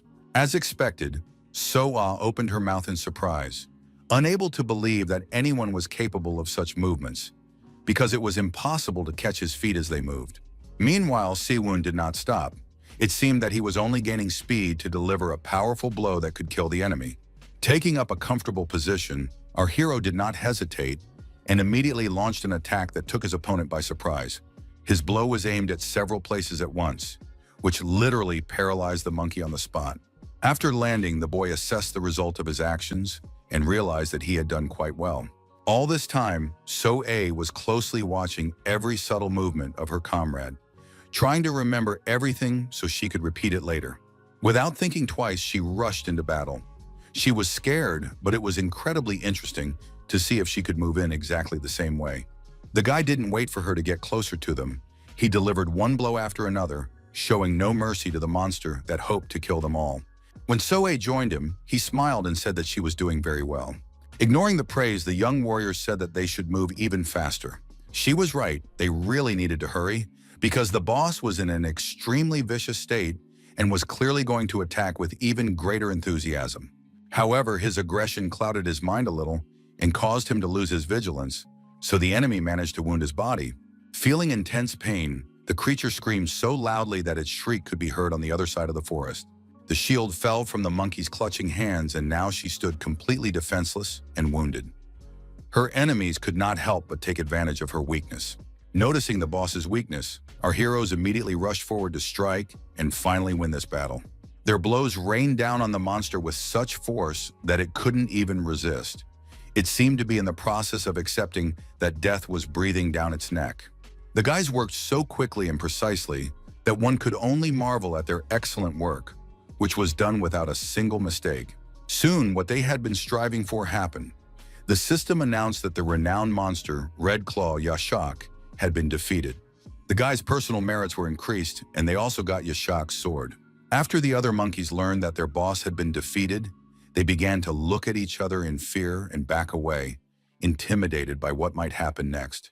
So-A couldn't believe that they had actually managed to do it, because it showed how strong and dangerous they had become. The players were notified that they had successfully passed the 10th wave of adaptation and completed the first chapter of training. Looking at these messages, the girl felt relieved, but at the same time, she understood that more difficult trials awaited them. Han Chal thought much the same, preferring to remain vigilant even when everyone else thought it was safe to relax. The red-haired sisters laughed and cried with happiness, wanting to shout that the damn war was finally over and they had emerged victorious. Only Se-woon understood that it was still too early to celebrate, because real troubles awaited them further on, and it would only be a matter of time. System windows appeared in front of the players' faces, and what they saw there made them very happy. Everyone carefully studied the information, not wanting to miss even the smallest detail. At one point, Soe couldn't believe what she was reading, so she decided to ask Sewon if she had understood everything correctly. He closed his eyes wearily and said quietly that everything was exactly as written on the screen. Now the second chapter of training began. The players had to reach their destination by traveling across the plains, and they were given 168 hours to do so. When people heard that they had to leave this place, they were indignant and said that they had barely gotten used to it. CO1 knew that the first chapter was designed to help the players adapt to survival in the wild, and they had done a brilliant job of it. It was only natural that the players felt uncomfortable about leaving the environment they had adapted to, so their leader tried to calm them down. The red-haired girls were the most optimistic of all, so they immediately thought that they would be able to find a village and settle there. They began to cheerfully discuss how, as soon as they found a place that resembled traces of civilization, they would immediately take a bath, and even monsters would not be able to stop them. Their smiles and obvious self-confidence helped the others feel more comfortable because it seemed that nothing terrible had happened. The others began to agree with them and say that if they had dealt with all the monsters, then nothing else would be a problem for them. Seo-un was even a little surprised that the twins were able to cheer up the desperate players so quickly, which definitely played into his hands. These two girls were the embodiment of optimism. They could warm even those who were used to living in gloomy darkness with their light. They were like rays of light that helped to quell the panic that was growing in people's hearts. The aftermath of the 10th wave was quickly dealt with, the wounded were helped, and the destruction was minimized. But in some places, you could still see a huge number of dead monsters, whose bodies were doomed to rest in this place forever. People had already gotten used to living in such conditions, using the meat of the slain animals for food and giving the skins to Changsok. There was a lot of work to be done, given the number of monsters caught, but thanks to coordinated efforts, everything was quickly completed. Looking around, our hero realized that before the regression, there were not as many survivors as there were now, which made him happy, but also pointed to a great responsibility. At that time, the atmosphere in the camp was much worse than it was now, so they left the camp unplanned. Now they also had to set off, but for some reason the guy noticed the red-haired twins, who were clearly thinking about and discussing something important. It was not difficult to guess that they clearly did not want to leave the barricade they had built, even though they behaved very bravely in front of everyone. So, Siwon decided to approach them to discuss leaving the camp. But when they saw the one nicknamed the Blood Wolf, the girls immediately stopped talking. The guy disliked this nickname so much that he could barely contain his anger towards Jean-Pil when he heard it. He wanted to punish the blonde guy who decided to call him that. This title was not just a nickname, because when a player's achievements reached a certain mark, the system recognized him as part of the legend. That was what a real title was. It had a direct impact on the player's path and was incredibly significant. Some players tried to create their own legend for the title, but almost no one succeeded in this endeavor. On the contrary, they received shameful titles that they wanted to hide. So now Seo-woon came to the conclusion that his nickname wasn't so bad after all. He was distracted from these thoughts by one of the red-haired twins, who was interested in what had made the guy approach them and interrupt their conversation. For a moment, the young man was at a loss and seemed completely unsure of how to answer the question. He raised his finger and seemed to ask for a second. Looking around, Siwon quietly gave thanks for the moment when their optimism had helped calm the people in the camp. It had been worth it. These words surprised the girls so much that they didn't even know how to respond. For a few moments, they just stared at the person who had spoken them. But then they exchanged glances and smiled sweetly, realizing that they had been literally thanked for being who they were. Smiling, the girls decided to joke, saying that they did it in gratitude for Siwon helping them cut down the trees from which the barricades were built. Suddenly, our hero felt a sharp wave of fatigue, so he decided to end the conversation. But before doing so, he asked if the sisters needed any help. While one of them was deep in thought, the other blurted out that she had something on her mind, so she might as well say it now. When it started to get dark, the sisters decided to take the guy to the other end of the camp to show him something. There in an open area lay some bags that looked quite creepy. At first, the guy couldn't even guess what they were for. Then he suggested that they could be used to store corpses, to which the red-haired girl replied that they were sleeping bags made from monster skins. Siwon couldn't imagine that the camp members slept in them, because he kept his distance from everyone else, and therefore didn't know many of the intricacies of life in this society. But he also understood that if he let people get too close to him, he would cease to be objective. Turning to the sisters, the hero asked why they were showing him all this. The girls explained that the bags were not all of their inventory, as they would have to carry equipment, emergency rations, and many other small items. They considered making a cart because it was impossible to carry everything on their backs, but they all understood perfectly well that if they pulled a cart, it would slow them down considerably. After thinking for a moment, the young man suggested that the girls build a cart. They were surprised and asked how they would be able to pull it. Smiling broadly, the guy said that he had thought of a way that could help them in this difficult task. Thinking it over, Siwon realized that there were only two ways to carry out his plan. The first was to tame the monster, but there were no living creatures left. So the only option left was the second one, and in order to bring it to life, he had to open the Vault of Greed. From it, he took an ability called Awakening of the Undead, so one could only guess what our hero would do next. It wasn't hard to guess. He used a spell from the necromancers of the Black Tower, which infused mana into bones and resurrected the dead. So very soon, skeletons of monsters appeared before the guy, ready to serve his will and fulfill his wishes. Un himself was surprised by the power of this ability, so he had to make an effort to order the dead creatures to stand on their bony legs. They immediately obeyed his will and rose, making strange sounds. These dead creatures were very obedient. Noticing these otherworldly creatures, people were very frightened because they had never seen anything like this before and thought that new monsters had awakened. What was especially frightening was that the eyes of the dead burned with an eerie otherworldly fire that terrified everyone around them. Un stood in front of the one he had managed to awaken and could not believe that his powers were truly capable of this. It was something fantastic. He turned to his companions and told them not to worry, because these creatures were under his control and posed no danger. Everyone was surprised by So-A's request, who showed such courage that she asked to touch the dead creature to prove that it was safe to be near it. It was scary, but the girl gritted her teeth and moved closer, carefully touching the monster. Her hand was shaking, but when nothing happened and the creature did not attack her, she felt relieved. Now she moved her hand more freely over the smooth bones, convincing herself and others that they were in no danger. The twins jumped up to her and began to chirp excitedly about how these animals resembled pets, and now they would have someone to take care of. Now the three of them touched the smooth bones and marveled at how amazing these creatures were. The skeletons obeyed only the commands of their master, so all their movements were at Seon's will. As the whole camp watched the girls pet the monsters, the mood clearly improved, and now there was no tension in the air. Finally, night fell, and for the first time in a long time, Sewon was able to truly relax. Only now did he realize how tired he was, both physically and mentally. He rested in the sleeping bag that the sisters had made, and it was hard not to notice that their work was simply amazing. Before closing his eyes, the young man saw a message saying that the hungry prince was satisfied with the hearty dinner that Sewon had prepared for him. The boy thought to himself that now the constellation would have to refrain a little since he had eaten so well. His head was filled with hundreds of thoughts about the past and the losses they had suffered, but he had to leave that behind and move on, starting the second chapter of his training. He needed to focus on what lay ahead, so turning on his side, Sewon decided to take advantage of this moment of peace and rest properly. He understood that if he missed this chance that fate had given him, it would be almost impossible to return. No sooner had the boy closed his eyes and begun to fall asleep than he was awakened by a light feather that landed right on his head. It was a small greeting from the bow and crow, who had decided to point out his favorite. After that, the boy saw the image of a strange creature staring at him. Everything seemed so strange that one might think it was a dream. But no, soon the creature pointed to our hero's sword and began to eagerly call him to action.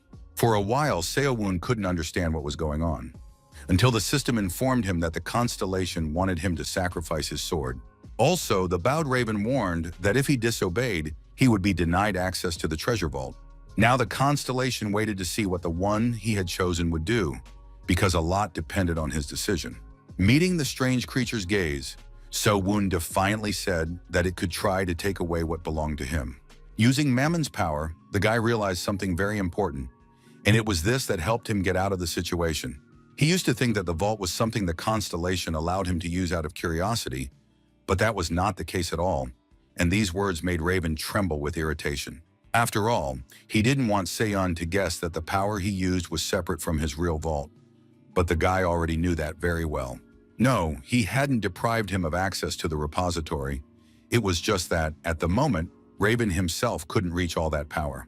It turned out that the power possessed by our hero came from Mammon's repository before the regression, so now the physical form of the repository was lost, and only its inner power remained. So Mammon's current threats posed no danger, and realizing that Seon knew everything, Raven spread his wings menacingly. However, our hero clarified that he understood perfectly well that angering the constellation would be digging his own grave, so he did not say that he would not give him what he wanted. The sword Durandal was the most powerful weapon the guy had at the moment, so he offered to cooperate in order to create a copy of it. This proposal was not made without reason. Seon knew that Mammon had the ability to copy objects, and most of the treasures in his vault were replicas. The bowed Raven nodded approvingly, thinking that it wouldn't be so bad to add another copy to his outstanding collection. But our hero was not stupid, so he wanted something in return. He looked into the constellation's eyes and politely asked him to grant access to his true treasury, which was currently inaccessible to Seon. The bowed Raven frowned, his face instantly becoming so frightening that it sent shivers down one's spine. The guy was persistent. He understood that with his current abilities, he could only borrow the power of the treasures. Realizing the essence of his disadvantageous position, the Raven began to look around awkwardly, clearly angry that some person was asking him for access to the treasures that were right at the entrance. The constellation thought about what exactly was at the very beginning of his treasury and whether he could allow Seon to use it. In the past, the young man had already been there and knew how it was arranged. Mammon kept all the rarest and most valuable items in the deepest part of his dungeon, which meant that the lowest grade treasures were at the entrance. Our hero's offer was accepted because if a copy of Durandal was at stake, the deal was very good indeed. The creature quickly realized this, and his eyes lit up with a sly gleam that hinted at possible trouble. Our hero understood this too, so he decided that he needed to protect himself with a contract. He slashed his arm with his sword, making it clear that blood would seal their agreement. The Raven did the same, and drops of his blood began to drip onto the sword, indicating that he fully accepted the offer. Thus, the contract was concluded, and Siwon finally gained access to part of Mammon's vault. Contracts signed in blood were the most reliable, so Raven also got what he wanted. Seoyun gave what was required of him, and could only hope that he would get more and come out ahead after this agreement. But the determination in his eyes showed that he did not regret what he had done in the slightest. After all, he had the opportunity to get what he wanted so badly, so the price didn't matter. Finally, Mammon's vault was open, and now all that remained was to guess what could be found there. The first thing Seon saw were numerous shelves filled with all sorts of stuff. Various jars of liquid sparkled and shimmered in the golden light of the lamps. As expected, it was quite difficult to find equipment, as most of the items at the entrance were just consumables. At one point, his gaze fell on a flask of elven forest dew, a potion imbued with the energy of the world tree. Without thinking twice, our hero grabbed the bottle and quickly drank its contents, ignoring the fact that Raven was staring at him. After drinking it, the guy thought that it wouldn't be superfluous, and his mood improved dramatically when he felt a surge of energy in his body. The system reported that the bowed Raven had opened the vault, as agreed, but the owner warned that he would not forgive reckless use. Siwon noticed that although the proposal for Durandal had been accepted, his partner still looked extremely concerned. This brought a slight smile to his face because deep down, the guy was very pleased that such a powerful being feared him. Finally, the guy promised that he would not abuse his power and would only use it in cases of extreme necessity. In the morning, the camp was bustling with activity. The girls managed to quickly build sturdy wooden carts on which to transport equipment.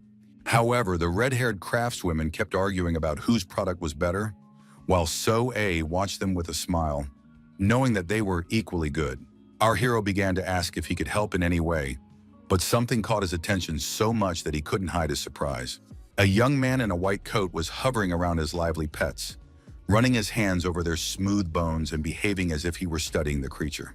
This strange scientist was completely unfamiliar, and Seo-un immediately became wary that he did not remember him from his past life.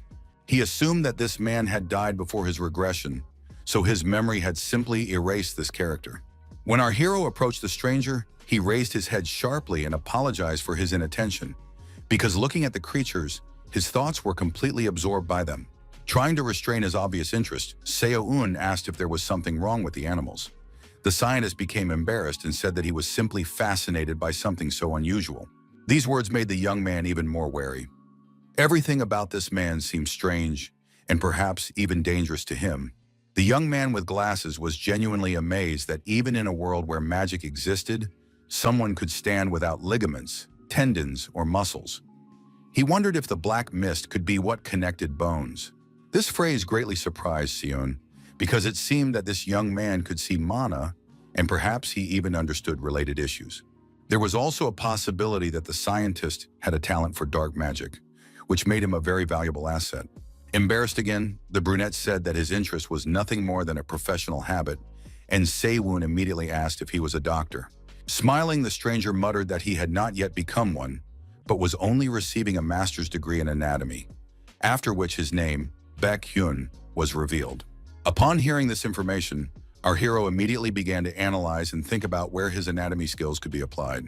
As if sensing these thoughts, Baek-hyun said that, unfortunately, his knowledge was not very useful in this world, as it did not help much with healing or strength. These words made Sae-woon think that this man might know how to use mana and integrate his anatomical knowledge into it. He suddenly wanted to talk to the guy, so he asked him to stay a little longer because this strange scientist had good potential. Despite Baek-hyun's excuses, our hero insisted that he stay, and this sounded especially convincing after he put his hand on the hilt of the blade. Sae-woon abruptly pulled it out of its sheath and drew a straight line on the ground. When Baek-hyun noticed that a strange magic circle had formed around him, he asked in surprise what it all meant. The repository of greed was opened, and the black magic stone, which the magicians of the Black Tower used as a medium, was removed from it. Sae-woon held it tightly in his hands and understood that he had to do what he had planned, because later it might be too late, and the potential of this scientist was too obvious. When the stone touched the ground, it trembled as if it were alive, sinking deeper and deeper into the soil on its own. At some point, the dark surface of the mineral began to take on purple hues, which surrounded it with a strange haze that had powerful energy. Bae-hen immediately noticed that this haze was the same mist he had seen inside the skeleton. After these words, Seon's hand rested on his shoulder. Our hero warned that it might hurt a little now, so it would be better to grit his teeth and endure it. The scientist did not understand anything, as was evident from his eyes. The young man knew perfectly well that the Black Tower's teaching methods included not only creating one's own circle, but also the method of forcibly creating another person's circle. So that's what he decided to do. Yes, such an action caused the scientist incredible pain, but in fact, it was worth it. When his test subject came to his senses a little, Seon warned him that it would be better to keep his mouth shut. Otherwise, his heart might simply not be able to withstand the strain. Baek-hyun clenched his teeth, though it was unclear whether it was from tension or anger. But he clearly did not look very friendly, and he was not yet filled with gratitude towards his new acquaintance. Sae-woon's hands remained on the test subject's shoulders, electric shocks running through them as if they were small lightning bolts. Despite this, the scientist visibly relaxed and allowed his body to resist the pressure. He was uncomfortable, but it was no longer as painful as before. Such a quick reaction showed that the boy definitely had talent, and it would be a real crime not to reveal it. His heart literally beat in time with the force that now hovered in the air, calling on the boy to open himself to this energy and let it flow through his veins. Suddenly, the pain intensified sharply, and Baek-hen screamed. It felt as if someone had squeezed his heart tightly with their palm, and the sensation was, to put it mildly, unpleasant. Anyone with insufficient willpower would have lost consciousness long ago. But the seemingly weak scientist showed remarkable composure. When he was finally able to open his eyes, he saw a dazzlingly bright light that seemed capable of burning everything around him, but the rays only pleasantly warmed his body. The light faded, and Sae-woon finally exhaled and said with a smile that the boy was a good lad for enduring such pain. Baek-hyun slowly began to come to his senses, the fear in his heart turning into panic, and at one point, it seemed to him that he was simply suffocating from the power that filled him from within. But then he calmed down in an instant. His body became light and now literally hovered above the magic stone, which was located right in the magic circle. Watching the whole process, Seon thought that everything was going even better than he could have imagined, as the scientist very quickly absorbed the mana from the high-grade black stone. Opening his eyes this time, Baek-hen felt fatigue in his body. The pain was gone, replaced by a sense of exhaustion. Fixing his gaze on the young man, our hero thanked him for his hard work, which not everyone could have accomplished. Moving closer to the body of his revived monster, He noticed that every bone was saturated with a purple haze, which was actually mana. Baek Hen looked at his hands and decided to do what came to mind. The idea was unexpected but very interesting. As soon as he brought his hand close to the bones, the purple glow became even brighter, as if it was reaching out to him, letting him know that there was a response to his call. This light filled the bones of the dead animal, and at one point it seemed as if it had breathed life into this creature that had left the world of the living. The scientist behaved like an experienced puppeteer, raising his hands and directing the bones where he thought they should go, with just a couple of light movements. It soon became clear that he was reconstructing the skeleton from an anatomical point of view, fastening the joints with mana and creating muscles. It was slower than Seon's method, but it was much stronger and more reliable. Our hero assumed that this was why the wizards of the Black Tower were examining the corpses. Baek Hen's eyes suddenly changed color and took on a strange purple hue. He stared intently at the dead beast, then told it to rise. The fallen monster's body immediately responded to this command, instantly rising on its bony legs, demonstrating its readiness to obey orders. For a moment, it seemed as if the creature had come back to life, a spark of intelligence flashing in its eyes. But it was only capable of obeying those who had power over its mana. What happened so greatly impressed the scientist that he watched everything with his mouth open, finding it difficult to believe that something like this was actually happening. The young man's power attracted the attention of a constellation named Horse, who trampled death and watched the events with interest. Even he was curious to know where the amazing power of the young man, who was just beginning to reveal his talents, would lead.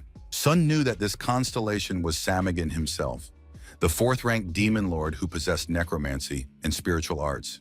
It was clear that the constellation could not help but be interested in a person who possessed abilities similar to his own. Moreover, this was the first mage of this camp, so in fact Khan witnessed the birth of a necromancer. However, the young man was seriously frightened by the news that the demon lord was seriously interested in him, and the mere thought of it gave him the creeps. Se-woon, on the other hand, was extremely calm because he knew that if Samanin entered the game, he would no longer need to help Baekhyun. He was very happy that even if he had to leave the camp, someone would continue to make skeletons and the work would not stand still. After some time, Baekhyun realized how much Se-woon had helped him, so he finally expressed his gratitude. It turned out that the scientist was very upset because he felt like he was of no use to the camp. Our hero began to convince him that there was no need to worry about this, because if he managed to attract Samigan's attention, then his potential was high. Smiling, Baekhyun said that he had found a talent in this strange and cruel world that he could not find on Earth. So now he was ready to work hard to develop this power. This attitude greatly impressed Se-woon, but he was still wondering whether he should voice what was on his mind. But to test the young man, he decided to give him a task. The young man was very surprised and began to worry whether he would be able to complete it, and then asked what exactly Se-woon wanted. Instead of answering, our hero opened the Vault of Greed and took out what he needed. An image of a huge beast that resembled a lion but had some distinctive features, such as wings, longer fangs, and horns, popped into his head. It turned out that he had taken out the corpse of a manticore, a monster with the body of a lion, the fangs of a boar, the horns of a bull, the wings of a bat, and the tail of a scorpion. When the body of this creature appeared out of nowhere and fell right at Baekhyun's feet, the boy was, of course, seriously frightened. Se-woon suggested that the scientists try to raise this dead creature to its feet by the end of the training, and then it would be possible to judge his skill. The boy understood that it would not be easy to make the chimera move. That was exactly how it was, which is why our hero chose this particular creature. The task was not an easy one, but he was betting on this scientist and was confident that he would succeed. The manticore was a rare monster that could only be found on the 40th floor of the Black Tower. If raised, it could become the most powerful force in the camp. While other bone claws trampled the green grass, everyone who witnessed this was greatly surprised. The second chapter of training began, in which they had to reach their destination by traveling across the plains, and they were given just over 151 hours to do so.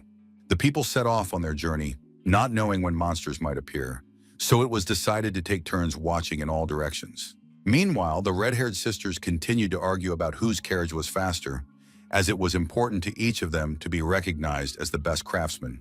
Seouna was already getting annoyed by their constant arguments, because they were both equally good, but he remained silent.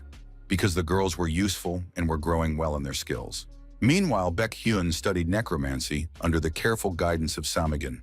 The constellation was amazed by his contractor's extensive knowledge and taught him the basics of black magic. All that remained was to hope that everything would go smoothly from then on and that there would be no monster ambushes on this plane. Despite his successes, our hero was not in the best of spirits. The problem was that he could not remember where exactly the monsters would appear. At such moments, he felt uncomfortable and uncertain because he couldn't come up with a strategy. Deciding that sitting and blaming himself was a bad decision, our hero called over Jean-Pil, who arrived in a minute. He asked his blonde friend to walk around the neighborhood to scout the area and check if there were any monsters hiding nearby. Seo Woo wanted the boy to go a little further ahead, to which he replied with incomprehension, saying that they had already observed the situation from the front. Pointing his finger into the distance, our hero said that the blonde boy should go even further, about a few kilometers, and scout the area there. This order so upset Jong-pil that he reminded him that even though he had fast legs, he was still a human being who could not cover such a distance too quickly. Siwon himself understood that the young man would have to run for several hours without stopping to carry out his order. But that was assuming he had only 2 legs. With these thoughts in mind, he began rummaging through his bag, trying to find something that would help speed up his loyal comrade. Pulling out a large bone, our hero proudly declared that this item should help solve their problem. After that, he focused on his power and began to direct it into the bones. A purple light shone around him, and the bones smoothly flew upward.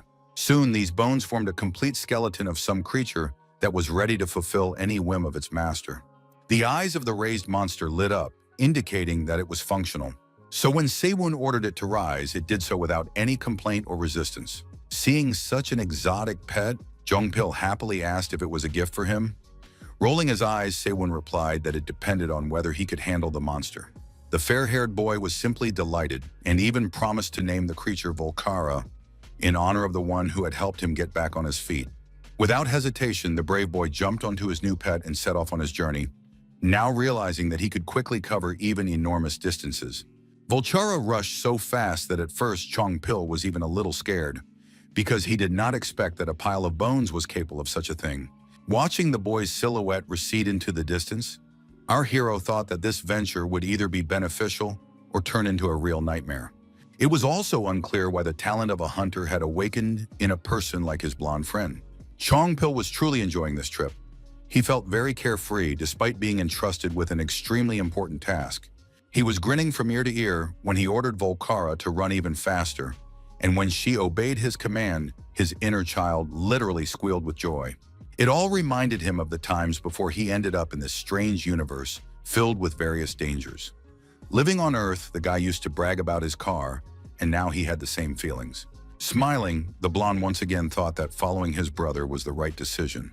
At one point, Jong-pil's face contorted with fear, and the donkey-headed scoundrel tried his best to hold back his laughter at what was about to happen. The blonde managed to drive around the obstacle and nothing happened, so he told the constellation that it should stop mocking him. In response, the scoundrel finally decided to show the boy his true form, and as he expected, it threw the young man off balance, as he clearly did not expect to see anything like that. At some point, the monster suddenly froze in place. At first, Cheon-pil didn't understand what was going on, but after listening carefully, he realized that the clearing was too quiet, as if everything had frozen in anticipation of something terrible. Seeing the reason for the stillness around him, the blonde man screamed loudly and abruptly used the skill Hasty Escape. He also tried to hide from those who were waiting for him nearby, hoping to taste human flesh. The monster stood stubbornly in place and did not intend to move anywhere, which frightened Jong-pil even more, because a feeling of hopelessness began to grow inside him, especially when he saw green-skinned creatures whose bodies resembled humans approaching him. There were so many goblins that the blonde man simply couldn't understand how he could possibly fight them off. His former cheerfulness vanished in an instant, replaced by anxiety and an all-consuming animal fear of the inevitable. Fighting was pointless, so Cheon-pil used very hasty escape and mentally prayed that Volcara would finally move and take him as far away from the goblins as possible. This made the donkey-headed scoundrel laugh loudly and roll on the ground, clutching his stomach. Unfortunately, the goblins had no intention of letting the boy go. They rushed in pursuit and ran faster than anyone could have imagined, apparently eager to get a bite to eat. Chong Pilyu had never been so scared in his life. It seemed to him that the monsters were about to catch up with him, and he would have to say goodbye to his wonderful life. Fighting back tears, the young man comforted himself with the thought that if he could get to Si-woon, he would protect him and take care of these creatures. He ran so fast that after a while he began to make out the outlines of the camp and the carts moving towards him. He made it. He reached his comrades. Si-woon was the first to notice his blonde friend returning to the camp. He was still a decent distance away, but even now you could sense his intense panic. Only a blind person could fail to notice it, for the blonde man's face was literally contorted with fear, and he was screaming so loudly that it sounded like someone had turned on a siren. Seeing this, our hero was naturally surprised, but the only thing he could say to his friend was to ask him to duck down as quickly as possible. Fortunately, Jeon-pil somehow managed to read his lips and understand what was required of him. As soon as the boy did what he had to do, Si-woon activated his magical power and summoned an all-consuming flame that was supposed to destroy all his enemies. Noticing that the flames were rushing straight at him, the blonde boy screamed even louder and asked if anyone really thought this would help him and not kill him before the goblins did. He didn't even expect the magic to work so precisely and not touch him, while his enemies would gradually turn to ash. Brushing his hands off, the boy smiled contentedly and said that there was no better method for fighting numerous enemies than good old fire. When So-ae realized what was happening, she immediately ordered her people to hide behind the carts so as not to become accidental victims of the carnage. Han Chol watched the events unfold closely and thought about the best methods to use to not only win, but also to improve his skills. At one point, they all noticed that something resembling arrows was flying straight at them, so they had to find cover urgently. The red-haired sisters managed to quickly hide behind a cart, as ordered.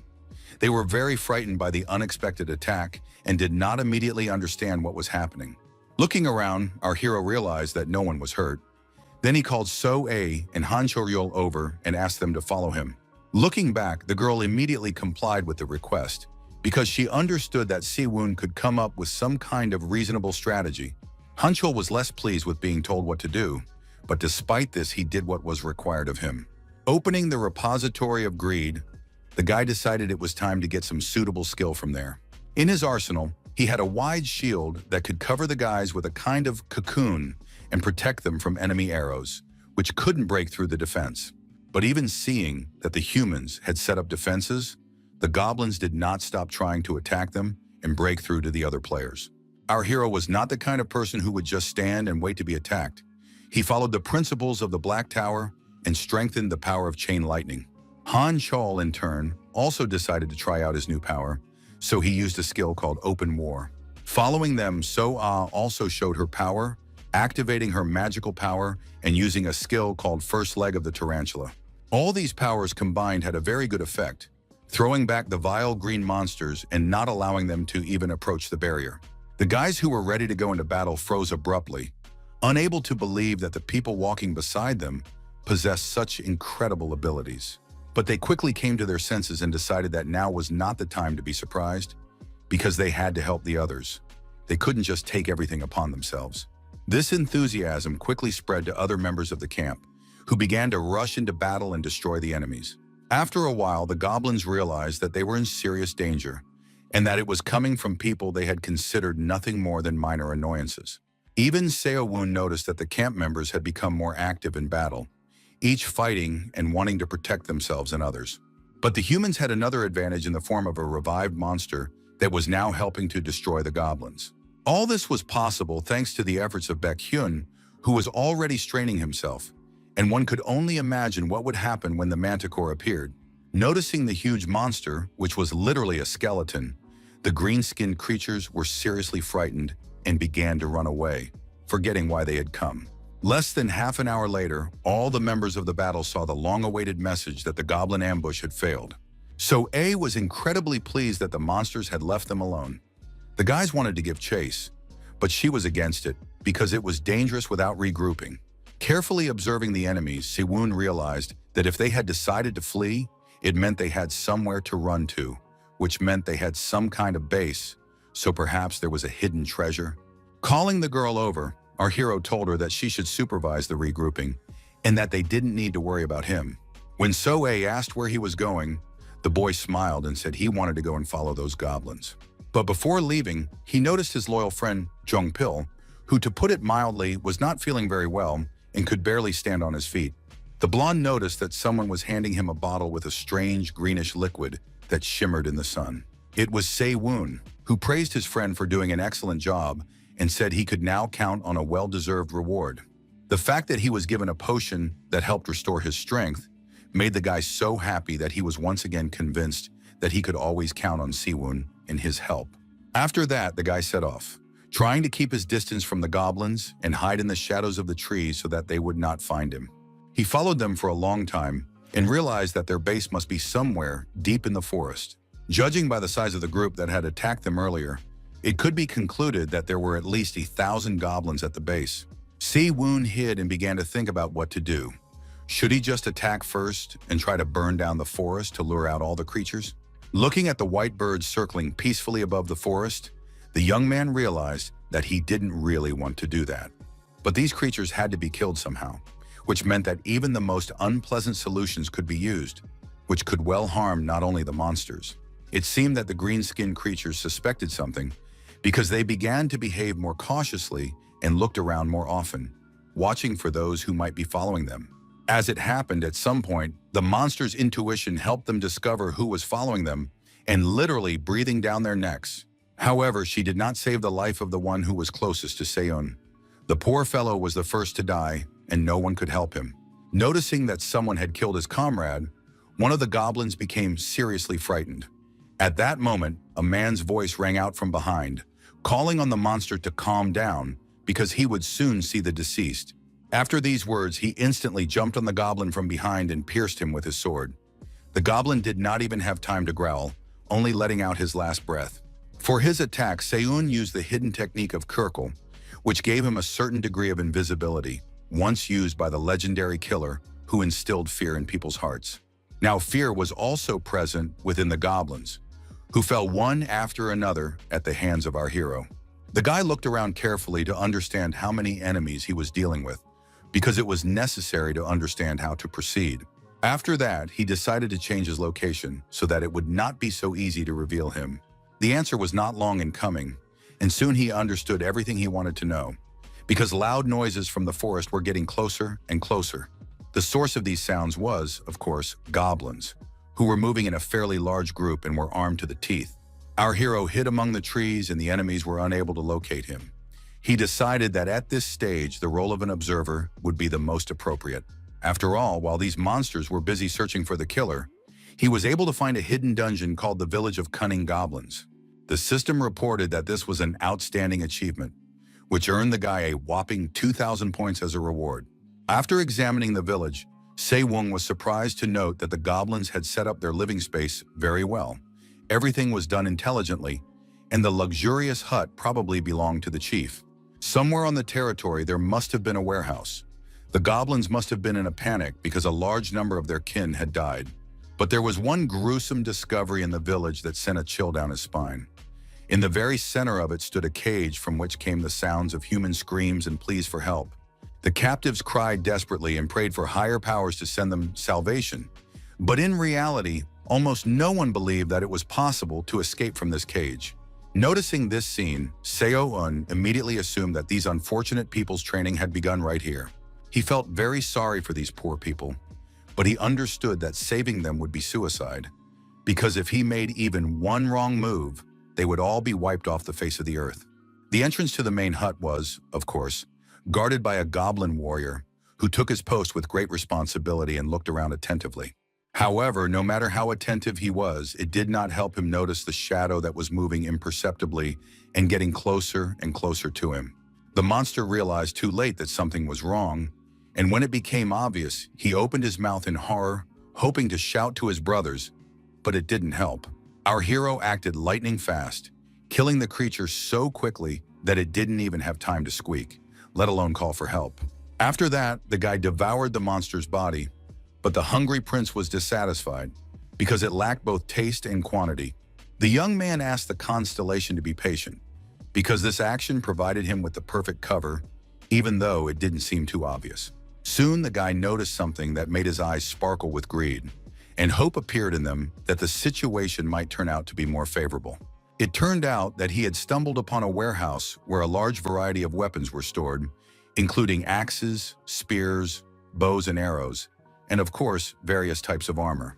Upon entering, our hero realized that there were many decent weapons that could be put to good use. But the hungry prince was disappointed that there was no food to be found. Activating his power, the boy finally decided to open Mammon's vault.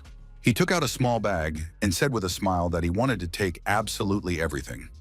He seemed confident that all the weapons would fit inside it. He was right to think so, because he took out a bag with a space that could hold as much as a small warehouse. It was quite difficult to obtain weapons of such quality during training, so he had to take advantage of this opportunity. As he began to put the weapons inside, our hero realized that this storage space was a mini version of Mammon's treasure vault, and it was even bigger than he had expected. The crouching raven frowned discontentedly upon hearing this comparison, but Seon hastened to add that the bag was only a poor version of his storage space. Soon the boy's attention was drawn to a strange wooden chest that seemed out of place among the weapons, and he immediately became interested in what was inside. Opening the wooden box, Se-woon discovered beautiful glowing balls inside, which were mana stones. They looked like very large pearls that shimmered in the sun, and the find was incredibly useful.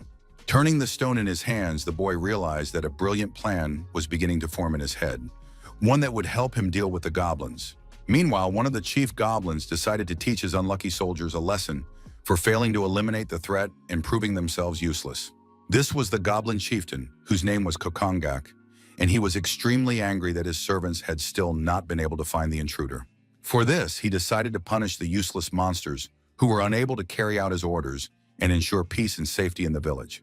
The beaten creatures quickly ran to the exit to avoid getting even more bruises, and the chief shouted after them that they should bring the boy to him, and he also demanded some kind of person for dinner. Anticipating a hearty snack, the chief thought only that his subordinates had gotten completely out of hand and their level could no longer guarantee safety. His thoughts were confirmed by a male voice coming from right behind the chief goblin's back. It was Se-un, who had once again gone unnoticed. Genuine fear was reflected in the chief's eyes because, until that moment, no one had ever been able to enter his dwelling unnoticed. But that had changed because Se-un had not only gotten inside, he had complete freedom of action in relation to the chief, and he intended to take full advantage of it. So, without hesitation, our hero attacked. His speed and agility were impressive, and left his opponent no chance of survival. The enemy's sword wounded the goblin right in the neck, releasing a huge amount of bloody spray, which caused the monster to freeze in fear. Stepping aside to avoid getting dirty, Seon said that he had no time to explain his actions to the enemy. The goblin was interested in only one thing: how some kid could get so close to him without being noticed. It seemed impossible to him. In turn, our hero asked if he was really standing in front of a famous monster, because the leader's reflexes were pretty quick. Grinning in response, the chief goblin realized that the man standing before him was extremely dangerous, as he had cut his throat without hesitation.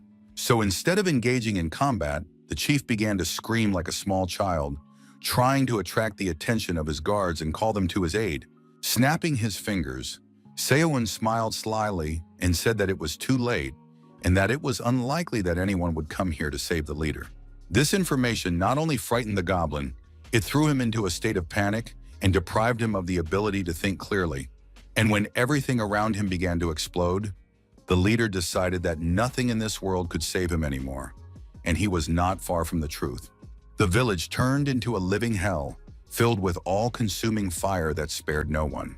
When the leader saw this through a broken window, he couldn't hold back a scream of horror, because it was difficult to accept what had happened to his village. Seon was helped in carrying out his plan by mana stones, which were literally saturated with mana and could be used in various ways. One of the most powerful ways was to turn them into bombs, and our hero took advantage of this property. He enchanted the stones and placed them throughout the village, which led to total destruction. Listening to this story, the chief could only grit his teeth in anger. He considered his village impregnable, but some boy was able to destroy it. Anger overwhelmed the monster, so he mindlessly rushed at the man, hoping to kill him and take revenge for destroying the place he had built his entire life. Seo-un had expected such an attack, so he reacted quickly and parried the blow, managing to wound his opponent again and draw blood. But the goblin was not going to give up. It was not for nothing that they say a cornered beast is the most dangerous, because the monster attacked with such force that our hero could not help but be amazed. Soon the fight came to an end, and Chief Kokongnak fell to the ground, his life ending right in the room from which he ruled his domain. Since the young man managed to defeat the famous monster, his personal merit points increased significantly. The system also reported that, in addition to this, he had received Kokongnak's spiked bat, only it was more fragile than one might think. Smiling, the young man remembered that according to the rules, he had to defeat 1,000 goblins at the main gate of the dungeon. The fire helped him a lot, so soon the system sent a message that our hero had flawlessly completed the hidden dungeon called the Village of Cunning Goblins. Thanks to this, an outstanding achievement was obtained, and as a reward for it, many personal merit points were credited to Seiyun's account. Anticipating a hearty and delicious meal, the hungry prince looked at the young man with bright, sparkling eyes full of hope and expectation. Not wanting to keep the constellation waiting too long, the young man devoured the monster's bodies, increasing his agility and intelligence by several points. The system also informed the hero that a small amount of internal energy and mana had been absorbed into the dantian in the circle. The hungry prince was very pleased with what was happening. He looked at the well-prepared huge dish and wanted more. Seiyun realized that the well-cooked dish referred to the entire village, which the constellation hinted at devouring. There were more than 1,000 goblins, and the young man understood that if he used his gluttony power on each of them, it would never end. Taking pity on the young man who was racking his brains over what to do, the hungry prince strengthened his gluttony and raised it by 1 level. Now his gluttony allowed him to devour many corpses at once and get more nutrients for it. Seiyun really liked the fact that he could absorb nutrients in larger quantities. This option was just perfect for him. So now with his new power, he easily devoured the entire village of cunning goblins and fed his insatiable master. When the fangs of gluttony descended on the village, chaos ensued, for Seiyun could not have imagined that he would ever witness such power. It seemed as if the huge mouth was devouring what was left of the still-burning village, everything disappearing, buildings, corpses, even the trees that grew around the perimeter. Our hero could only watch all this with his mouth open and think how lucky he was to be on the same team as the hungry prince, because he did not want to become enemies with such a creature. But despite his fear, the young man was attracted to this power, and at times he forgot what a powerful creature he was dealing with, because sometimes it behaved like a hungry child. In the end, the guy devoured more than 2,000 goblins, and his personal characteristics increased by 10 points. In addition, a huge amount of internal energy and mana was absorbed, and Seiyun felt as if a real fire was burning inside him. Power literally flowed out of him. It was everywhere, inside his body, flowing through his veins along with his blood and filling every cell of his body. Soon, the system reported that the hero had successfully created the 3rd circle of mana using the Black Tower's training methods. This allowed the young man to use 3rd-level magic, and the Black Tower's methods also increased Seiyun's destructive power. The guy couldn't help but be pleased with the fact that they were only in the 2nd chapter of training, and he was already in the 3rd circle. In addition, he set a tower record and accomplished an impressive feat, for which he received an additional 100,000 points. This stunned the young man. He did not expect his achievements to be valued so highly. Now, numerous constellations associated with magic began to take an interest in him, and the Bode Ravens severed ties with the lower-level constellations. The system reported that the constellation, which was called the 5th Day, was looking at Seiyun with a beautiful smile.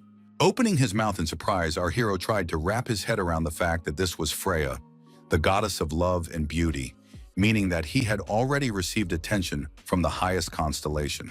Usually, such characters only appeared at the end of training and bestowed their attention only on the most highly skilled players.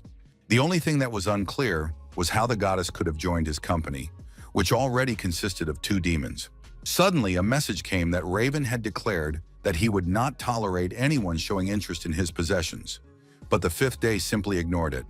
This made Raven's feathers quiver with anger, but Freya did not seem concerned, which was good because the boy had no intention of offending the goddess. He understood that in order to prevent the coming war of demons, he needed to befriend the divine beings. The guy was pulled out of his thoughts by the screams of people who had broken free from their prisons and were now free. The rescued people began to approach our hero and thank him for his help, asking him how he managed to deal with the goblins. The people cried and said that they had already accepted the fact that they would die in these cages, but now they had been freed and would never forget the young man's kindness. Seo-un felt awkward hearing these words because he hadn't really cared about the prisoners, but now he began to think about what to do with them and whether to take them with him. Our hero had not planned to save anyone. It had happened by accident, so he did not feel particularly responsible. While he was thinking about this, the rescued man watched him intently and muttered through clenched teeth that he knew what the young man was thinking. He said that none of them were going to hold back the guy who had already done too much for them, and that it wasn't a problem for them to get to their destination on their own. It immediately became clear that this man had taken on the role of leader, so there was no need to worry that this group of people would scatter like a flock of frightened sheep. The self-proclaimed leader looked like a reliable person who inspired confidence in those around him. Seo-un assumed that these were the survivors from the first chapter of training, and he still had no intention of protecting them. However, he said that if people still wanted to follow him, they would have to be more determined than ever. These words made the leader's eyes light up with hope because apparently he wanted to join Sechwun. In the end, they all set off together. They had to walk for 3 days without stopping to catch up with the rest of the camp. The wagon with equipment and provisions rolled steadily forward, leaving behind the forest and everyone who might be in it. Hunchul carefully made sure that everything was calm in the camp and that no one disturbed the order. Everyone had to do their job. In addition, he worked hard. So-a even asked him to take a break, because pulling the cart alone was, to put it mildly, not very easy. The young man said he didn't need help, because this was just training that the old man on the crocodile had arranged for him. Despite these words, it was clear that the young man was making a tremendous effort to stay on his feet. Deciding to distract her friend a little, So-a asked if he thought Si-woon would be able to handle the goblins. Nodding his head, the brown-eyed man said that the boy was not weak to begin with and would return even stronger than he was. The girl's eyes reflected sincere admiration. Si-woon already seemed very strong to her, and she didn't understand how that strength could increase even more. Meanwhile, Jung-pil mounted his pet and raced through the forest. For the first time, he was so serious. When So-a noticed the expression on the boy's face, she was frightened, for it expressed concern, fatigue, and genuine anxiety. Finally, the poor guy was able to get up from the resurrected monster, and as soon as his feet touched the ground, he threw up. Healer Han-yul immediately noticed this. She urged people not to panic and said that she would examine the boy right away. She touched his head with her hand, and a soft light burst from her palm, enveloping the patient. It did not burn, but gave off a soothing warmth. A few seconds later, the doctor recoiled from the poor boy in horror and announced fearfully that John Pil-yu was so ill because his body had been poisoned. These words shocked So-a. She couldn't understand how this was possible and assumed that it was the work of goblins. But Han-il reported that there were no injuries on the boy's body, which meant that he had inhaled something. But when she smelled the odor coming from the victim, everything fell into place, and the girl was horrified by her own thoughts. Han-yul reacted quickly and immediately ordered everyone to wet a cloth and cover their mouths and noses with it, saying that there was poison in the air. These words seriously frightened everyone who heard her order, because no one could have imagined that the situation was so serious. Unfortunately, the doctor's words were soon confirmed. Some people who decided not to obey her began to suffer from severe suffocation, and after a while, foam began to come out of their mouths. The system sent a notification that the bloodied lion was announcing that it was time to make a choice, because there were too many patients. After reading this, Han-yul was horrified. She thought she had finally become a real healer, and now she was being forced to choose who would live and who would die. Clutching her trembling hands anxiously, the girl began to think about how much she wanted the man who had once helped the wounded to be with her now. Suddenly, the vault of greed opened, which meant that Si-woon had found a way to help in this situation. A skill called breeze was used, so the girls immediately froze in place when they felt the touch of a light breeze. This spell was used in the Green Tower. It was not very useful in battle and was more often used in everyday life. The red-haired sisters were the first to realize that it was thanks to this wind that it became easier to breathe, which meant that the poisonous fog was dissipating. Continuing to control the breeze, Si-woon quietly said that he could not have imagined that these toxins would spread so far. When the other members of the camp saw the young man, they began to shout excitedly that their leader had finally returned and would now solve all their problems. Even Jung-pil joyfully raised his head and gave a thumbs up, showing how happy he was that his friend had returned, who could have saved him from suffocating to death. Opening the Vault of Greed once more, our hero took out the antidote, a detoxification spell from the White Tower, which was supposed to neutralize the poison. Although treating poisons was Marbus's specialty, the young man decided it would be much faster if he helped. When he finished helping Jean-Pil, he noticed the joyful voice of So-Am, who kept talking about how he had finally returned. He arrived earlier than expected only because Han Chol had left clues that helped him find the group of players. Looking behind the young man, So-A cautiously asked who Siwon had brought with him, as there was a whole crowd of strangers standing behind him. After this question, the leader of the strangers stepped forward, bowed respectfully, and introduced himself as Il-jung. The man explained that Siwon had saved their lives, and now they wanted to follow their savior and join his clan. It was clear that the young man himself was not very happy about all this. He probably understood perfectly well that new people meant new responsibilities. So-A, on the other hand, was more welcoming, surprising everyone, especially Il-jung by extending her hand. She smiled broadly and said she was happy to welcome those who were willing to work hard for the common good, because such people were always valued. The leader of the newcomers was so surprised by this warm welcome that he decided to ask again if they were really being accepted into the camp. Nodding her head, the girl said that if Se-woon had decided to accept them, then they were welcome members of their group, after which she asked the guys to bring clothes for the new arrivals. Everyone began to bustle about and look for clothes made of skins, which had been made in advance and now came in handy. While the others were bustling about, So-A approached our hero and expressed sincere surprise that he had brought people here. He replied that they were strong enough to be useful. After that, the players saw a system notification informing them that they had successfully overcome the Poisonous Fog Challenge and earned 1,000 points each. They continued to complete one task after another, with the Poisonous Fog test followed by a balance test. After that, the players successfully completed the Acid Swamp test. Then Han Chol distinguished himself by successfully tracking down a pack of red bears, after which they were all neutralized, and everyone who participated in the trial received 2,000 points. Rewinding all these successful missions in his head, our hero thought only about how, before he returned, he had to risk his life to go through all this. But now everything had changed dramatically. Not only did no one die, but the guys were getting stronger with each battle. Thanks to this, Seon had the opportunity to explore hidden dungeons at any opportunity. Thanks to the guiding crystal, the guy learned their location even before the regression. But even if he found the dungeons, he couldn't conquer them because he didn't have enough strength, but now he could easily handle it on his own. The Hungry Prince also benefited as his gluttony attacked entire villages and satisfied his insatiable appetite. The mouth of this constellation was so huge that sometimes even Se-woon was horrified by it, wondering how his patron had not yet devoured the entire world. When they destroyed the insect incubator, the Hungry Prince praised the taste of these creatures' fluids, saying that he liked their bursting texture. Se-woon understood that if things continued as they were, they would reach the fourth circle faster than planned. All these thoughts were interrupted by a familiar voice, which put our hero in a state of shock.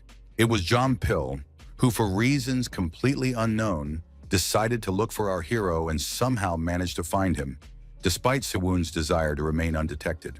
The blonde guy said that he had been scouting and found traces of his good friend, as much as the young man didn't want to admit it, but Jean-Pil had a talent for surveillance. Now the guys were companions, and when the blonde asked if Se-woon had any other plans, he replied that it was time to return to the others.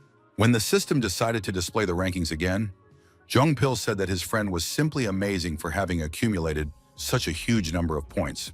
The guy said nothing, but thought to himself that it would be strange not to take first place, using all the treasures he had found in Mammon's vault. However, there were some truly exceptional players in the tower, some of whom had become completely different from the very beginning, or had received the power of a powerful constellation from the start. Therefore, it was too early to relax, because there could always be someone stronger than you. Distracted from these thoughts, the hero said that they needed to return as soon as possible, after which Jean-Pil offered him a ride on his white wolf. He was now better at controlling the animal, so they had to get to the others as soon as possible. Time passed quite quickly, so the guys managed to pass another test of the Forest of Screams. So-A praised the players and said that they needed to take a break to reorganize, and they also needed to check on those who might be injured. She also couldn't help but note the efforts of Il-jung, who had performed very well in this trial. The man said that it was all thanks to the attentiveness of the others. Standing aside, Zawun noticed that the expressions on people's faces had improved significantly, and he assumed that this was due to their increased skills and self-confidence. At one point, his peace was disturbed by someone who approached too quietly and, despite his imposing size, behaved extremely quietly. It was Han Chul, who, with an awkward and slightly irritated expression on his face, said that he would like to ask our hero for a sparring match. Behind him stood So-ah, and closing his eyes, Se-won thought that teaching someone with such potential would be a pleasure, but now was not the time. The brown-eyed Hulk didn't like this answer so much that he asked indignantly why. The answer was simple. Our hero assumed that they had almost reached their destination. Soon, the system confirmed this thought and reported that the players had indeed reached their destination. This meant that the second chapter of training had been completed, and the players received their well-deserved points. And because the journey had been completed much faster than expected, the system awarded everyone extra points. The players were surprised and delighted that the journey had not been as difficult as they had expected. Only Seo-won was concerned that apparently there would be no more system notifications about ranks, which meant that they were not the first to visit these places. There must be people somewhere who went straight to their destination and didn't collect any ballast along the way. The system notification informed them that additional bonuses awaited them and that they would be able to strengthen their positions. A short time passed and the system announced the start of the third chapter, called Collision. None of the players understood what this meant. Everyone started asking So-A what to do in this situation, but the girl had no idea what to do. She wanted to think everything through calmly, but she was not given the chance to do so. Her eyes widened when a piercing screech sounded, which did not bode well. It was made by some strange birds that looked extremely frightening, their eyes prophesying death, and their sharp beaks and claws only confirming this assumption. But they weren't the only threat. Strange monsters resembling gnomes from children's fairy tales were moving towards our guys, only they were far from kind. But the surprises did not end there. Huge wolves with eyes glowing with hellish flames began to emerge from the forest thicket. When poor Jian Pil saw all these creatures, he screamed in fear. Of course, he didn't want to face such monsters, but fate was cruel. So cruel that it allowed the creatures to surround our heroes on all sides, leaving them no chance to escape, so that they were like hunted animals. It was at this moment that the one who could save them in this seemingly hopeless situation arrived. Seo-an looked as if he already knew exactly what to do and how to deal with the numerous monsters that had set a trap for them. His hands glowed when the guy finally summoned his magical energy, which instantly responded to his call, this time using ice magic. The energy was so strong that it literally overflowed from within the boy, his eyes burning with a strange fire, indicating that he had immersed himself in the depths of his magic. Stretching out his hand, he directed a frosty wave at his enemies. It was an attacking ice magic from the Blue Tower, which struck his enemies with cold and ice shards. Under the influence of the Black Tower technique, this power was enhanced and its impact became more destructive. Seunu felt as if the ice spikes were an extension of his own body, so easily and naturally did he control them. And anyone could see how strongly the magic obeyed him. It was safe to say that they were facing a powerful mage who controlled his energy. However, this did not deter the enemies much. The monsters rushed forward at such a speed that it was clear they were not afraid of humans and were confident in their strength. This continued until the first bird was hit. As soon as the ice magic touched its body, it let out a piercing scream. The one who was truly happy was the hungry prince, who was already anticipating a new, refreshing meal. Seeing how his enemies were suffering, Seo-won decided that they had dealt with them very quickly and that they could advance even further during that time. Therefore, he decided not to stop and to continue fighting the creatures, who for some reason had decided that humans were weak beings who could not defend themselves. It became really cold around him, of course, because the magic of ice was raging around him, which did not warm him at all. Soon, most of the enemies were finished off. They simply froze so much that their bodies could be destroyed with a single movement, which completely shattered them like a figurine. So-A watched the guy's every move closely, and at some point she even got scared because she realized that there was a terrifyingly strong person next to her. But while the monster beasts were finished, the invasion of the little gnomes was not over yet. It seemed that there were even more of them than there had been initially. Chongpil was the first to encounter them, but he didn't panic and came up with a good plan. He decided that in order to deal with the monsters, he first needed to gather them together. When they were all gathered together, Sewon intercepted them and successfully directed his magical power at them, freezing them in place. Seeing the frozen little people fall to the ground, our hero concluded that they had practically finished with this invasion. He understood that they were doing quite well, which meant that if they continued at this pace, they would be able to go quite far. The essence of the third chapter of training was survival, and only half of the players who reached the destination were able to pass it. In other words, confrontation between the squads was inevitable. It could be especially problematic near the starting point, which could well turn into a battlefield where many different squads would clash. Therefore, the guys needed to strengthen their positions in advance and get closer to the center. The system announced a new level, and when a bird flew across the sky, it notified them that the hungry prince was already drooling, having spotted his next delicacy.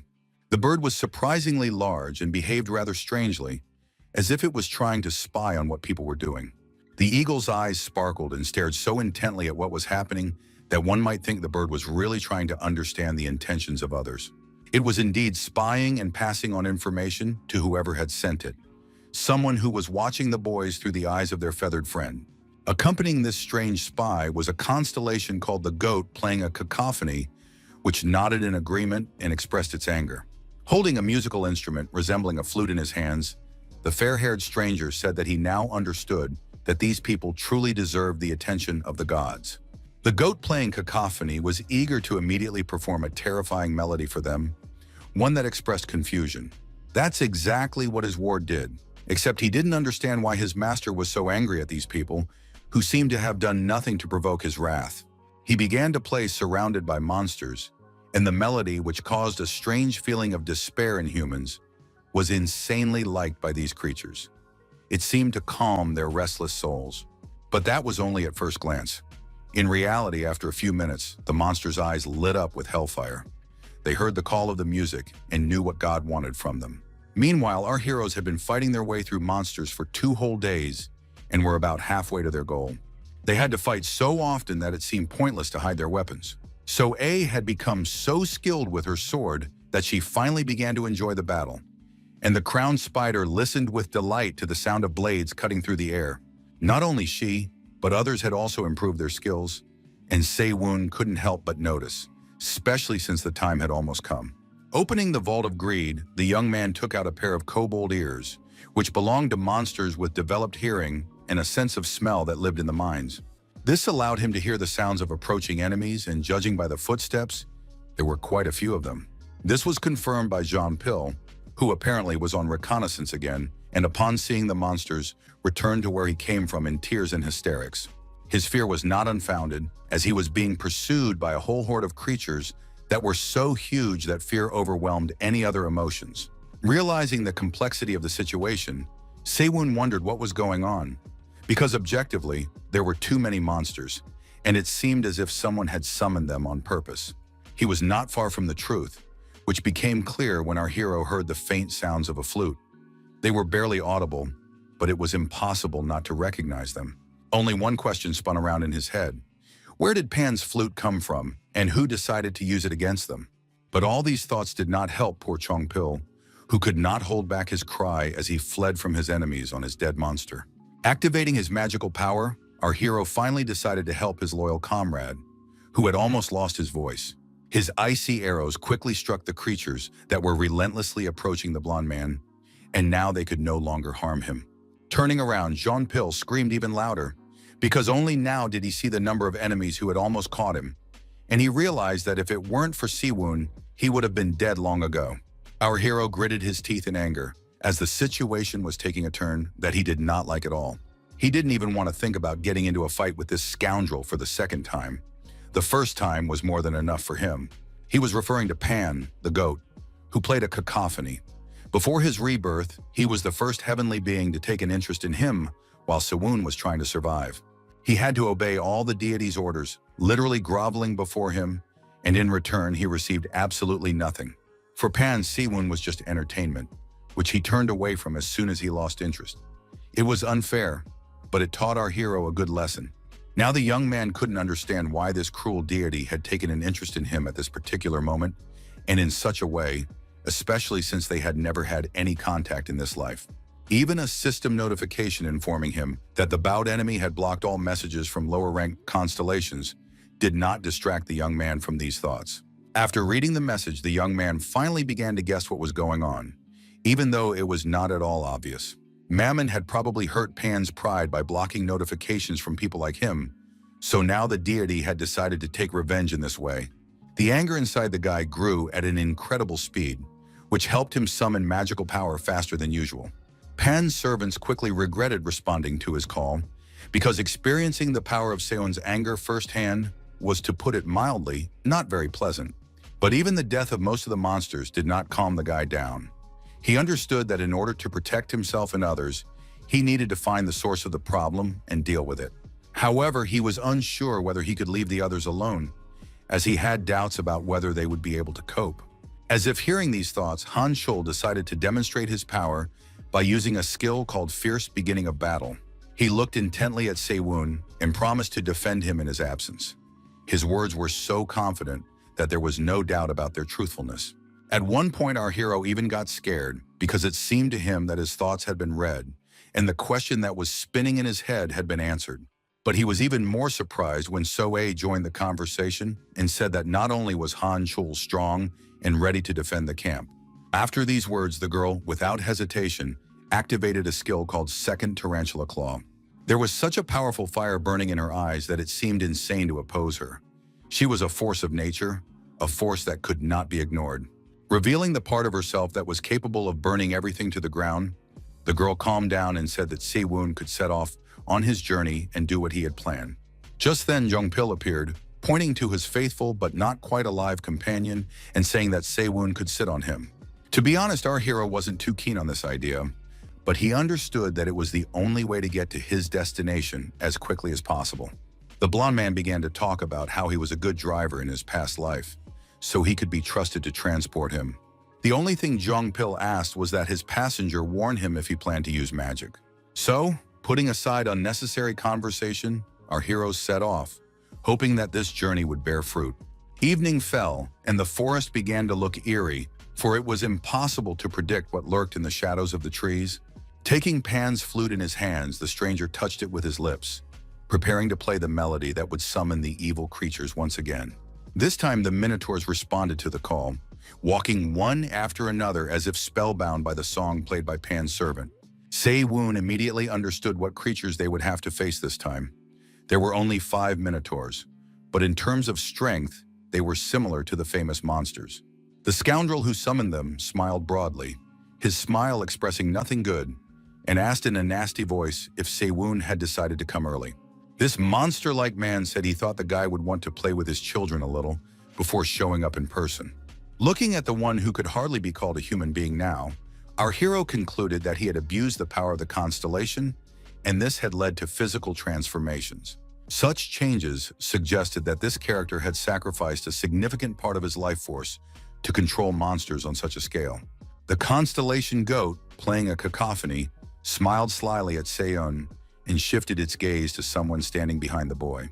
After that, the strange player shouted that everything had become clear to him and that he would do what the gods so desperately wanted, after which he ordered his loyal followers to attack. The Minotaurs instantly came to life and really began to advance. It was even strange that such powerful creatures obeyed someone's orders. The young man understood that the whole crowd wanted to pounce on him, which meant he had to act before they got close. His ice magic obeyed him better with each use. So the young man was not even surprised that a moment later, his enemies were already frozen. But his triumph only provoked a burst of laughter from his enemy, who couldn't believe that anyone was capable of such a thing. Stomping his foot like a little child, Seon's opponent began to stomp loudly on the ground, which looked extremely strange. It turned out that he was calling a huge worm, which soon responded to the call and burst out of the bowels of the earth, nearly knocking Sewon off his feet. To deal with this creature, it was necessary to open the Vault of Greed, because looking at the creature's mouth, it was obvious that it would not be easy to deal with it. Our hero activated a power called Earthquake and decided to see if it would help him in this situation. It was a basic spell of seismic magic from the Yellow Tower, sending a pulsation through the ground, engulfing his opponents. The power worked as intended, because soon the giant worm began to scream and convulse in severe pain. Seeing this, Goat, who was playing a cacophony, flew into a rage. He sincerely wished for Seon to be consumed by horror, and his minion planned to carry out this task. His lips touched the flute, and for the villain, the whole world around him lost its meaning. There was only him, his master, and the terrifying melody that sent shivers down his spine. The music had a strange effect on the Minotaurs. Their eyes began to burn, and their nostrils flared wide, trying to take in as much oxygen as possible. The music grew louder and louder, causing the monsters' bodies to twist as if they were going through withdrawal. They needed fresh blood, and they needed it immediately. The creatures began to enter berserk mode, a skill once used by the Red Fang Keneal. It was unclear how to defeat creatures in such a state. Even Raven understood the complexity of the situation, as he had temporarily returned the borrowed weapon to the young man. The bowed Raven wanted this goat to be dealt with as soon as possible, so now Seon once again held the legendary sword in his hands. Smiling, the guy said that he would gladly use the weapon and do everything not to disappoint his patron. The first Minotaur was already approaching, swinging his huge fist, already anticipating how he would crush the weak human's skull. The young man reacted quickly, realizing that the sword of Taiji would help him fend off this attack, because by absorbing the enemy's strength, it would be possible to repel it. He was right. It really did help take one of his opponents out of action, thus preventing his attack. And when our hero repelled his force, he made the Minotaur attack his fellow tribesmen, so that one monster's fist slammed into the other's face with full force. The Minotaurs clearly did not expect such a turn of events, so they did not know how to act and seemed as confused as possible. This gave Seon a wonderful opportunity to maneuver, and he easily attacked, choosing the most convenient position. One clear and powerful blow made the monsters scream in pain. They were completely confused and unable to defend themselves properly. Looking his opponent straight in the eye, the guy loudly and clearly declared that anyone who dared to stand in his way was finished. And the Minotaurs really believed it, because everything indicated that they were far from being in a leading position in this battle. It all ended when our hero decided to unleash a torrent of magical power on his enemies, which literally tore the creatures to pieces. This spectacle made Kozul's servant, who was playing a cacophony, open his mouth and just watch as his followers rapidly perished. Tears even flowed from the eyes of this insensitive creature. Apparently, the loss of his comrades had struck his heart, if it had remained inside his altered body, of course. Seon could check this right now. He approached his enemy and touched his fragile neck with his impeccably sharp sword. Now everything was over for Pan. The goat, playing a cacophony, cried out in bewilderment, and the constellation angrily ordered his subject to stand up immediately. But he couldn't do it. Seeing his enemy's weakness, Raven demanded that he be killed immediately, and the sacred sword returned to him. Seon understood that Pan's subject was already unconscious, but something still bothered him. Although he understood that he could not stop, he had to finish what he had started and finish off the scoundrel. All this seemed absurd to the young man. He even felt sorry to see that the deity had fallen so low as to decide to pick on a human being for the sake of revenge. The constellation was struck by the young man's audacity and did not understand if he was really addressing it. Sewon was not afraid to tell the deity that he had more pride than courage, because he still could not bring himself to go against the Demon King. The goat was shocked that a human dared to provoke him, but Sewon just smiled defiantly. His patron nodded approvingly. The bowing Raven was glad to have found such a brave young man, so he advised him to go ahead if he dared. These words angered Kozul even more. His face flushed red, and he looked as if he was about to explode. Our hero believed that despite his lack of real power, Kozul bossed people around, relying on his father's protection, and he considered the constellation too petty. These words made the deity burn with rage. He was so angry that he wanted to burn the insufferable youngster to ashes. So he decided to treat his servant in the most cruel way possible and modify his body even more, thereby causing the poor guy unimaginable suffering. Now instead of legs, the boy had hooves, and his body was covered with wool. He had once wanted to be like his master, but now he regretted it, because he was experiencing hellish torment. The system reported that the goat, playing a cacophony, was attempting to descend, as evidenced by lightning bolts that appeared out of nowhere. Seon knew that during the descent, the constellation took control of its follower's body and could influence the events taking place in the tower. This was the only way to intervene in what was happening, as deities were generally forbidden from directly interfering in the affairs of the tower. The descent had many drawbacks. First, breaking the law lowered the constellation's rank, and second, it attracted the attention of the system. However, there was also a third most important reason why constellations tried not to resort to such actions. If some daredevil managed to defeat them in this form, they would receive a penalty from which they might not recover. Suddenly, the system announced that the goat, playing cacophony, had failed in his attempt to descend, thus losing part of his rank. Now the power that had been used for this process began to fade, and the poor minion's body was inexorably destroyed in the most disgusting way. The last thing that came out of the monster's mouth was that Sewon could not even count on forgiveness or mercy, but the guy wasn't going to ask for it. After looking closely at his opponent, he only asked who had forced him to descend in the middle of the day. Activating his gluttony power, Sewon did not hesitate and decided to please his patron with a hearty and delicious meal. The goat, who was still conscious, began to ask what his enemy was going to do, threatening that if he touched him, his father would not let it go. But Sewon didn't care about any of this. He just did what he thought was necessary and ignored the empty words of his dying enemy. The hungry prince was very happy to have such a brave protege who provided him with such high-quality snacks. Opening his mouth wide, he began to devour Kozel. And when Kozel realized what was happening, he began to scream desperately, but no one could help him now. Even on the verge of death, the goat wondered how an ordinary guy could possess the powers of two demon gods at once. The system reported that the constellation had lost its rank, and as a result of falling below the required rank, it had lost its privileges in the system. The hungry prince said that despite the strange taste of his dinner, it was very nutritious, so overall he was satisfied. Our hero was not sure that the prince would be able to absorb the rank of this constellation, but now he understood that the risk was justified. The Boeing Raven was extremely surprised that someone was able to fight the constellation during training and defeat it. It seemed that this was the first player who had managed to do so. However, one thing alarmed the young man. He noticed that for some reason, the absorption of characteristics had not worked. Thinking about it, he noticed that Pan's flute, which had been in the hands of the goat's minion playing a cacophony, was lying in the clearing.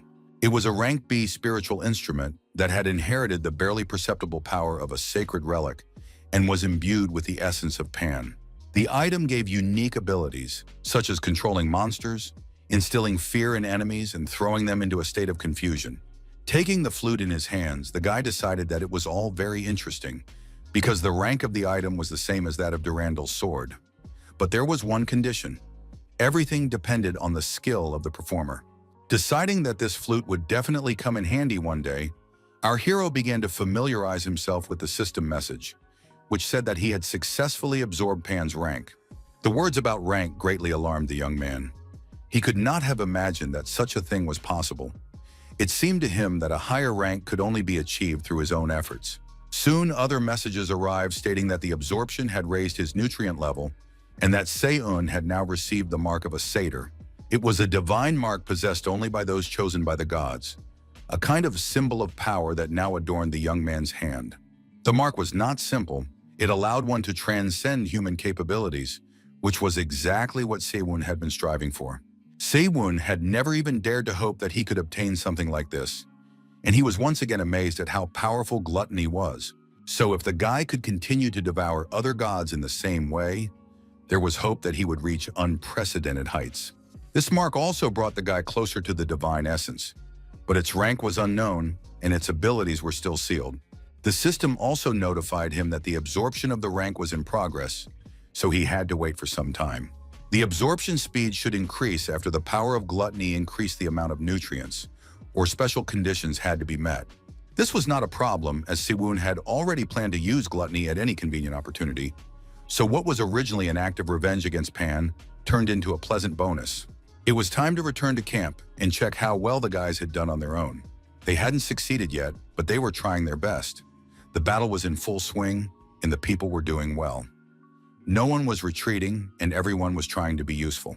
Although the mood among them was not very good, the guys were scared. It seemed to them that they were again fighting a wave of monsters, as during the first stage of training. Only now everything was different, and the players themselves noticed it. It was hard not to notice the fact that they had become much stronger than before. The only thing that hadn't changed was the sound of bone claws pounding on the ground. The resurrected monster was still working for the good of the people. It scattered monsters in different directions and roared fiercely. Such an imposing opponent could not help but cause the gnomes to flee in terror. Baekhyun worked on the skeleton all the time, filling it with mana so that nothing could knock it down, and he succeeded. The creature functioned well. Han-il, the healer, kept up with him, developing her magical power and learning to use a blood shield. Despite all this, the monsters continued to advance, their eyes burning with hatred and their sharp teeth and fangs clearly hinting at what would happen to those they touched. The gnomes also pulled themselves together and continued their attack, their fear seemingly evaporating as quickly as it had appeared. Honestly, it all looked as if the characters from Nightmares had finally made it into reality. Despite the situation, the people did not give in to panic. Han-il closed her eyes to focus on her newfound ability. Now, thanks to Marbas, she could not only stop bleeding, but also cause it, which was very useful in this situation. The girl was very grateful to the constellation, but it didn't know how to react to this, so it coughed and turned away, growling that it didn't need any thanks. Meanwhile, the attentive John Pill began to hear some strange sounds, so unfamiliar that they hurt his ears. He immediately turned toward the sounds and wondered what or who was making them, because he had never heard anything like it before. Surprisingly, it was Se-woon who decided to play music and at the same time try out a new instrument to see how useful it could be in battle. It turned out that these sounds were capable of turning the monsters against each other, because one of the wolves rushed at his former ally.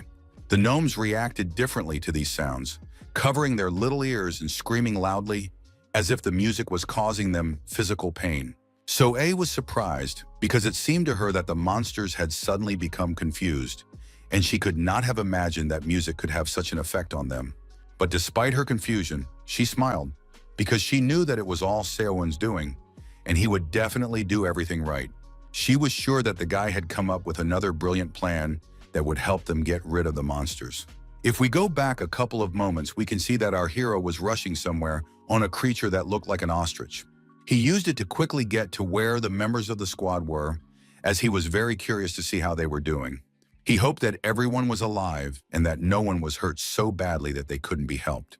When he approached the scene of the carnage, he was surprised to see that the guys were actually doing very well and using all their skills. Se-won was afraid that his comrades would have problems in battle because there were quite a lot of monsters and the guys were still inexperienced, but it seemed that they were quite capable of coping on their own. Still, he didn't think his help would hurt, so he decided to intervene and at the same time see if his flute could help in the battle.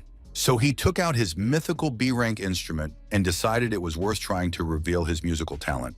Opening the Vault of Greed, our hero took out the melody of the Stormy Sea, the battle anthem of the Nag tribe, which the snake-like people used to suppress the will of their enemies. When the first note sounded, the guy felt as if he had plunged into the raging sea, but there were no waves, only gentle lapping nearby. He enjoyed playing the instrument so much that he felt as if he were entering a kind of trance. This grandiose anthem filled the allies with courage, while those who were considered enemies were filled with animal fear. So as soon as people heard the music, they began to behave more confidently and boldly, actively throwing themselves into battle. The enemies, on the other hand, screamed and did not know where to go. The sounds made them feel so bad that they wanted to deprive themselves of their hearing. This had a strong effect on the monsters. They were so disoriented that they began to attack each other. The gnomes, on the other hand, could not move. It seemed that the music had completely paralyzed them. The humans seized the moment and began attacking anyone who posed a threat to them. Despite the fact that the music confused them, the creatures did not stop fighting and seemed to attack even more fiercely. When Han-chul fought off one of the wolves, the system informed him that he had completed a sudden task called Retribution of the Spirit of Nature. Noticing this, Se-won smiled and thought that now Pan's plans would definitely never come to fruition. So our hero finally calmed down and decided to go to the other end of the clearing. There he noticed So-A, who had already noticed someone approaching her. The girl looked questioningly at the leader of the squad, but then she smiled broadly, as if she had only just realized who was standing in front of her. So-A ran up to him and happily announced that she was sure it was Se-won, who had helped them defeat the monsters by playing a strange melody on his flute. Our hero replied that the guys would have managed without him, when suddenly he realized that someone else was approaching them. Someone the guy clearly did not want to see right now. He put his arm out in time to prevent an unwanted hug from Jong-pil, who declared that he had always believed in his friend. Siwon disliked the blonde guy a little, all because before his regression, he had behaved like a real rat, so they couldn't find common ground. But now everything was different. John Pill even returned our hero's white wolf, which indicated that he had truly changed. The guy also returned another pet to him, one that had served him well on his journey. It turns out that the blonde even managed to give him a name. The Walking Dead was called Bayek Ran, and at least one person was happy about his return. However, Jong Pil was a little scared when he saw the pet, because its color had changed significantly. It hadn't been so red before. The monster's color had changed because Si Woon had used the powers of the repository to return to the squad as quickly as possible. He had used the mane of a red hare, which allowed the beast to run incredibly fast. Such a scary, bloody color seriously frightened Jong Pil, and the only thing he heard was an apology for overworking the animal a little. But then the guy was surprisingly happy, because he had always liked the color red. Even his car was red, and now his pet was that color too. The color change wasn't the only problem.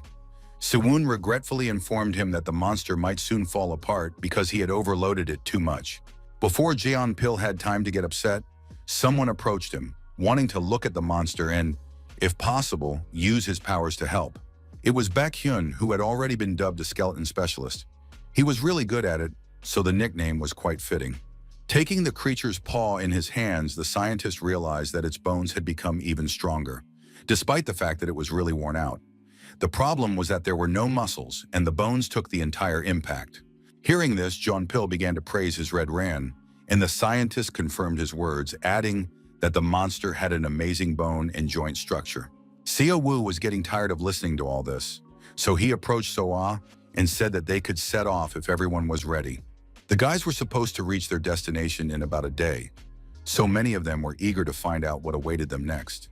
It is worth noting that the carriage was simply amazing, it rode smoothly, and everything worked as it should. The sisters did a great job. However, not everyone was lucky enough to ride in the carriage like kings. As usual, Jong Pil was sent to do physical activity. Together with Seo Woon, they climbed a high mountain to survey the valley and see if they were moving in the right direction. Ahead, there were only huge rocks and no land. Soa approached the boys and asked if they should set up camp here. Sewoon nodded affirmatively and said that it would be much easier for them to defend themselves with a cliff behind them. This cliff also separated the third stage of training, and our hero understood that no matter how skilled a player he was, he would not be able to overcome it. He knew that most of the players would clash with each other at the entrance to the zone, so once his guys set up camp, passing the third stage would be practically guaranteed. At least that's what Seo Woo wanted to believe, but no one could know for sure how it would actually turn out. After all, there had already been Pan's unexpected intervention, so who could guarantee that the other constellations, who harbored resentment towards Seo-un, would not do the same? They could order other camps to attack our guys. So A was unaware of the leader's thoughts, so she was extremely happy. She turned to the red-haired sisters and asked them to start setting up camp. The girls had nothing to do, and they were literally itching to start some kind of work that would show what they were capable of. One of the sisters noticed Siwoon and called him over, asking him to help with the firewood because he had done such a great job last time. When he reluctantly agreed, the girls were overjoyed, as they really enjoyed the company of the squad leader. They were joined by Jong Pil and Han Shul. Soon the system announced that the third chapter was beginning, in which a clash was supposed to take place. The guys read the messages carefully, one after another, but what surprised them most was that during the clash, it was possible to earn all the achievements of the defeated player. The goal of this mission was simple. First, they had to survive, and then they could think about everything else. Our hero knew that right now, there must be a sea of blood behind the forest, because the clashes between players had already begun, and he still remembered how fierce they could be. Many did not understand why players attacked each other. In their fear, they lost their composure and became easy targets. Others, those who were more cruel and dispassionate, had no problem dealing with such naive victims. People begged for mercy, hoping that they would be spared, shouting that it had been extremely difficult to get here. These words only provoked those who had already tasted human blood, who had learned what it meant to kill with impunity. The screams echoed over the forest for a long time. It was all so terrifying that it seemed unreal, but it was reality. The most cruel survived, those who did not shy away from shedding the blood of their own kind. Good people are the first to die. Now this saying was believed even more. One of the guys moved more quietly and cautiously than the others, paying attention to even the slightest movement of leaves and the quietest sounds. The constellation that was his patron was called the sullen, gray-haired old man. It exclaimed that the time had come to do what had been planned, and the guy asked if he would really receive the promised power. The old man became even angrier, asking why some person was making him repeat the same thing over and over. This little tantrum had an effect on the young man, so he smiled and said that he would start his work right away. His plan was to destroy the one who had caused trouble for many constellations and people, and as collateral damage, he planned to deal with his entire clan. The constellation hurried him and demanded that the dark-haired young man show everything he was capable of, wanting confirmation that he had chosen the right person. The brunette's veins bulged on his forehead with irritation.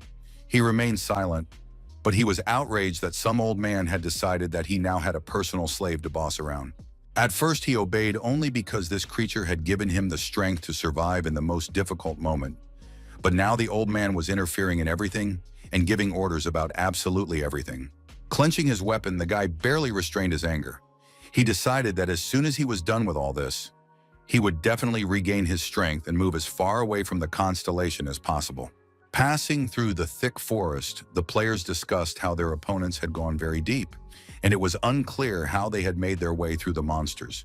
One of the group members noticed something important, as he caught the leader's attention and asked him to look where his hand was pointing. Everyone froze in anticipation. No one understood what was happening or how it was possible. They had stumbled upon an entire fortress built by other people, and it was simply amazing that someone had accomplished such a feat in such a short period of time. The brunette asked his constellation in horror what it all meant, but they just muttered that they had to attack anyway. This order angered the guy so much that he could barely hold his tongue. Everyone understood that their attack could end very badly. Raising his spear, the brunette tried to sound confident as he ordered his minions to hurry to the cliff, right where their enemies were.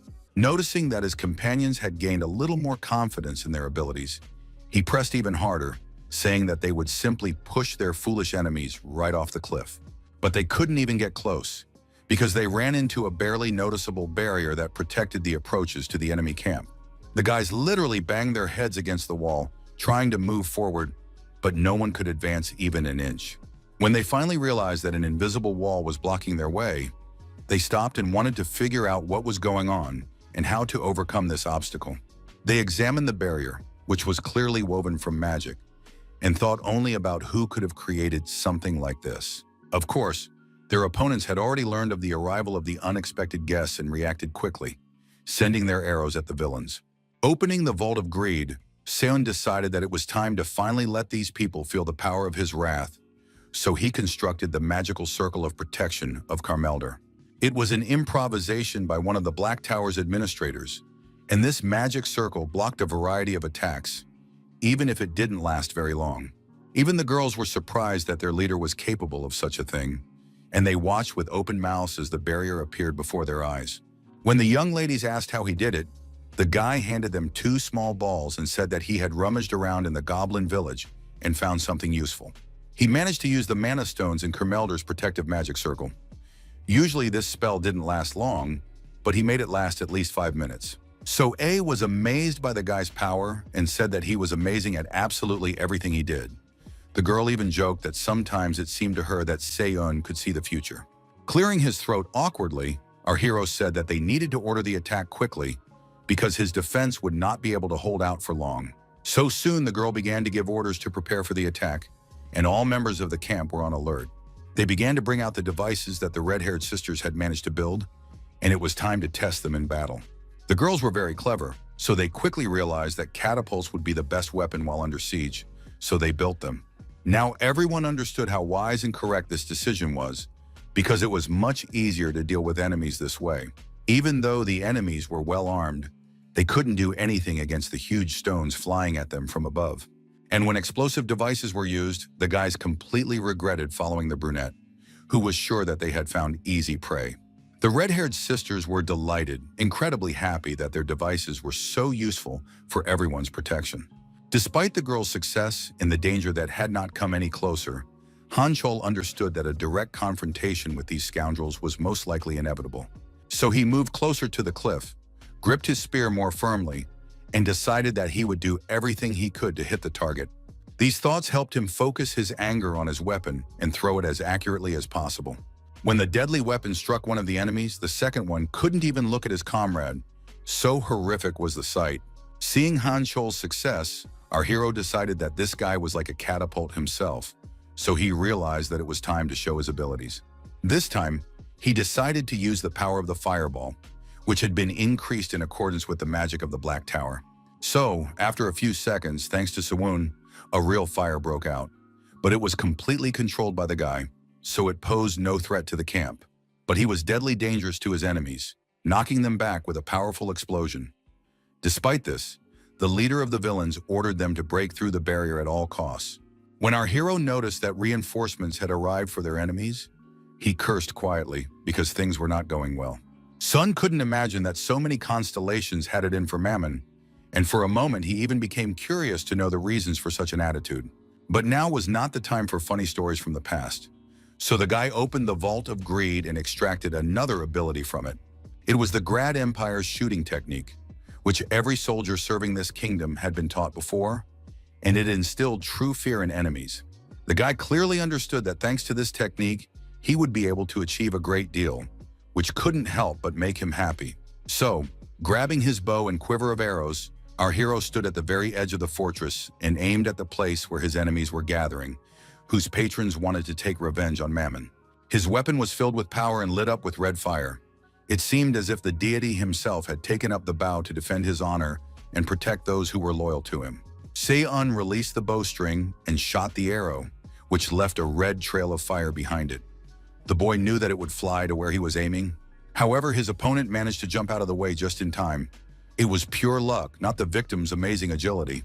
Seeing that Sewon had missed, the enemies began to rejoice and cheer, realizing that they had probably overestimated their opponent. However, they did not take one thing into account. The arrows were not ordinary, and Sewon had no intention of hitting people with them. It was important to him that they hit the ground. When the men noticed that the ground began to crack where the arrows had landed, they realized that things were worse than they could have imagined. This was indeed the case, and soon there was an explosion that confirmed the truth of all these assumptions. The system reported that Kim Tae-hyun and James Dean had been eliminated, and a lot of points had been earned for them. The news couldn't help but please our hero, because he felt that everything was going according to his carefully crafted plan. The only thing he regretted was that the power of gluttony could not be used on ordinary players. He remembered that he had only managed to devour Pan's subject after he had descended. But what was there to think about?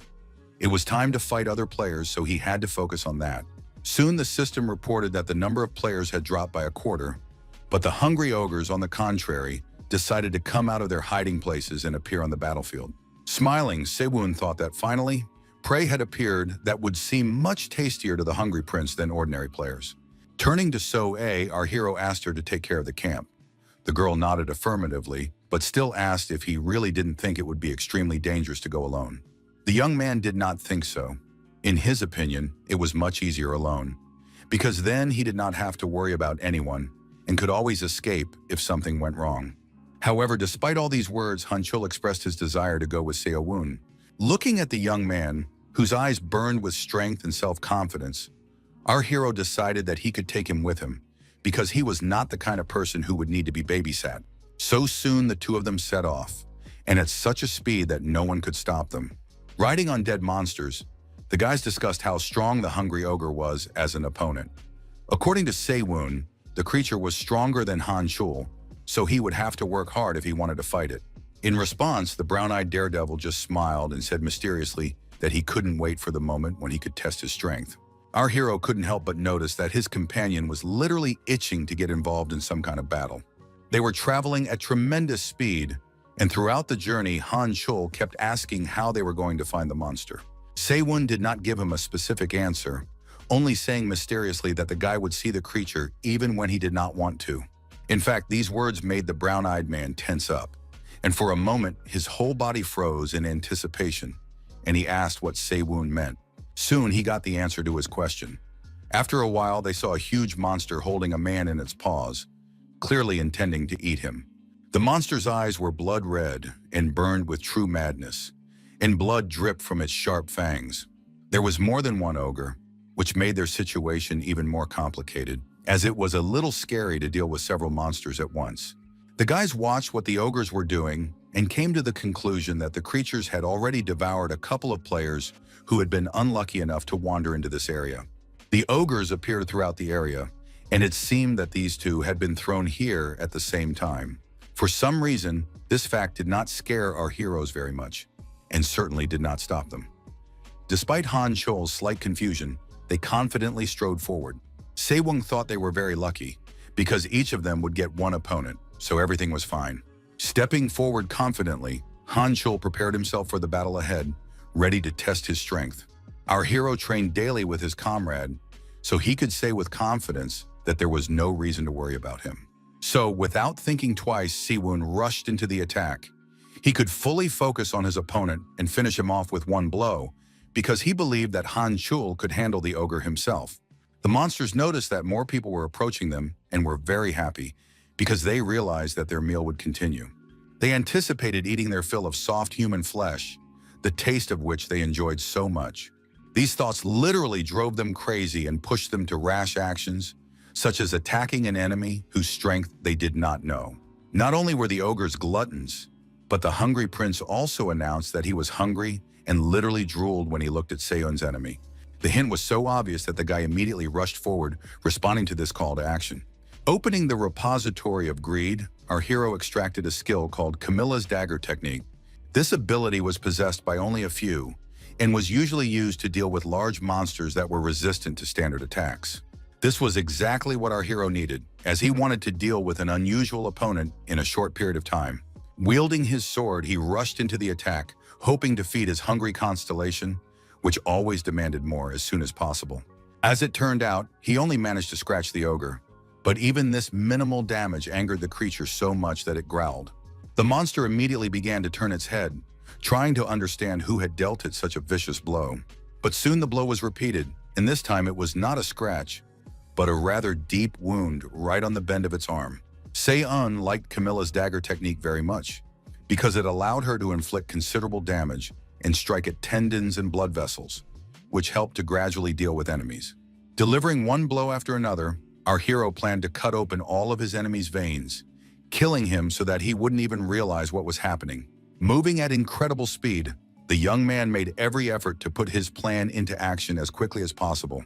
He was incredibly pleased that by simply opening the vault, he could use techniques that had been honed over decades, if not longer. All these efforts led to the enemy's defeat. He was unable to remain standing due to significant blood loss, which he did not immediately notice because the wounds were minor.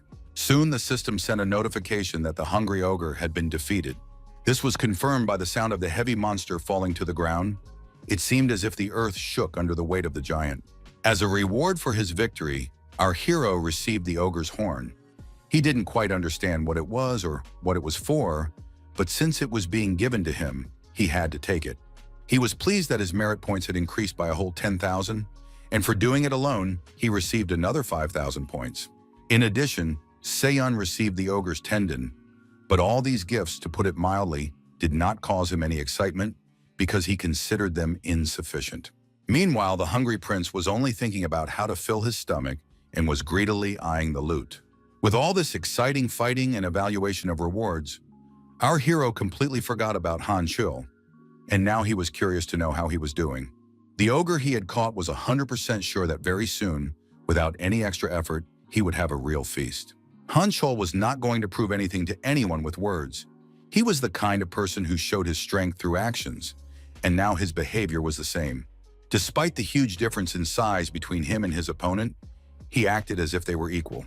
Watching this huge ogre fight, one could say with certainty that he was incredibly strong.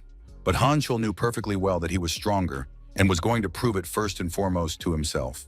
So he grabbed his enemy by the arm and did everything he could to neutralize him as quickly as possible, because his advantage was in a quick and sudden attack.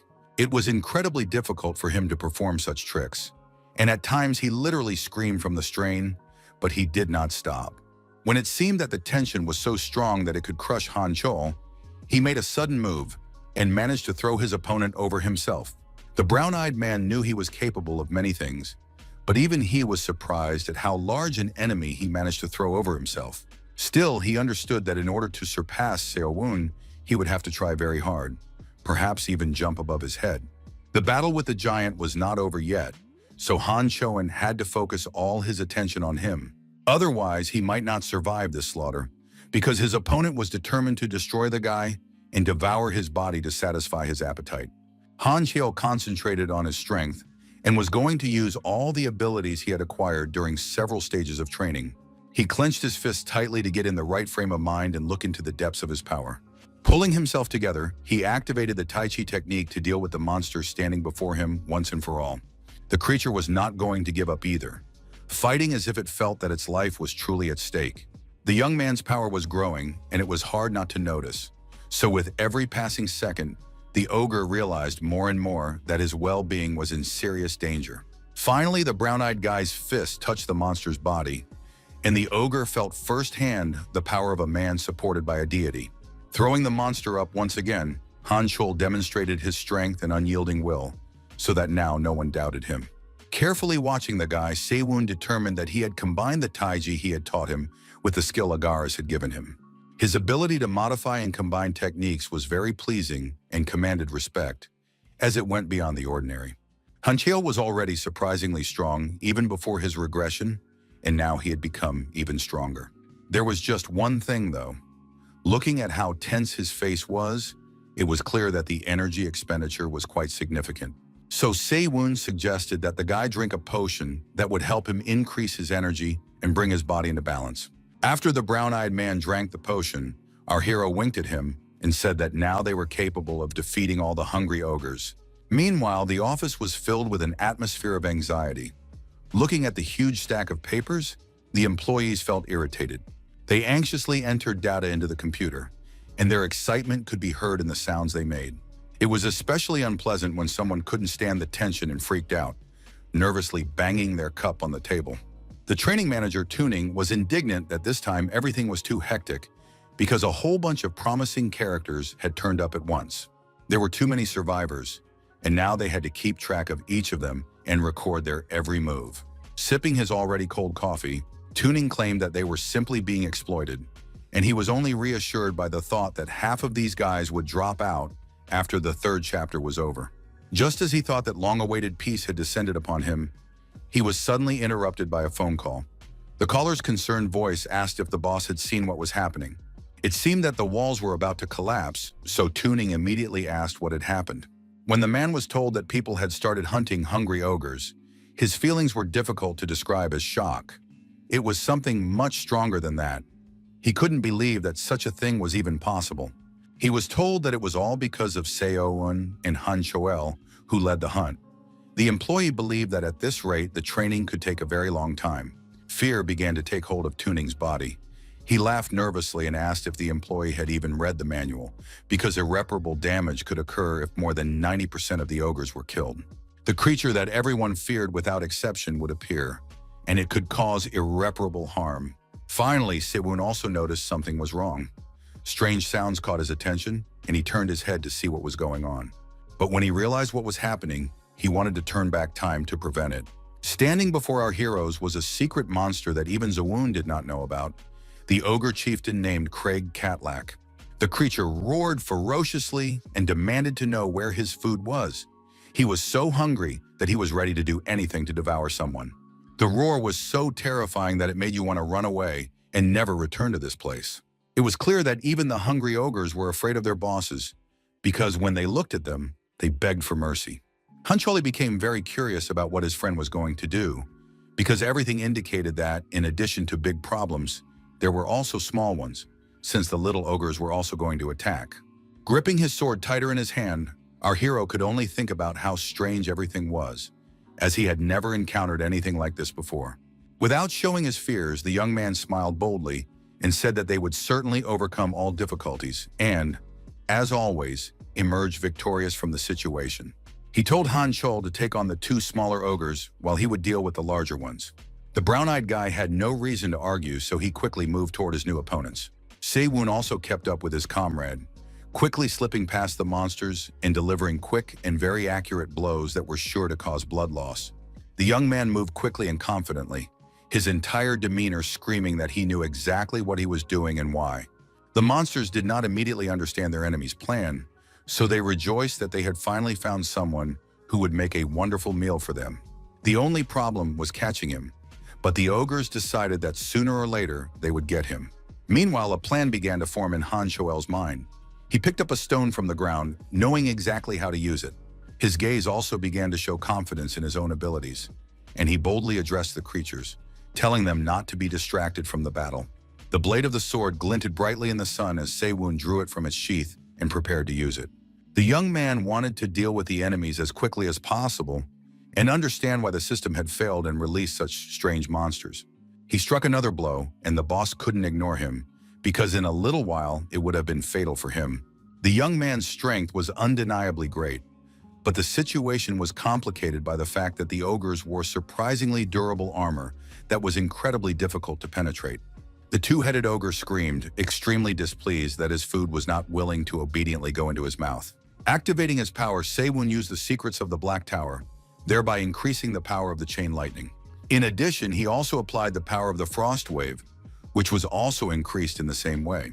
Cold and heat combined their powers to deliver a crushing blow to Se-woon's enemy. At one point, the ogre's fist was frozen, and that was when the lightning struck it in the affected area. The pain was not that severe, but the monster was annoyed that it could not fully control its limb. When the dumb creatures finally realized that magic was being used against them, they began to scream loudly and back away. But Se-woon wasn't done experimenting with his own power yet. He wanted to try something else, so he reopened the Vault of Greed.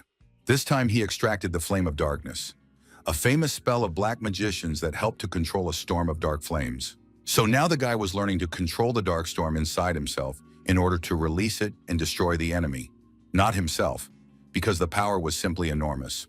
But Se-woon decided that this was not enough for him, so he increased it several times over using the secrets of the Black Tower. Now his two-headed opponent screamed and writhed in pain, the dark flames burning his body, causing incredible pain. The monster did not understand how such pathetic food dared to do such things to him. He had never encountered such problems before. Continuing to burn and writhe in agony, the creature spewed threats and promises to finish off the boy who dared to stand up to him.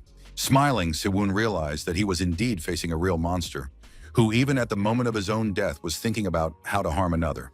Reaching into the bag on his shoulder, our hero realized that a creature like this ogre was ripe for experimentation. There he had a weapon that he really wanted to try out in battle, and now it was obvious that there would be no better moment.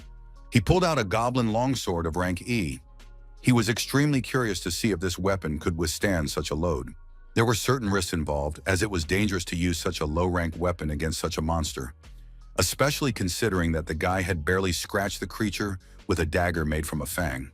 Opening the Vault of Greed, the guy took out the poisonous blade of Hrunting, with which the hero Beowulf slew Grendel's mother.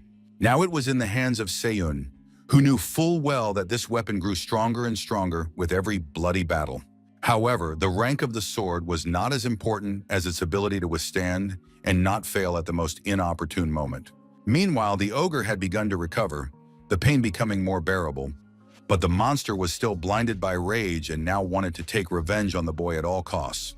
He did not expect that a human could inflict a serious wound on him, but it turned out that Se-woon was able to do so without much trouble.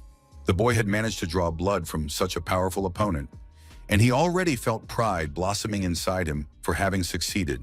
However, the goblin sword could not withstand this power and was now completely destroyed. Our hero was incredibly upset to see this unique sword, which had never failed him at a crucial moment, destroyed. Se-woon was distracted from contemplating the monster's destroyed head by a system notification that Hrunting's poisonous aura had been released. The young man knew that with its skin scorched by the flames of darkness, the monster would not be able to escape Hrunting's poison.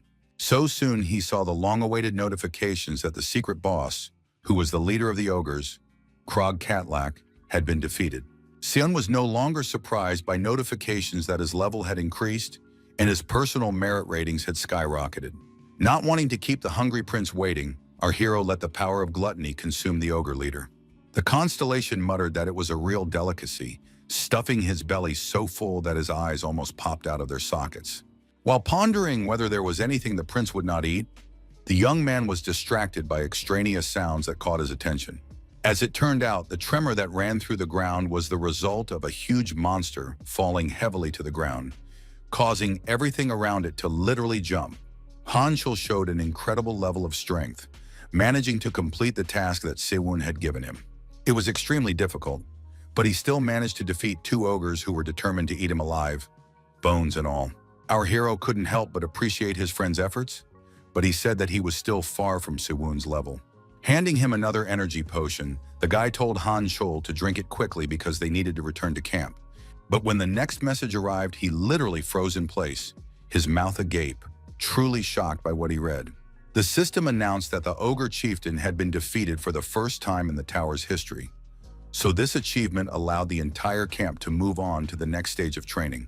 The young man reread it over and over again and couldn't believe that this had really happened to him. Han Chol also read it carefully and couldn't believe his eyes. He understood only one thing: Seon was truly a unique person. After processing the new information in his head, the young man smiled and said that they were amazingly prepared for the next chapter. Carefully watching what was happening on the blue screen, one of the employees asked if this was even possible, since skipping training was prohibited. Tuning also couldn't believe what he was seeing, because this had never happened before. The office workers were bustling about, afraid to even imagine what would happen next. Now that the boy had defeated Craig, he might start hunting down the players. With an awkward smile, the man with glasses said that nothing terrible would happen if he finished off a couple of promising guys. They began to discuss how the guy was indeed a handful, but they had managed to remove the obstacle. The boss decided that even if they let these guys pass to the next chapter, it wouldn't really matter. After all, there was supposed to be a siege in the fourth chapter, and the guys needed to get inside the walls of the wondrous city and move forward. So A stood and looked around, enjoying the scenery, but the news that they had to defeat the Lord and take over the castle frightened her. After looking around carefully, the girl realized that the walls separated the castles, and Seon confirmed her words, adding that each castle had its own abilities. It was not difficult to conclude that the choice of which castle to capture was of great importance, as it could affect literally everything. Siwon was pleased that his companion was so quick-witted and understood everything right away, as this made his task easier. The goal of the fourth chapter of training was to besiege the castle, and the fifth was to defend it, so it was necessary to develop a clear plan of action. Therefore, the choice of castle had to be carefully considered, and so far only one was suitable, at least in Siwon's opinion. He believed that they should go to the Golden Fortress, the most powerful in this chapter, which was said to be the most difficult to besiege. But the main problem was that none of them knew where it was located, as there were only rumors and legends about it. So our hero decided to send Jongpil to explore the area to find out what fortresses were nearby. He ordered So-A to go in the opposite direction and also explore the fortresses. When the girl asked what their leader would be doing at that time, he smiled mysteriously and said that he would search the empty houses. The first target on his list was the Towering Tower, which seemed like an extremely interesting place to him. Remembering the rules of the fourth chapter of training, our hero knew that each squad could only occupy one single fortress. However, there were loopholes in the rules, because no one forbade taking treasures without capturing the fortress. Activating his magical power, our hero used the stealth technique of Kirkle, which once struck terror into the hearts of the continent's nobility. From his past life, the guy remembered the layout of the central fortress quite well, so it wouldn't be too difficult to get past the traps and monsters.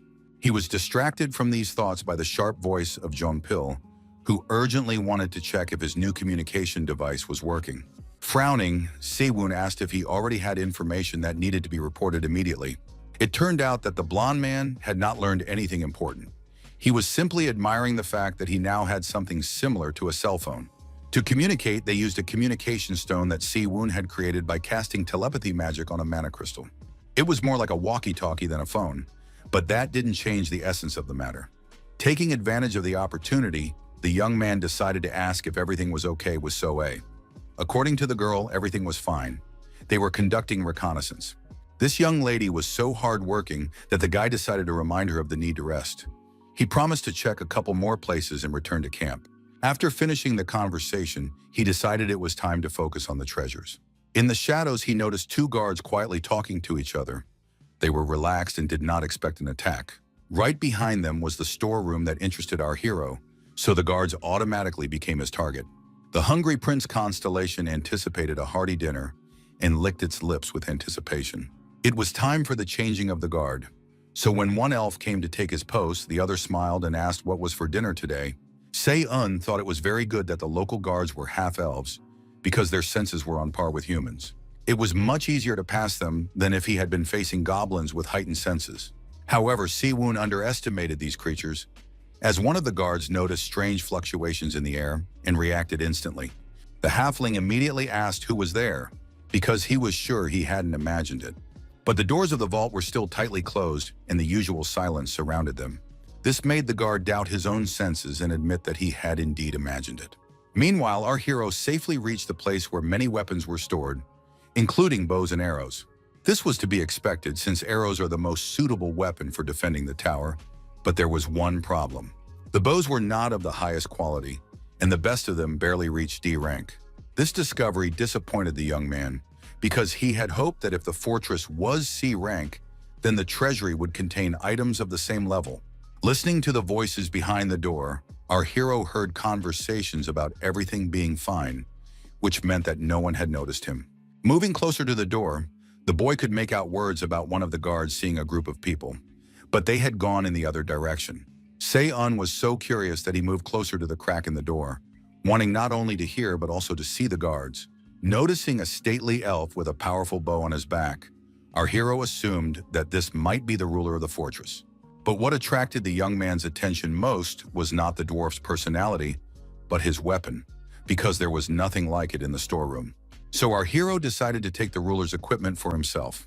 It was a very bold move, but who said that Se-un didn't have such ambitions? Meanwhile, Tuning had already relaxed and was sitting calmly in his chair, thinking that they had dealt with all the problems. He sincerely believed that now he could breathe a sigh of relief and simply watch the players develop. But his calmness slipped away as soon as another phone call rang. This sound had already become a trigger for the man, so he jumped up from his seat and felt uneasy. Answering the call, he heard a stern voice urging him to immediately check the next location. The words Tuning heard next made him freeze in his tracks. It turned out that player Jong Se-woon had once again managed to do something incomprehensible. He immediately opened the location cameras on his computer and began viewing the images one by one. Suddenly, one of the towers exploded so suddenly that the man jumped away from the screen. With his mouth agape in shock, Tuning tried to understand what this boy was doing and where he got so many ideas and the strength to carry them out. And it wasn't about a specific fortress, because he was blowing them up one after another, taking all the equipment and valuables from them along the way. It became clear that the boy was simply out of his mind. The man didn't understand why he was doing this, because he wouldn't even be rewarded for such actions. All the chaos he had caused could become a serious problem, because now the players had to fight for the best fortresses. But now the castles were burning and the treasuries had been looted. While the office was frantically ordering Se-un to be stopped, he was trying to get his hearing back after the explosion. He felt his ears starting to burn, so he thought someone was having a very lively conversation about him. The system sent a message that from now on, malicious actions against the fortress would be considered an official siege. But what the young man disliked most was the news that items from the fortress could now only be obtained by winning the siege. Looking at this message, the young man thought that the system had decided to make his life much more difficult and ruin his plans. In fact, it was too late for them to rush in, because our hero had already gotten what he wanted so badly. After all, he had a bow that bore the proud name of the Great Hunter and was an S-rank item. This bow was used by the ruler of the tower and gave abilities such as increased attack range, greater flight speed, and stronger damage. Not only that, but Se-un also got a whole bunch of C-rank weapons that you wouldn't find during training, all carefully stored in a space bag. The young man's joyful thoughts were interrupted by the vibration of the stone used as a means of communication. It was, of course, John Pill calling, his voice so worried that it was eerie. The blonde guy was clearly not calling for no reason. He was shouting that he had found something very important for their common cause. There was both fear and excitement in his voice, and barely finding the right words, he managed to say that he had found the Shining Fortress. For a moment, the world around our hero froze, and his mind was filled with thoughts of how it had finally happened. The Golden Fortress was not a myth or a figment of the imagination, but a very real structure that had now been found. It was as beautiful as in the legends that had been composed about it. It seemed that it was really built of pure gold. Chongpil was incredibly proud that he was the one who found it. An amazing A-rank structure. The system said that it was surrounded by shining metal walls that glisten like gold, and the fortress was filled with siege structures and armed troops. All the fortresses our hero had encountered before were C rank, but this one was A rank, so the danger level was justifiably higher. Approaching Seon, Soe asked if they were ready to begin the siege of this structure, and she was also interested in the plan of attack. Opening the treasure chest of greed, our hero decided to find the ability that could help them in this difficult task. To begin with, he chose the monocular vision of the Eagle King, which allowed him to see prey on the ground even from the clouds. Those inside the fortress received less damage and bonuses to all characteristics, and once a day they could activate the Golden Glow, which stopped their opponents. Compared to ordinary fortresses, there was an incredible number of monsters there, and they all received buffs from the fortress itself. Therefore, there was only one way out, and that was a full-scale siege, so our hero announced this to all the members of his camp.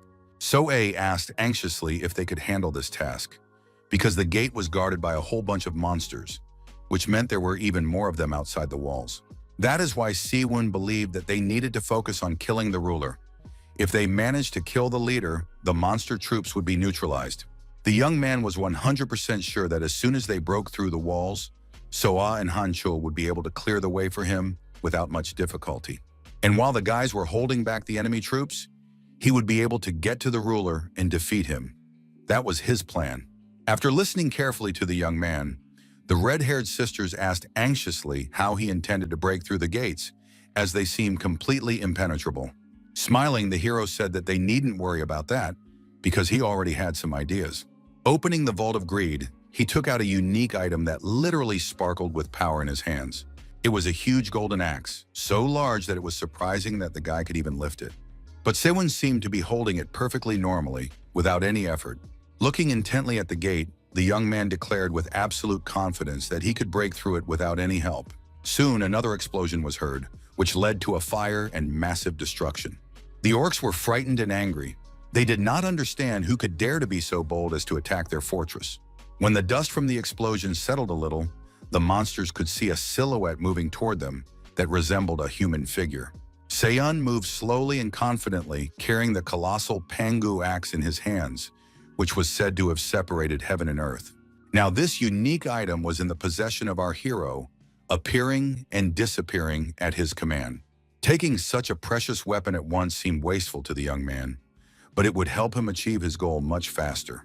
True anxiety began to show on the monsters' faces. They were visibly nervous and afraid of the strange guy who was boldly striding toward them. However, the commander ordered them to gather immediately, so the warriors obeyed him and rushed into the attack, shouting threats and death wishes.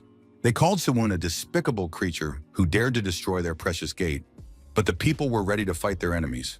Han Chol, for example, was eagerly awaiting the start of the real fun. His blow was so powerful that the orcs were seriously frightened when they felt the ground shake. They had clearly never encountered such force before. They worked together with Soe, who deftly jumped onto the guy's shoulder to push off and attack from above. Swinging her sword, she activated a skill called a second tarantula leg and rushed into the attack. The orcs looked at her with a mixture of fear and admiration, thinking she was a true goddess of war. These thoughts remained in their heads only until her sword touched their bodies. When that happened, they realized that it was all over for them. Soe moved very quickly, her legs finally keeping up with the rest of her body movements, and she found her balance. The girl was full of enthusiasm. She was ready to defeat the ruler and was confident that Seon's plan could be carried out very soon, and they could delay the enemies to open the way for him. To be honest, the guy didn't even expect everything to go so well and smoothly. Apparently, his guys had really grown in skill. He couldn't help but be happy about it, because now the whole job wasn't just on him, and there were people he could count on.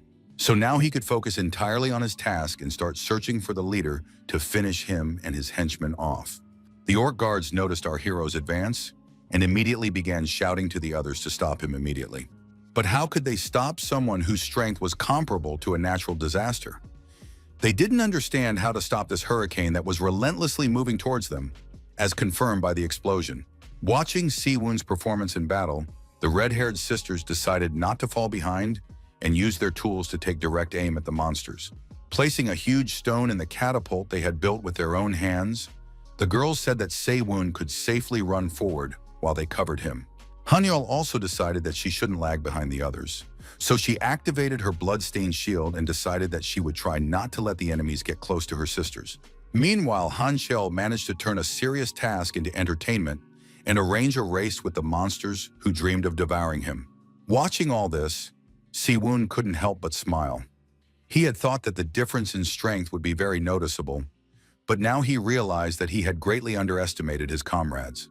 But despite all the successes, the fortress was still a place where there were too many orcs. They were barely holding their positions, so they needed to find and defeat the ruler as soon as possible.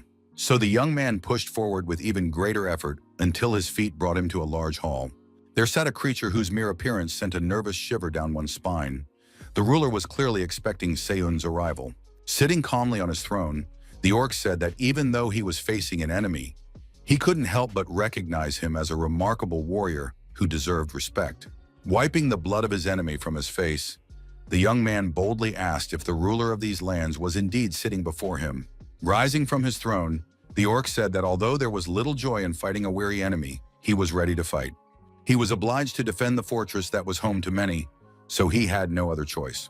So the king of the glorious orcs, the ruler of the Golden Garden, moved toward the uninvited guest, whom he could not refuse in the final decisive battle. After carefully examining his opponent, Se-woon realized that his weapons and armor were no match for those of the other orcs. Durandal's sword would have come in handy right now. Watching the orc ruler approach with confidence, the boy began to curse Mammon for not wanting to return his sword.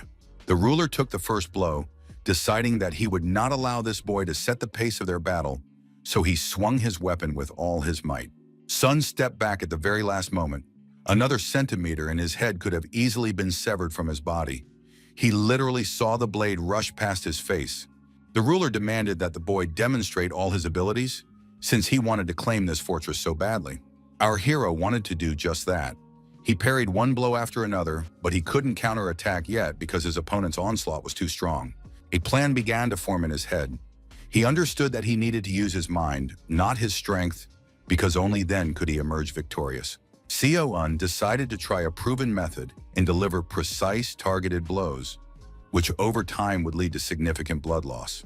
It was strange that the monster did not even try to defend itself. It seemed that it simply did not believe that a human being was capable of causing it any harm, or else it believed so strongly that its armor would withstand the attack. Our hero benefited from being underestimated, as he had time to activate the third form of the Blood Wolf sword technique, which was enhanced by his inner strength. The power flared up as if it were fire, seemingly eager to strike the enemy as quickly as possible. Ultimately, it took the shape of a wolf that could destroy anything with its powerful jaws. The orc thrust his weapon forward to block the monster's jaws, but this only gave him a couple of extra seconds and did not provide adequate protection. There was no time to hesitate. He had to seize the moment and act decisively, so he drew his sword and began to rush forward. The enemy's weapon crashed into the concrete floor with a bang, causing it to crack. Despite this, the orc continued to insist that the guy's blows were very weak and that he could block them with his left hand. Se-woon decided to see if the monster would change his rhetoric if he attacked him from above, thus depriving him of the opportunity to parry the attack normally. Although it clearly took some effort, the orc ruler gripped his weapon tightly and did not let go. His eyes glowed with rage as he said that the boy was still unworthy of ruling this fortress. These words made Se-woon grip his sword even tighter, as they hurt his pride and self-esteem, so the orc had to answer for what he said. He decided that everything he seized would become his, so he opened the vault of greed and took out the sacred blade of King Kernvenin. Our hero's sword was filled with light, and it seemed as if the young man was holding a small star that could strike down anyone who stood in his way. This dagger was one of the 3 sacred weapons of King Arthur, on par with Excalibur and Rogaminead, and was also called the White Handle. Seeing the strange glow, the orc tried to understand what it was and what level of magical abilities his opponent possessed, for his aura felt very powerful. Smiling, Se-woon said that his opponent could try to guess what was wrong with his dagger. As if to confirm his words, the blade of the sword flashed brightly, hinting to the orc that he would indeed understand everything very soon. Very soon, the orc finally realized that he was facing an extremely dangerous person and needed to block him as soon as possible, but doing so was extremely difficult. The monster understood that only an attack would save him, which meant he had to counterattack as soon as possible. Having made this decision within himself, the monster tried to move, but realized that it was impossible because his body seemed to have stopped obeying him, and he stood like a statue. Closing its eyes in despair, the creature tried to accept the fact that it could do nothing with its own limbs, which made its situation quite hopeless. But Seon could move, and very quickly at that. So taking advantage of the situation, he decided it was time to attack again. Stabbing the enemy with his dagger, the young man quietly said that he was truly worthy of being called the king of the orcs and the owner of the Golden Fortress. This time the young man managed to pierce his opponent's shiny armor, so the blade went deep into his flesh and left him no chance of survival. The system sent a notification that the ruler of the Golden Castle had been defeated and a new level had been successfully achieved. In addition, the hero received a golden halberd and golden armor of glory as a reward. However, his bone dagger was completely destroyed and literally shattered into tiny pieces. Looking at what was left of it, Seo Wu felt very sorry for this weapon because it had served him well. He remembered that it was the very first weapon that Chang Sok had made for him, which made it even more valuable. Exhaling, the young man decided that there was no need to mourn it too much because the dagger could not serve him forever anyway. The hungry prince did not want to wait too long, so the young man tried to devour the ruler of the Golden Castle as quickly as possible. Everything was fine until our hero was surprised by another system notification, which confused him a little.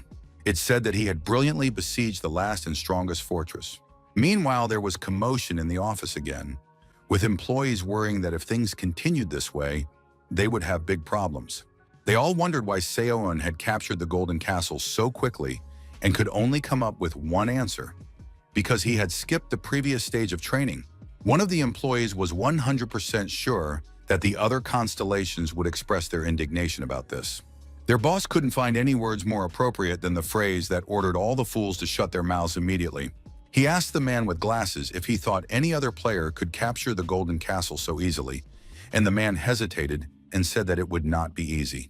The gentleman believed that the past had nothing to do with it, because in his memory, only one player in history had been able to capture the lock, and moreover, Seo Un was the first to conquer it. After that, he asked the man if he knew which constellations were watching the boy, and the man shook his head. The first to set his sights on Seon was the demon of greed, whose name was Mammon. The second was the demon of gluttony, Beelzebub. Such was the company that gathered around this boy. This information surprised the employee so much that he couldn't hold back a cry of astonishment. Finding confirmation of this information in the documents, the man asked if most of the demons of the 7 deadly sins had refused to sign contracts. But that wasn't all. According to the boss, most of the 72 lords of hell were watching over the members of Seon's squad, and such attention was focused on a person from the Earth dimension without magic or other supernatural abilities. Because he had caused such a commotion during the training phase, it was decided to create a special working group. Its members were tasked with thoroughly studying and analyzing Seon himself and his entire squad. Meanwhile, a veritable feast was held in the Golden Tower to thank everyone for their tremendous work in capturing the fortress. All the participants in the battle sat at a common table, enjoyed delicious dishes, and rejoiced that Seon's plan had been successfully implemented, as always. Someone decided to stand out in a special way, so he banged his hand loudly on the table and asked for a little attention. Of course, it was none other than Jong Pil, who smiled strangely and playfully asked if everyone knew what he had found in the castle's storerooms. Beaming with happiness, the blonde guy said he had found a wonderful cellar with lots of different drinks, including this bottle of wine. The guys were surprised and, of course, delighted, because they hadn't drunk anything like this in so long, and in general, they hadn't been able to relax properly in what seemed like an eternity. Many of them already had a greedy gleam in their eyes, anticipating a fun night in the company of good alcohol. Seo Woon sat at the head of the table, and even from a distance you could see his disapproving gaze. He clearly believed that now was not the time to relax. But in reality, right now, the guy was thinking that he had been too strict with his subordinates until now. Deciding that since they had worked so hard it was okay to celebrate, our hero opened Mammon's storage room and took out a huge bottle of a drink called Desert Dew. Chong Pil was so happy when he heard his friend's words that it was impossible to describe. He thought that his idea would not be approved. So now the place that had once been a battlefield became a haven of joy and peace, temporary but long awaited. A lot of time had passed and the celebration was still going on. But Siwon had already started yawning and feeling extremely exhausted. But the guy really enjoyed all this because he hadn't been able to relax for a very long time. The system announced that there were 62 hours and 10 minutes left before the start of the last chapter of training, called Defense. It was time to slowly start preparing for the next stage, so rest took a back seat again. Celebrating was all well and good, but it was time to get to work, so now the guys were already carrying logs at full speed, despite their slight hangovers. Watching how smoothly the members of the squad worked together, Siwon realized that they had all become so accustomed to training that they acted almost in unison. Our hero was distracted from these thoughts by a voice saying that he also wanted to help with the restoration of the castle. It was Baek Hyun, and looking at him, Siwon thought how lucky they were to have this guy on their team. The scholar's desire to help was very sweet, but our hero thought that instead, he'd better work on the Manicore's frame. This young man had no idea that he was actually a key character in completing the final chapter of his training. Siwon understood perfectly well that if they managed to create the Manticore, he would be able to determine what it was before its rebirth. The guy decided to look at his status window. Among his unique skills, he had the power of greed and gluttony, and all his other skills were also listed below. Overall, his stats were at a very high level, so the guy was more than satisfied. Of course, he was already at level 17, and all his stats were around 100. Sometimes he himself wondered how this was possible. All this was thanks to the power of gluttony. The Hungry Prince really helped our hero a lot, because devouring enemies brought in quite a lot of points. Next, the guy decided to look at the personal points ranking. As always, he was in first place, but when he saw who was in second, he was quite surprised. There was the name Riel Refren, the girl who was first in training before his rebirth. Smiling, our hero thought that a difference of 300,000 points would be difficult to overcome even after capturing the castle. So he looked forward to seeing Riel choke when she checked the rankings. Siwon couldn't fully immerse himself in his thoughts, as someone's call brought him back to reality. It was John Pill again, who had finished his reconnaissance and came to the leader to report on the situation. The blonde said that the other troops had begun to approach, and some had already begun to besiege the castles. But there was something else that clearly worried the blonde man, and it was hard not to notice because his face reflected a certain level of anxiety. According to him, one unit was moving towards their castle, and they were already very close, so there was reason to start worrying. Se-eun clearly did not like this news, so he agreed with the blonde man that things were not looking good. The golden gate suddenly opened slightly, and a decent gap formed in the sturdy doors. Then it was kicked hard from the inside, causing it to open wide enough to pass through. Se-eun came out of the fortress, accompanied by So-ae. They were both extremely tense, as evidenced by their postures and expressions. The man who approached the gate smiled broadly and asked if he was really standing in front of the leader of the detachment. Extending his hand, the blonde stranger introduced himself as Charles McGregor and said that he was also a leader. He was impressed that someone had already managed to capture the castle. Our hero's hands clenched with incredible anger, all because this man's name was all too familiar to him. The smiling blonde was the very embodiment of duplicity. In his past life, Seo-eun's team had been destroyed, and he had no choice but to join another. At first, this Charles was very friendly and pretended to be happy about the new team member, but it didn't last long. After a while, the guy's life turned into a living hell. He did all the dirty work and became a slave, and during the siege, he was put on the front line as some kind of human shield. So Sewon ran away as soon as his training was over, but he still had to lay low for a while, and now this man was standing in front of him again, extending his hand. It was understandable why the hero was not particularly happy to see this face and did not extend his hand in response. He coldly asked why Charles and his team had come. Awkwardly withdrawing his hand, the blonde scoundrel noted that it was incredibly difficult to trust each other in this damn training. It turned out that Charles had come with a proposal, assuming that Seo-eun's team was exhausted from the siege of this castle. So he was ready to join forces with them and support them in this difficult moment. They were even willing to take on all the dirty work. So-ae didn't know these people and had no idea what atrocities they were capable of, but she still didn't like this Charles and didn't even deign to look at him. Surprising her companion, she spoke up and said that they needed to consult with each other before making such an important decision. Charles McGregor was overly polite and kind, smiled and said that he sincerely hoped for a positive answer. The passage into the fortress became much narrower, But the door did not close completely, as if giving the blonde man hope. So-A looked at Seon with interest and asked how he planned to proceed. They could be attacked by other troops, so she didn't think the offer was so bad. Without a moment's hesitation, our hero confidently replied that they would refuse Charles because he would only become part of their team over his dead body. The girl was extremely surprised by such excessive categoricalness, but Sewon calmly asked her to check Charles' merit points. She did as the leader asked and found the man in 10th place, which was not bad at all. Staring into space, the guy asked if she had seen the weapons used by Charles and his henchmen. Finally, the puzzle came together in So-A's mind, and thanks to Se-Woon, she realized that Charles's team had the blood of other players on their hands, not monsters. They had earned their points by killing people. The guy told her that these nice guys talked a lot about how players should help each other, but in reality, from the 3rd stage on, they racked up points by killing people. Swallowing hard, Soa squeezed out the words that she understood everything. It was clear that she was truly shocked by this story. Now she completely agreed with her leader and also believed that there was no need to take unnecessary risks.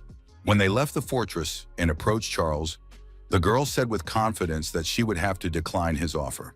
Without removing his mask of a smiling, good-natured man, the blonde asked again if he understood correctly and if she was really refusing him. So-A was like a stone wall. She was not swayed by his words and repeated that she could not trust people she had just met, and also advised him to find and capture his castle. It was noticeable that for a moment Charles's mask slipped and his face contorted with anger, but he quickly regained his composure and said that he was very disappointed. After that, he abruptly drew his sword from its sheath and announced that they were not going to look for any other castle, because they planned to capture this one. Now he revealed his true colors when he said that he thought it would be easier to attack the exhausted players than to besiege another castle. Finally, So-A realized that no one had ever planned to unite with them in the first place, and that Charles had planned from the very beginning to take advantage of their weakness and take all their achievements for himself. Ordering his men to attack, the scoundrel shouted that today they would have a real feast in the Golden Castle, where they would sit like kings. Everything happened so quickly that Sewon jumped forward to protect Soa, who was still in shock. After that, the guy shouted loudly, trying to call Han Shoryul, whose help would be very useful now. The brown-eyed guy immediately responded to the call, and a second later jumped off the fortress walls right where the battle was beginning to rage. He was angry that someone wanted to take credit for their achievements, so he didn't mind the battle starting. When he landed, he used his signature move, which caused the ground beneath his opponent's feet to shake. No one expected to feel such power, so of course the guys got scared and began to doubt that they had made the right choice when they came here. Charles tried to calm everyone down, saying that it was clearly a one-time move and would not happen again, so there was no need to panic. He said that their enemies had just shaken the ground a little, but these words made Seo-eun laugh because he had seen quite large cracks appear in the soil. Opening the repository of greed, the guy decided to summon lava because it would fit perfectly through the holes in the ground. The power responded to his call with ease, and a second later he felt a slight heat as the lava gradually rose to the surface. The boiling fiery liquid flowed like a raging river, filling all the cracks and unevenness in the ground. It was a combo move with Kang Hanchul that helped bring real heat to the battlefield. For some it was just heat, but for their opponents it was a personal branch of hell. They screamed and writhed in pain, burning in this liquid fire. Their bodies smoldered and began to give off a sickening smell of burnt flesh. Such was the fate of those who deceitfully killed their own kind. Charles McGregor wasn't worried about his squad at all. Only one question was spinning in his head. At what point did everything go wrong? Exchanging glances with Seo-eun, Hanchul asked if his help had been enough. Seo-eun nodded and said that he had done a perfect job. Charles's eyes widened in surprise, which turned into a guess that seemed simply impossible. Looking closely at our hero, the scoundrel couldn't believe that this was the same Se-Woon standing in front of him. It simply couldn't be. When he finally realized that he had messed with the strongest player, he fell to his knees and literally begged for mercy because he understood that he was powerless against this guy. Watching the bodies of his henchmen burn, Charles screamed and begged not to be killed, promising to do whatever Se-Woon and So-Ah wanted. But all these words meant absolutely nothing to Se-Woon, because he knew perfectly well what a vile creature was sprawled before them. Seeing that no amount of persuasion would work, Charles began to get angry. His rage reflected on his face, showing that the mask of the nice boy had finally slipped. Soa understood this too, looking at the blonde man with an expression on her face as if she were about to make a very important decision. Charles noticed this too, so he tried to pressure the girl by throwing himself at her feet and apologizing for wanting to attack them. She was disgusted to hear all this talk about how the blonde man was thinking about the welfare of his team. She understood that it was her turn to think about those who remained within the walls of the fortress. Looking into So-A's beautiful eyes, which seemed very kind to him, Charles thought that changing his goal was the right decision. The girl immediately struck him as extremely soft-hearted, but he had no idea how deeply mistaken he was. Literally a second later, this very soft-hearted girl swung her sword and cut off his head with one stroke. So-A understood that if they let this scoundrel go, he would always be a threat to their team and to all other decent people, and she couldn't allow that, so she decided to act. Yes, it hurt her to see a man fall by her hand, but she understood that this was the only way to protect others. Now there was human blood on her sword. She felt sorry, but she understood that there was no other way. She kept telling herself that nothing was more important than the squad, and these thoughts really helped her cope with what had happened. Looking at the innocent girl, whose hands were now covered in blood, Sewon thought that he had never expected anything like this from her. He couldn't imagine that So-A would be capable of cutting off the head of a player who begged for mercy without hesitation. But it was clear that it wasn't easy for her. Lowering her head, she looked at her feet, her voice trembling as she asked if she had really done the right thing. Catching her gaze, the guy said that of course she had made the right decision, adding that he would have done the same in her place. There were 60 hours left before the start of the 5th chapter of training, so our hero suggested that the girl go inside and start repairing the gate. After a while, Seon wanted to take a look at the true repository of greed. As always, there was a strange and somewhat heavy aura there, which made him reluctant to stay there for long. He managed to get some mineral tree resin, which was as strong as earth ore, perfect for repairing the gate. So now the golden gate was like new, and seeing this, the red-haired sisters began to admire Seon and ask him how he had managed to achieve this. The young man briefly told the sisters that he had his own proven methods, when suddenly another participant interrupted their conversation. It was old man Chang Sok, who announced with a beaming smile that he had finished improving the equipment. The gray wolf cloak had been perfectly cleaned of dirt and everything else, and its rank had also increased significantly. The red wolf armor was now sparkling and had also been upgraded to a higher level. Our hero was very happy that he now had such wonderful equipment, and the old man had clearly improved his skills and abilities. Chung Sok also said that he had heard rumors that his bone knife had broken. After hearing this, an image of the battle with the orc ruler popped into the young man's head. Our hero apologized for his carelessness, but the old man just smiled and said that he was glad that the weapon he had made had come to a worthy end. After chatting for a bit, the master finally left, saying he wanted to get back to working on the golden armor that Seon had ordered. Watching the man leave, the young man thought that the weapons they had found in the castle would suffice for now, but he was upset that Durandal's sword would probably never return to him. Now it was time to think about what to do next, because the period of defending the fortress would soon begin. Se-woon decided to call his dear blonde friend, who was standing right in front of him the next moment. When John Pil heard that they wanted to borrow his pet skeleton, he was not very happy, because last time they had not treated it very carefully. But then he came to his senses and said that Se-woon could of course take it, because he was the one who had given it to him. Looking at the guy and his pet, Se-woon realized that the skeleton was a reflection of its owner, which was quite amusing. However, Jong Pil-yu did not have to go with him, as Se-woon politely informed him, which, to put it mildly, upset the blonde because he was already looking forward to a new adventure. He almost cried when he complained that Se-woon always left him at camp and never took him along to have fun. It was strange, but the young man's persuasion began to affect our hero. He himself did not understand why, but now he felt awkward because he had not paid attention to his friend. So 5 minutes later, the two guys were riding the wind on a red skeleton monster, and Se-woon himself didn't quite understand how he had been persuaded to do it. They passed one of the castles that our hero had previously robbed, which had now been captured by a group of people. Se-woon realized that, in a way, he had even helped those people, because after his raid, it wasn't difficult to capture the castle, but it was unlikely that they would find anything valuable there. Holding onto his companion's shoulders, Jong Pil finally decided to ask where they were going. Se-woon irritably told him to try to guess for himself. When the blonde man realized that they were most likely going to the dungeon, where there was a whole bunch of monsters, he shouted and said that in that case, he wanted to get off. But it was too late. Siwon smiled and said that they had already arrived. The blonde guy expected to see something gloomy and scary, but instead they were greeted by beautiful waves crashing on the shore. The place was truly picturesque, and for a moment, Jean-Pil even thought that his friend had joked and they had simply come to relax by the water. Smiling slyly, the young man even called Siwon a true romantic for bringing him to the sea, but our hero immediately said that this was not the case at all. He said that there was a cliff in front of them, which they had overcome, and it was very unexpected to hear this. The blonde guy didn't even immediately believe that it was really the same cliff they had managed to cross at the end of the 3rd chapter. He didn't understand how it was possible.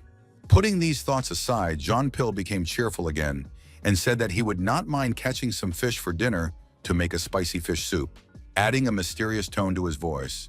Siwon said that this task would be extremely difficult. Opening the repository of greed, the young man activated his magical power and impressive lightning bolts ran through his hands. This was necessary in order to later use the lightning spear, which could be created thanks to this power. The lightning spear belonged to a series of combat spells from the Purple Tower, where they had figured out the best way to pierce enemies. The blonde man felt uneasy when he realized the power he was facing, his face contorting into a nervous laugh. Se-un paid no attention to him, focusing on his power, then hurling the resulting lightning forward. His power was increased by the techniques of the Black Tower, so all that remained was to wait and see the effect. A bright flash illuminated everything around, reflecting off the sea, and for a moment it seemed as if our hero had created some kind of magical portal to another world.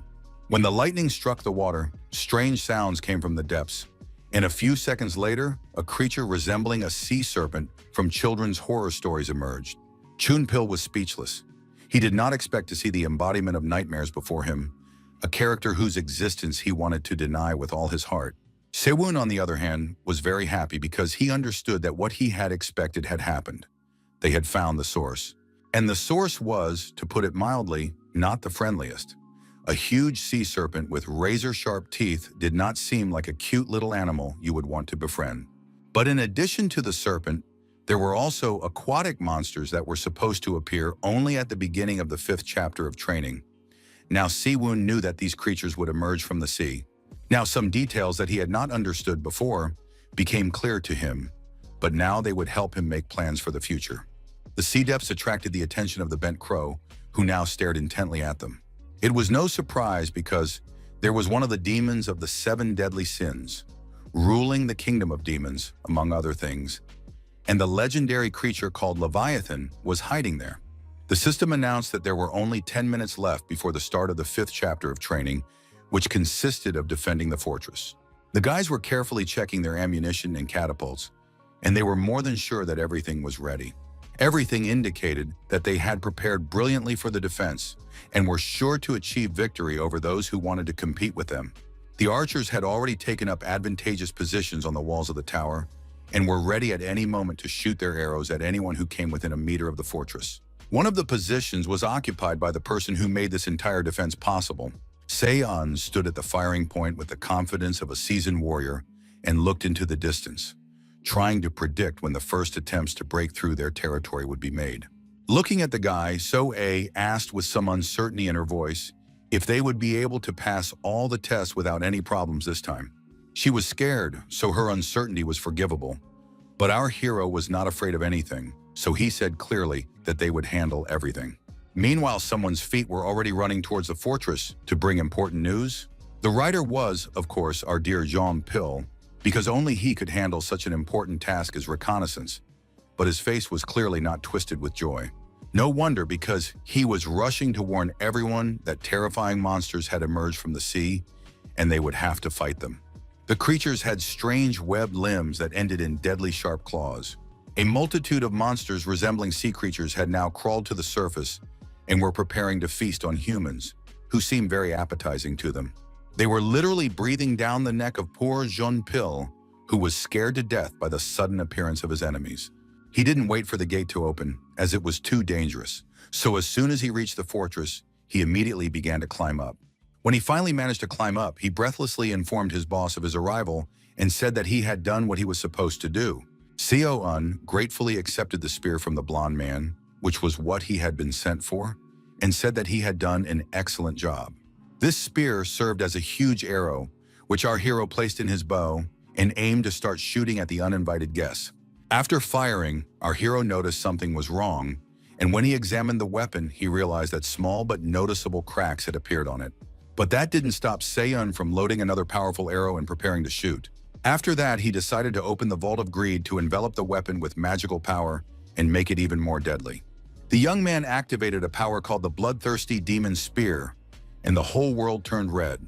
According to legend, this weapon had previously belonged to the hero Keltar and had to be kept exclusively in water because it constantly emitted flames. Now Seo-un was convinced that the legends were true, and that the fire that emanated from this weapon was indeed incredibly dangerous. This fire literally turned the surrounding space into a veritable branch of hell on earth. So A opened her mouth in surprise, and even the indifferent Han Shul could not hide his shock at what he saw. The guys simply did not understand how an ordinary person could possess such power. But John Pill was more interested in where his dear friend had put the spear that he had literally suffered for. Oh, when they realized that the small glint in the distance was the spear, they were even more surprised. The weapon had turned into a fast and deadly thing that spared no one and was ready to destroy everything in its path. Soon there was an explosion, so massive that the earth shook and the living envied the dead. The force was so powerful that it seemed that those who found themselves at the epicenter had no chance of surviving such an event. And so it was. The monsters burned alive and screamed as loud as they could, writhing in pain and falling dead. Their death was not easy. They suffered and went mad from the sounds of their own screams. At that moment, they regretted their decision to attack this fortress. It was unbearable to watch, even though So-A understood that these were her enemies. She did not wish such a terrible fate upon them. Looking at the flames that were still burning, she asked herself one question: how could a single blow destroy 100 enemies? The realization of how many living beings had died in a single moment frightened So-A and brought tears to her eyes. But she quickly pulled herself together and said that it was not yet time to rejoice because they had to defeat the monsters that were approaching the castle gates. So the archers got ready, took up their battle positions, and shot arrows at those who were lucky enough not to burn alive, but instead met a more merciful death. The catapults also sprang into action and turned into veritable killing machines, which coped with their task very successfully. Again there were screams. Again there was agony and death. The monsters died from the arrows, but at least they did not suffer as much as those who burned in the hellish flames summoned by Seo-un. Seeing how skillfully the guys were doing, our hero said that they could hold out without his help from now on. These words frightened So-A, and she asked if the leader was leaving. Looking at the girl, our hero smiled mysteriously and said that he was counting on them to show him their strength. So-A felt a rush of warmth inside. She was pleased that the young man trusted them so much that he was willing to leave an entire fortress in their care. Looking at the dying flames, the girl said that he could completely rely on them. Our hero decided to go into battle with one goal in mind: to feed the hungry prince and improve his stats. He carefully examined the area to see if there was anything left that was suitable for consumption, then marked the entire battlefield near the cliff with the power of gluttony. Soon the prince's hungry teeth were eager to devour all the monsters that suited his taste. The first to go into his mouth were the sea lizard and the green naga. But devouring them did not give him many points and did not greatly improve his stats. The hungry prince was happy that he could finally end his fast and greedily swallow his prey. But Seo-un did not understand why the increase in characteristics was so insignificant. In response, the constellation began to complain that it was tired of eating the same thing. Realizing that his patron was too picky, our hero began to think about where to find new snacks for him. Immersed in these thoughts, the guy decided to try a new skill called Lightning Wave, directing all of its power directly at the dead monsters. After that, the bodies of the creatures looked like figures burned from the inside out, completely charred. But the esteemed hungry prince highly appreciated the variety of dishes that ended up in his stomach this time. Inside Seo-un, there was complete confidence that the main creature would soon appear, because he had killed so many of its minions that it was bound to crawl out in the near future. He was very surprised by the message that said the number of monsters had fallen by more than a quarter. Before he had time to analyze this thought, he was distracted by the sound of claws scraping against stone as someone's huge paw climbed upward. This was the very monster Seo-un had been waiting for. Now before him stood the enraged tyrant of the sea, known as Daracon, the final boss of the 5th chapter. The smaller monsters did not fade into the background either. They continued to attack, and most of the team was busy neutralizing them. At one point, Hanyul stepped forward, activated her power, and used Poison Shield to protect her comrades. But in addition to protection, it also posed a deadly threat to the creatures that were unlucky enough to be too close. They literally choked on their own blood. One creature, which resembled a fish, managed to escape and crept up on the girl, who did not expect an attack from behind. Fortunately, Soe was nearby and managed to react in time, stabbing the fish with her sword and thus saving the healer from a gruesome death. When Hanyul realized what had happened, she smiled frantically and thanked the girl for saving her, because if it weren't for her, everything would have ended very badly. For Soe, it was nothing, and she told the healer not to worry and to leave the rest of the enemies to her. The blue-haired girl's eyes burned with gratitude, and she said once again that if it weren't for her help, she would hardly have seen the next day. As they talked, Soe felt something huge and powerful approaching her from behind, its energy detectable even from a distance. The poor girl didn't even have time to squeak before a huge claw grabbed her and pulled her closer. Real fear lit up in the girl's eyes. She couldn't even imagine that she would have to face something so powerful. Soon she saw the snake's eyes, which glowed with an otherworldly red light, clearly indicating that it wanted to shed blood. As it turned out, there were several monsters, and they were so big and disgusting that she wanted to scream in fear, like a little child. The fear inside Soe could not disappear, because these creatures looked very powerful, and she understood that defeating them would be extremely difficult. Hanchul, on the other hand, looked as if he was facing a couple of pathetic pests, not creatures capable of tearing them apart with a single movement. The young man was confident that he could handle them. But even if he overestimated his abilities, the young man understood that he had to try to defeat them, because there was simply no other way out. His confident attitude calmed Soe a little, who was almost in a panic, and now she even found the strength to smile.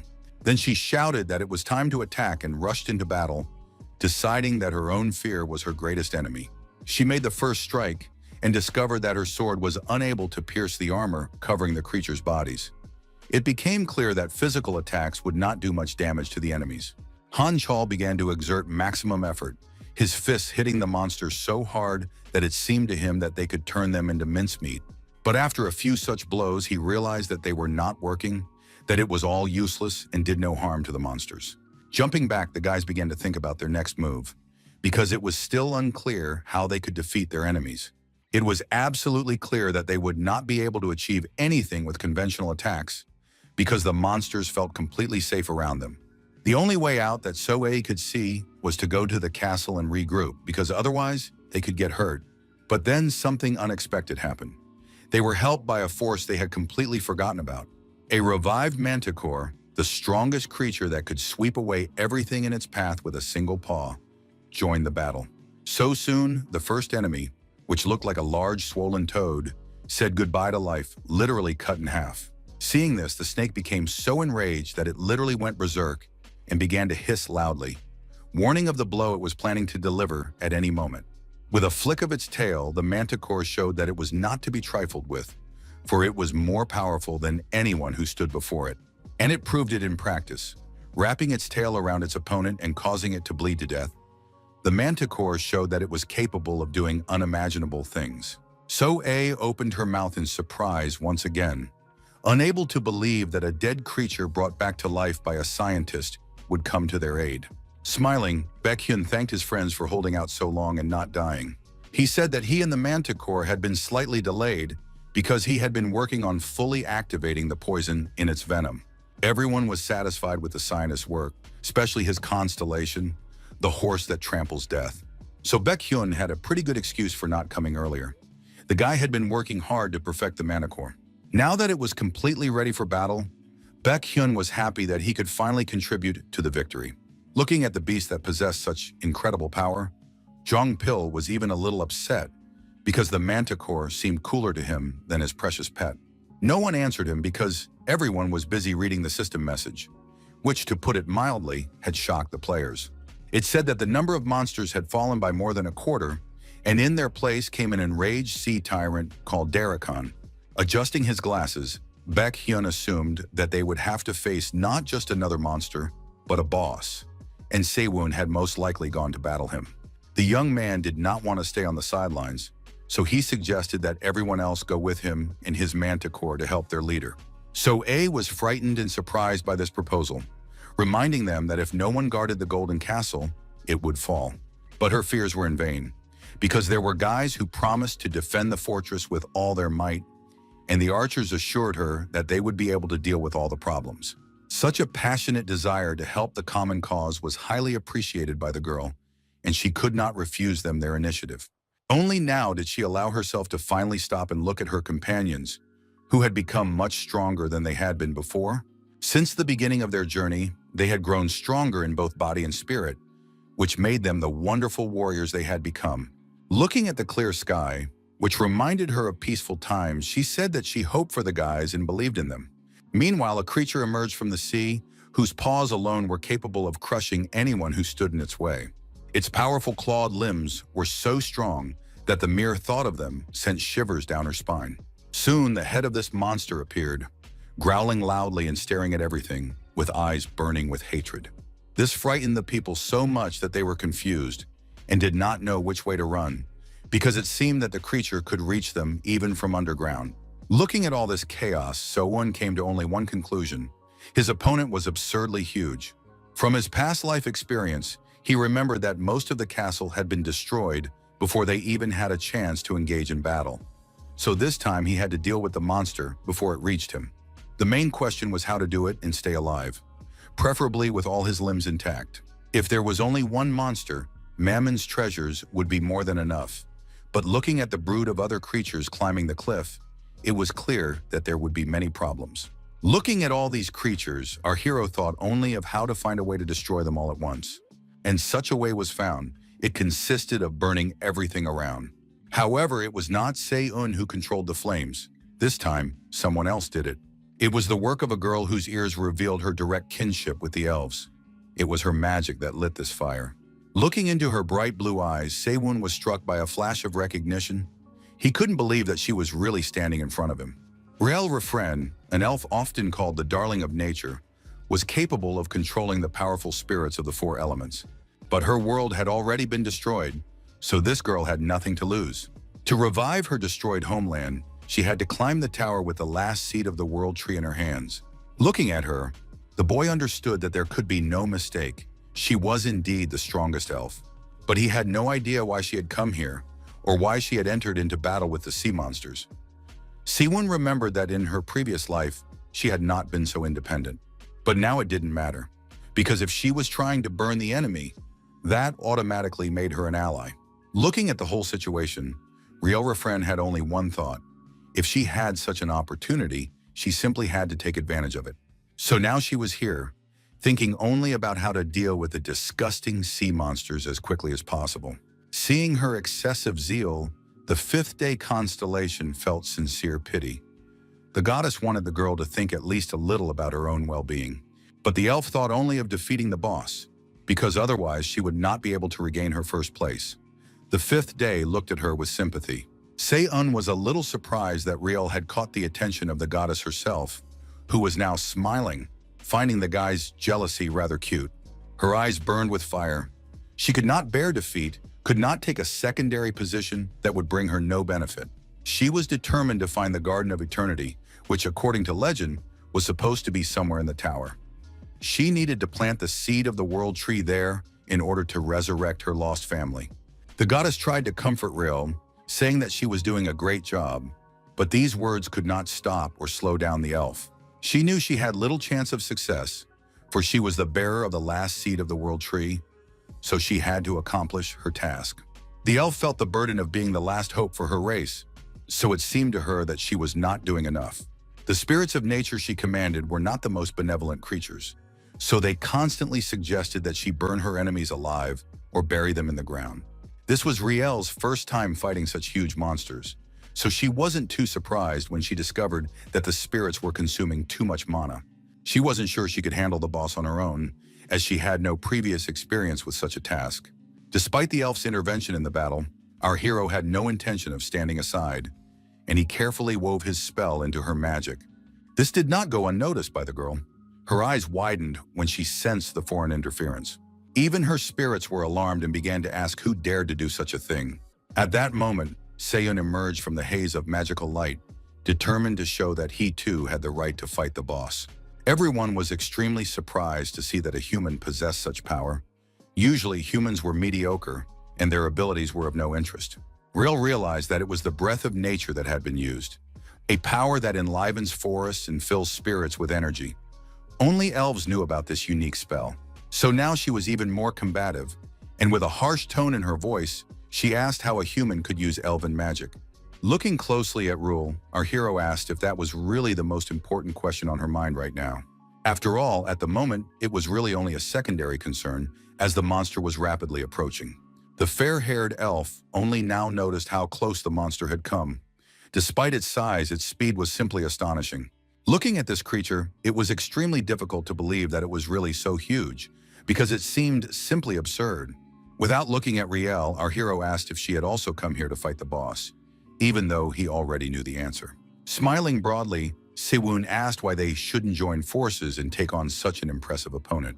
Analyzing the situation, the girl realized that this guy could have attacked her while she was vulnerable, but instead he deliberately restored her strength.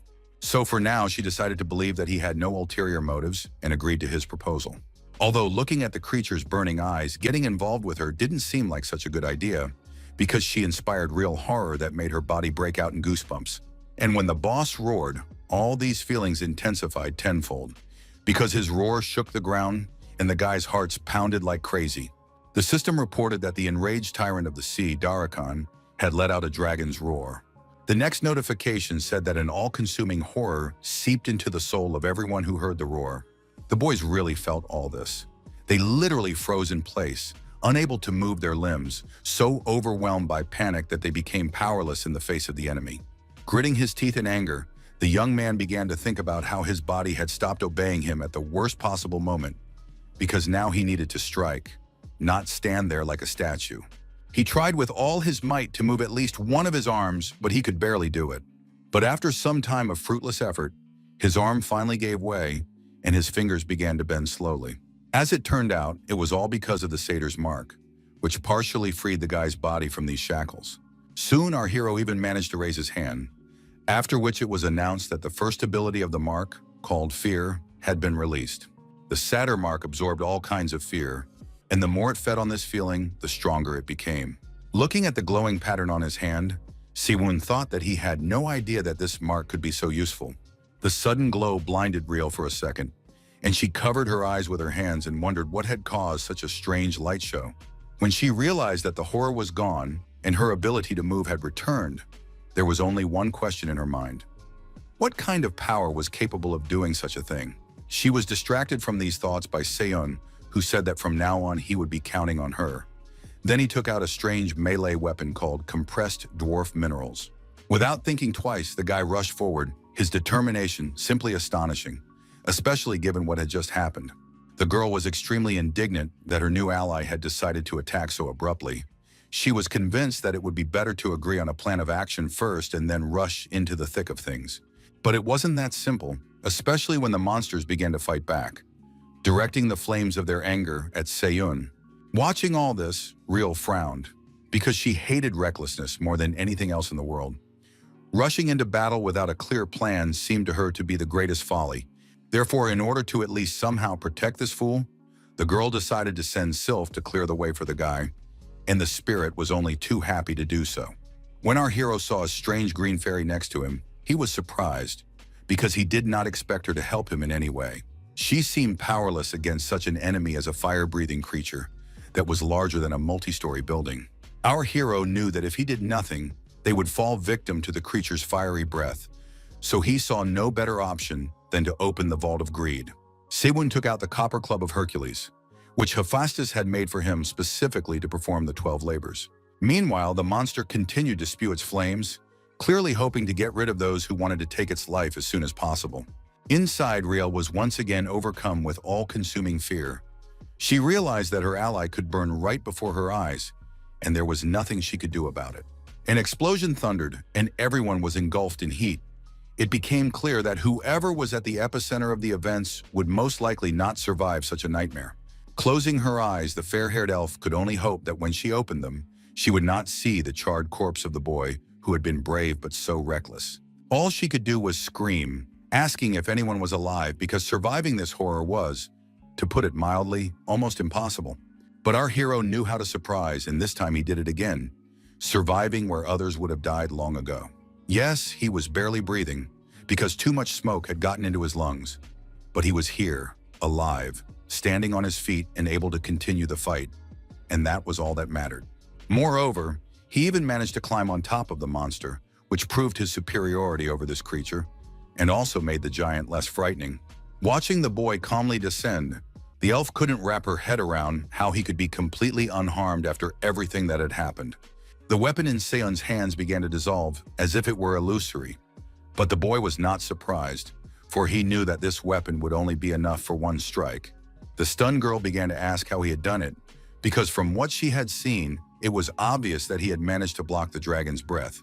It turned out that just before the monster tried to release its breath, the guy hit it right in the nose with his mace, knocking the enemy down instantly. This caused its mouth to close, and everything it was about to exhale exploded inside it. Riel couldn't contain her surprise as she listened to all this. Sewon knew that he had struck his opponent solely because the recoil had caused him serious damage. But despite this, it was clear that the giant was a formidable opponent. So, looking at the monster, which was slowly coming to its senses, the young man thought only about what other techniques to use to maximize the damage. Everything indicated that the monster also understood that it was not facing the easiest prey that could be simply devoured and calmly survived. Even though the enemy had not yet been defeated, the young man was proud of himself for being able to inflict considerable damage, even if the monster did not consider him an equal. He was distracted from his thoughts by Riel, who came closer and asked in a businesslike tone if Sewon had any plans for further action. Oh, now Sewon knew exactly what to do. He said he needed to find the transformed scales. The guy was completely confident that he could handle this task. All the elf had to do was cover for him. Closing her eyes, Riel said with relief that now at least she knew her ally had a brain, because he knew the dragon's weak points. She said that Sewon could rely on her, then smiled, and her spirits began to wish the young man luck. Activating his magical power, our hero decided that he needed a new weapon that would be capable of striking those who sought to harm him. As a result, he took out a golden halberd, a pole weapon that had previously belonged to the ruler of the Golden Fortress. It was also known for its ability to split helmets and possessed tremendous destructive power. In terms of weight, it was incomparable to ordinary spears, so Seo-won understood that this thing might not be easy to handle. This was not very good, especially in a battle with an enemy where every breath had to be controlled. So it was decided to open the Vault of Greed once again. It was at this moment that the creature decided to attack, opening its mouth, growling loudly, and rushing at its opponents, hoping to tear them to pieces.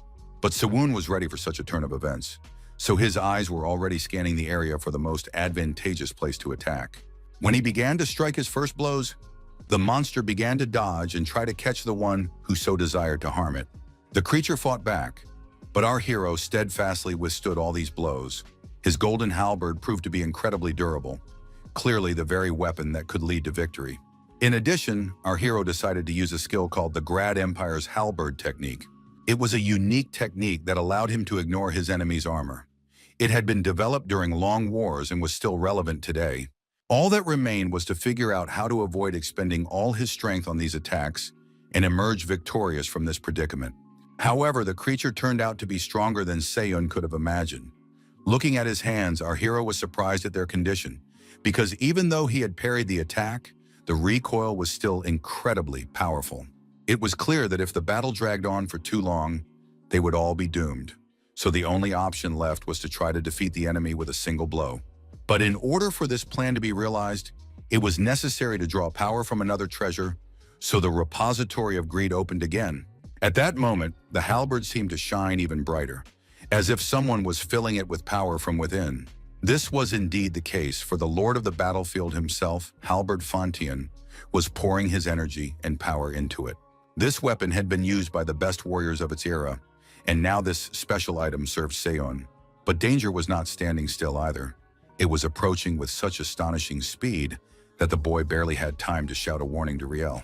The girl reacted immediately and was ready to act. Looking around, she quickly figured out what was expected of her. Sion anxiously asked her to cover him because his plan was to quickly deal with the enemy and defeat him once and for all.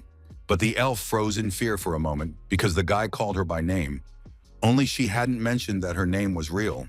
Although this bothered the girl greatly, she chose not to think about it for a while, because now was not the right time.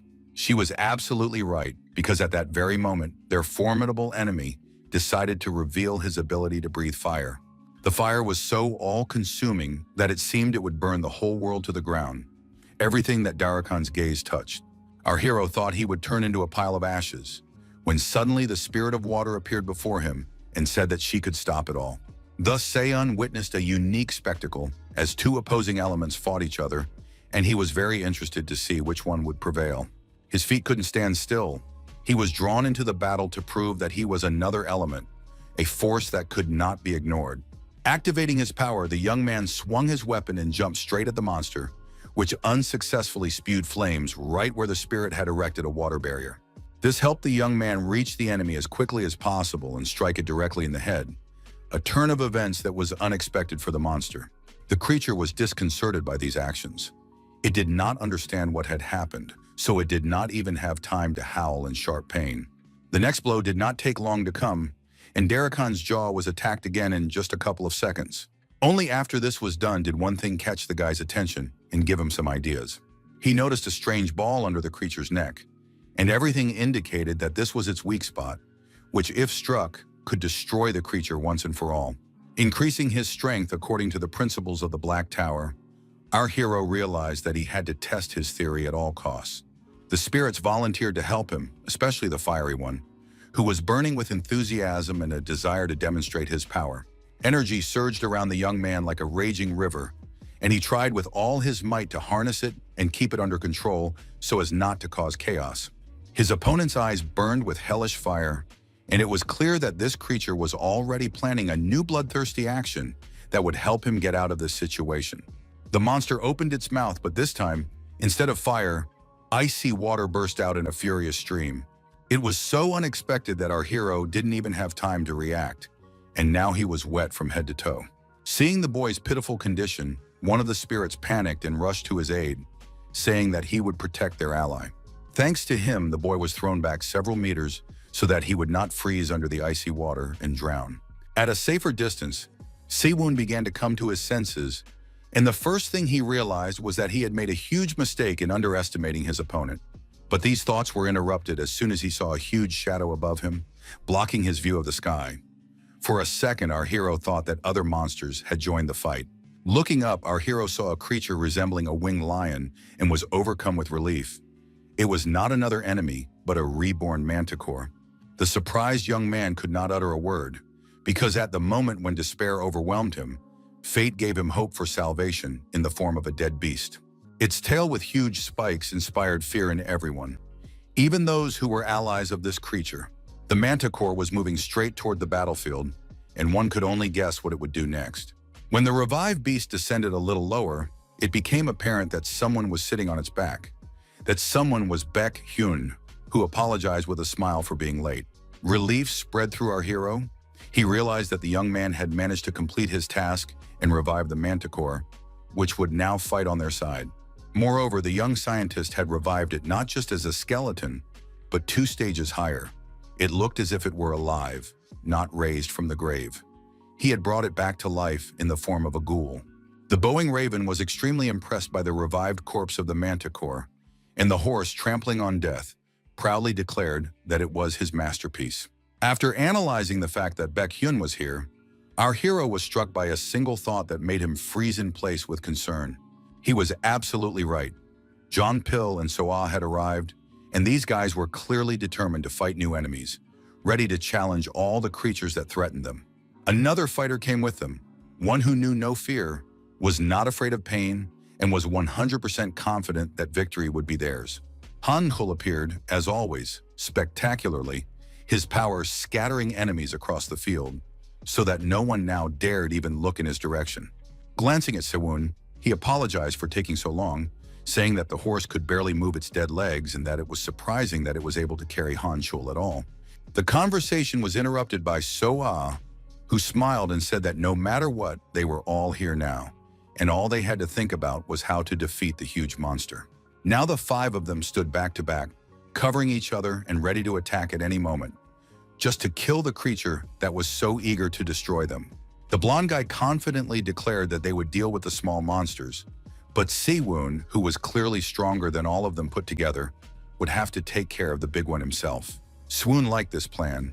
He had planned to do just that himself because he didn't want anyone to interfere with his fight against the enemy, but he needed help with the small monsters. Riel watched closely and couldn't understand who all these people were and why they had come here to help them. She was especially surprised that each of them looked like an experienced warrior to be feared, and the girl with brown hair instilled a special fear in her. Looking at the imposing guy, whose eyes burned with strength and fury, the elf couldn't understand why all these people obeyed Seon. Only now did she realize that these guys called the guy by a name that was quite familiar to her, and she had long wanted to see who bore it. She couldn't believe that this was the very Sewon who had taken first place in the rankings from her and was the strongest among the players.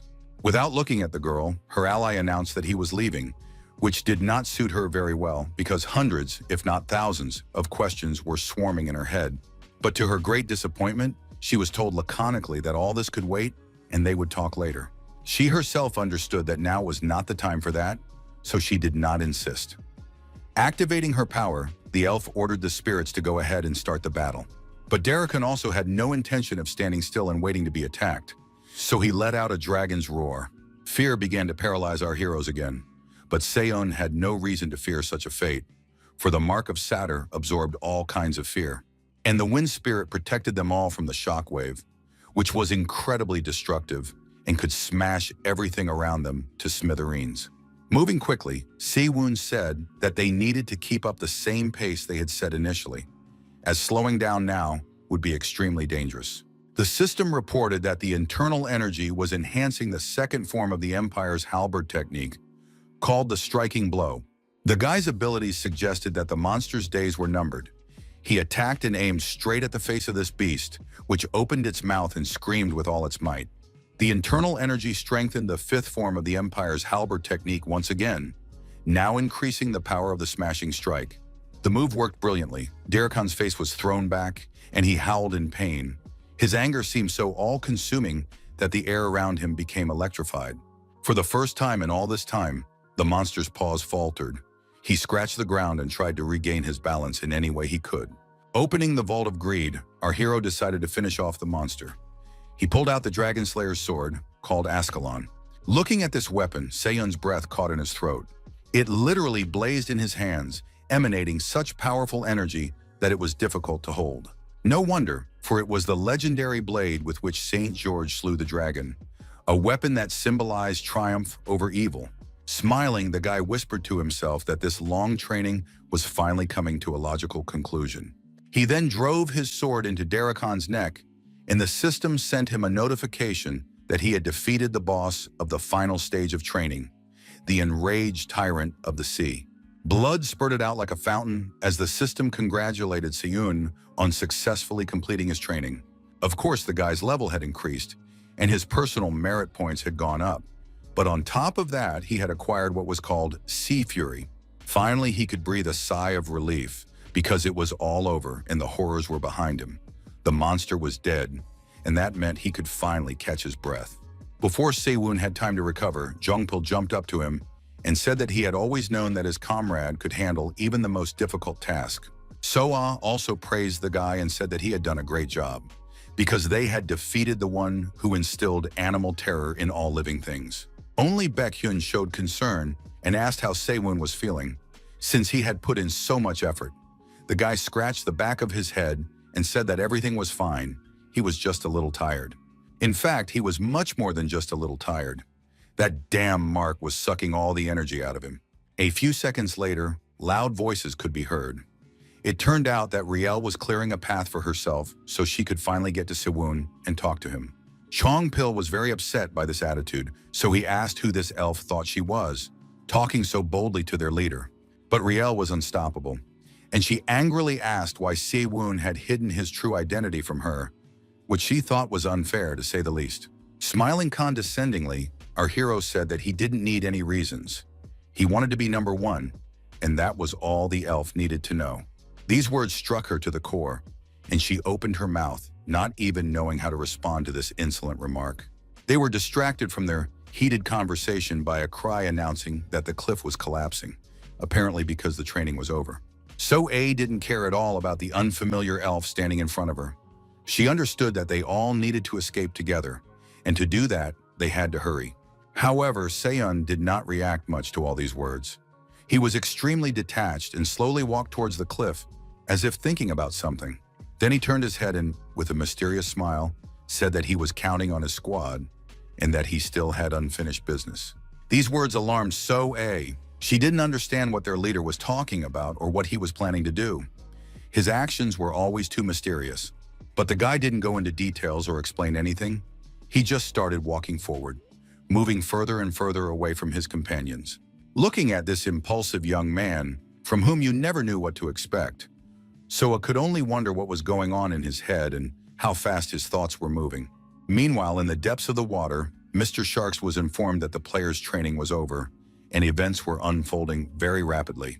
Moreover, his servants informed him that the humans had managed to kill almost half of the monsters, which made them extremely dangerous opponents. Shark's eyes lit up.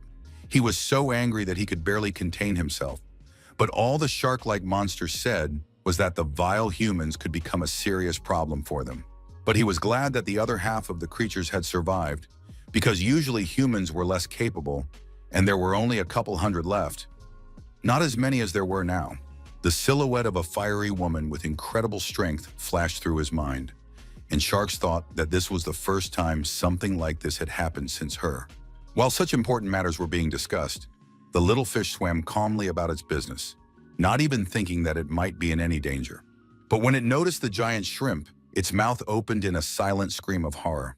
Even Sharks noticed this and asked what was going on and why the sea creatures were so agitated. The shrimp reported that a human had somehow ended up in their depths, which was why everyone was extremely concerned. At first, her master did not want to jump to conclusions, but simply assumed that some poor soul had simply fallen off a cliff. But it soon became clear that this was not the case. Soon, Sharks reported that their uninvited guest had gills on his neck and did not look like an unfortunate victim of circumstances. It seemed impossible, but that was exactly how it was. Seoin had deliberately jumped into the sea to visit the monsters he had never seen before. Thanks to the repository of greed, our hero was able to acquire the gills of a mermaid. These creatures resembled humans, but the lower part of their bodies looked like fishtails. Sewon always thought that Mammon's treasures were his real salvation and help in any situation. It was incredible that there was a tool that allowed him to breathe underwater. Looking at the sea creatures, he thought about how far he still had to swim to reach the nest of those he was looking for, because he couldn't stay unnoticed for very long. These thoughts led him to think that perhaps he should check the items he had received after defeating Darikon. Then he discovered an A-rank necklace with a precious stone, which was created from the concentrated energy of the deep sea. It increased all stats by 10%, increased affinity with the water element, and reduced damage taken from enemies. In addition, it significantly increased the ability to resist fear and enhanced the effectiveness of all abilities based on fear. Sewon noticed a strange pattern. He gained abilities related to fear, but in his past life he had no combat abilities and constantly struggled with this terrible feeling. So perhaps in this life, he was being compensated for all his suffering, but he was distracted from these thoughts by an extraneous sound. The system reported that a hidden dungeon, the deep spawning grounds, had been discovered, and the guy was credited with an outstanding achievement for this. As a reward, he received 10,000 points, which was a very good result. A smile lit up the young man's face as he realized that he would finally be able to fight those he had been looking for. Monsters whose power was very great. The snakes sitting in the seaweed, literally a meter away from Sion, saw him approaching, and they came to life and hissed happily, as if sensing that their prey was very close. The fish reacted in a similar way, except that they radiated not interest, but obvious panic and fear. Looking at the beautiful coral reef, Sewon realized that this place really existed, and now he simply couldn't take his eyes off it. But after looking around carefully, Sewon realized that this place looked as if it had nothing to do with Leviathan. He realized that it was most likely just a monster lair. But since there was a dungeon in front of him, it would be foolish to pass it by and not clear it out. By strengthening his abilities with his inner power, our hero also increased the elasticity and strength of his weapon, which now should not let him down. Narrowing his eyes slyly, Seon realized that an idea had already formed in his head about what could be effectively used as an arrow. It was the very weapon he had stolen in the 4th chapter, and now the time had come to use it against his enemies. So, opening the Vault of Greed, the young man took out a staff with a golden ball, which was to serve a great purpose. This staff had once belonged to the Monkey King Sun Wukong, and it possessed the unique ability to freely increase and decrease in size at the will of its owner. Now it was important for Seon that the staff shrink and take the form that our hero had imagined in his head. Now the staff resembled an arrow, which was exactly what the young man wanted, to obtain a unique projectile that could be fired from his crossbow. Squinting, the young man began to peer into the distance, hoping that he would hit the target and that his plan would work as intended. When the arrow was released, it pierced the depths of the water with a flash. It seemed as if the laws of physics did not apply, for it flew so fast that it seemed as if the water offered no resistance. The young man sincerely believed in his own strength and that the items from the Vault of Greed would help him achieve his goal. Cutting through the water, the weapon moved quickly and along a clear trajectory, just as Sewon had wanted. When the arrow hit the surface of the underwater rock, there was a pretty strong explosion that caused destruction. The entire coral reef was threatened, now undermined at its very base. Looking at all this, Seon just smiled and quietly said that now his power could grow even faster. At this time, Sharks and his loyal servants had almost reached the spawning ground, and the commander ordered everyone to prepare for battle. The leader did all this to maintain the balance of the monster population. This was their agreement with the tower in exchange for allowing the fish people to live in this sea. Only this time, there were significantly more survivors, and Sharks decided it was worth trying to use their leader's power to his advantage. Grabbing his weapon, the Shark said that this was the only way to protect all the other monsters and prevent their deaths. They reached their destination very quickly, in just a few minutes, and the spawning ground was already visible. These bright reefs could not be confused with anything else. The commander announced to his subordinates that they should prepare for battle, because this human boy clearly had no intention of surrendering without a fight. But they were slowed down a little by strange sounds and noticeable vibrations coming from the water. Shrimp was concerned about what these sounds were, because before, their territory had always been peaceful, but now everything had changed. This became clear after Shark servants shouted and said that they should look at the ceiling of the spawning ground. The ceiling was in very poor condition, literally falling apart and crashing down, disturbing the peace of the sea creatures. Some monsters were the least fortunate and fell under this terrible collapse. Heavy stones pinned their bodies down and deprived them of the ability to move. A hint of madness was clearly visible in Shark's eyes. He couldn't understand why the corals of the spawning ground were suddenly behaving so strangely. When they noticed the impressive spear stuck in the coral, they realized that it was the cause of the destruction. This sight shocked the shark so much that the poor creature couldn't even blink from surprise and intense anger. After regaining his composure a little, he ordered his minions to get ready because they had to leave this place immediately if they wanted to stay alive. Shrimp agreed with this decision, understanding that in such a situation, it would be much easier to wipe out the monsters, so they were clearly not in a winning position. But as it turned out, that wasn't the only reason. Sharks saw other reasons why they needed to leave this place as soon as possible. Sharks clearly understood that they were not the main target of this strange guy. They needed to protect the queen of this place, who was being hunted at all costs. Everyone rushed to carry out the order, especially after hearing that even if all the warriors died, the queen must remain unharmed. After all, if the ruler died, the treaty would be broken, and that was far worse than ordinary death at the hands of some man. And if the sanctuary disappeared, they could simply say goodbye to life, because nothing good could be expected. Meanwhile, the weapon that had struck the coral reef began to smolder. Yes, smolder, even though it was underwater. Even Sewon looked at all this and thought only that this power exceeded all his expectations. He could not have imagined that he could cause such chaos on the seabed. Everything was perfect, except for one thing. In order to clear the dungeon, he had to find and neutralize the boss, which was extremely difficult. especially considering the fact that monsters were now coming out from everywhere, eager to show Si-woon how sharp their teeth were. But our hero was no slouch either. He decided to activate the Eagle King's monocular vision and solve this problem. This vision helped him see a strange crevice in the rock, and the light coming from it caught the young man's attention. It was from this strange hole that the monsters began to crawl out, and with such intensity that it was a little difficult to imagine how to deal with them. Opening the Vault of Greed, the young man once again took out the mermaid's gills, because it was worth extending his time underwater. Now he had to deal with the numerous creatures and find their queen in order to pass through this dungeon and receive his reward. Seon's hands suddenly changed, becoming webbed and resembling frog legs, which meant that the magic had taken effect. Tiny scales began to appear on his face, indicating his affiliation with sea creatures. Now his improved vision showed him even more clearly the portal that had opened right in the crevice of the rock. Without wasting time thinking, the guy started swimming in that direction, moving very quickly and naturally. It seemed that Si-woon felt confident in his role as an amphibian. However, the energy he sensed was extremely strong and frightening, as if it were screaming at him not to approach this place. He didn't stop, though, and noticed strange green bubbles, one of which clearly contained someone. This was the very place of the spawning ground.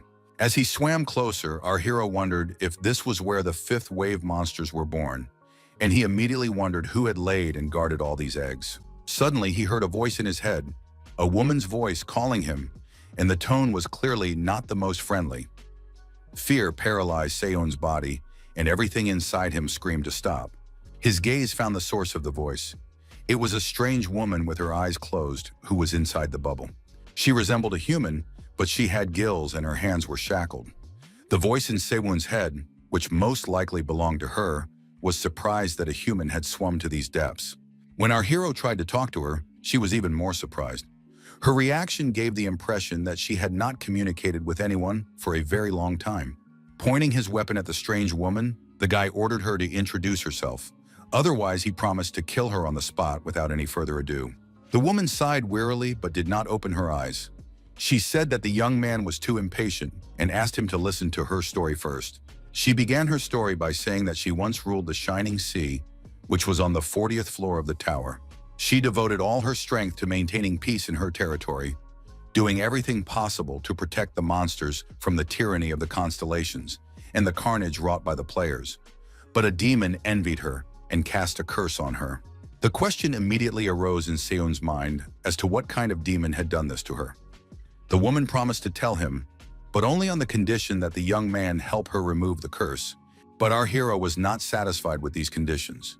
He demanded to be told first where the demon who dared to do such a thing was. This demand seemed so bold that the lady opened her cloudy eyes and looked closely at the boy. After that, she decided to say that her captor was in the east where the fish people worshipped him. The news pleased Seon, for he could not have imagined that he would learn the location of Leviathan so easily. He could have simply killed the woman, but instead he decided to ask what he would get in return for freeing her from her curse. Our hero was not a naive boy who didn't know what he wanted. On the contrary, it was absolutely clear to him that he should get the most out of this situation. Covering her face with her thin hands, the poor woman began to moan and say that life had been too unfair to her. Smirking, our hero was finally convinced that this was all the work of some demon. All that remained was to find out which one and where to find it. Seo-un was already an experienced player who had seen a lot in his lifetime, so it was not difficult for him to expose the skilled liar. The young man had read about the queen who ruled the Shining Sea in a history book before his return in time. She was a cruel tyrant who had flooded everything around her with blood. She was called Dea Bacandela Strosha.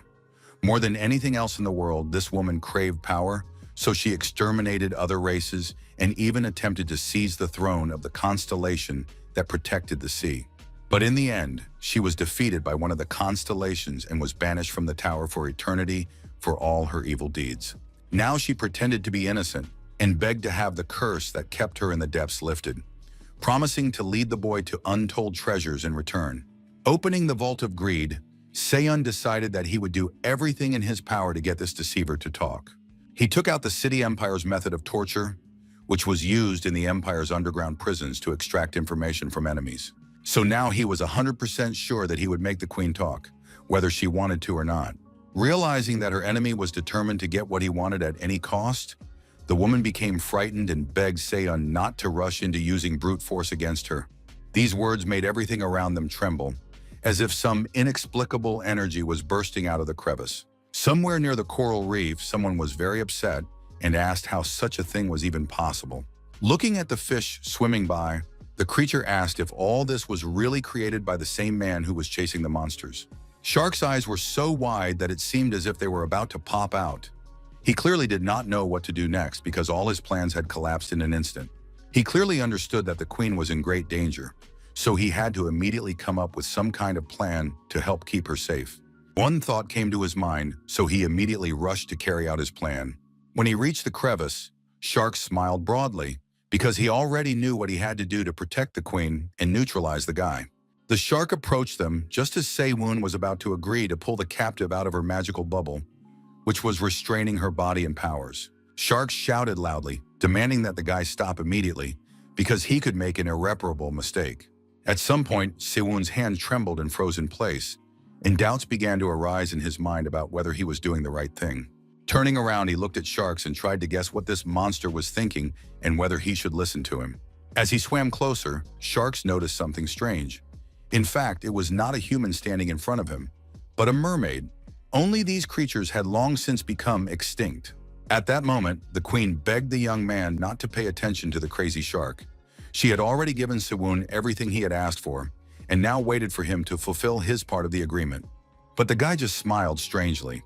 It was obvious that he was only thinking about how to turn the situation to his advantage.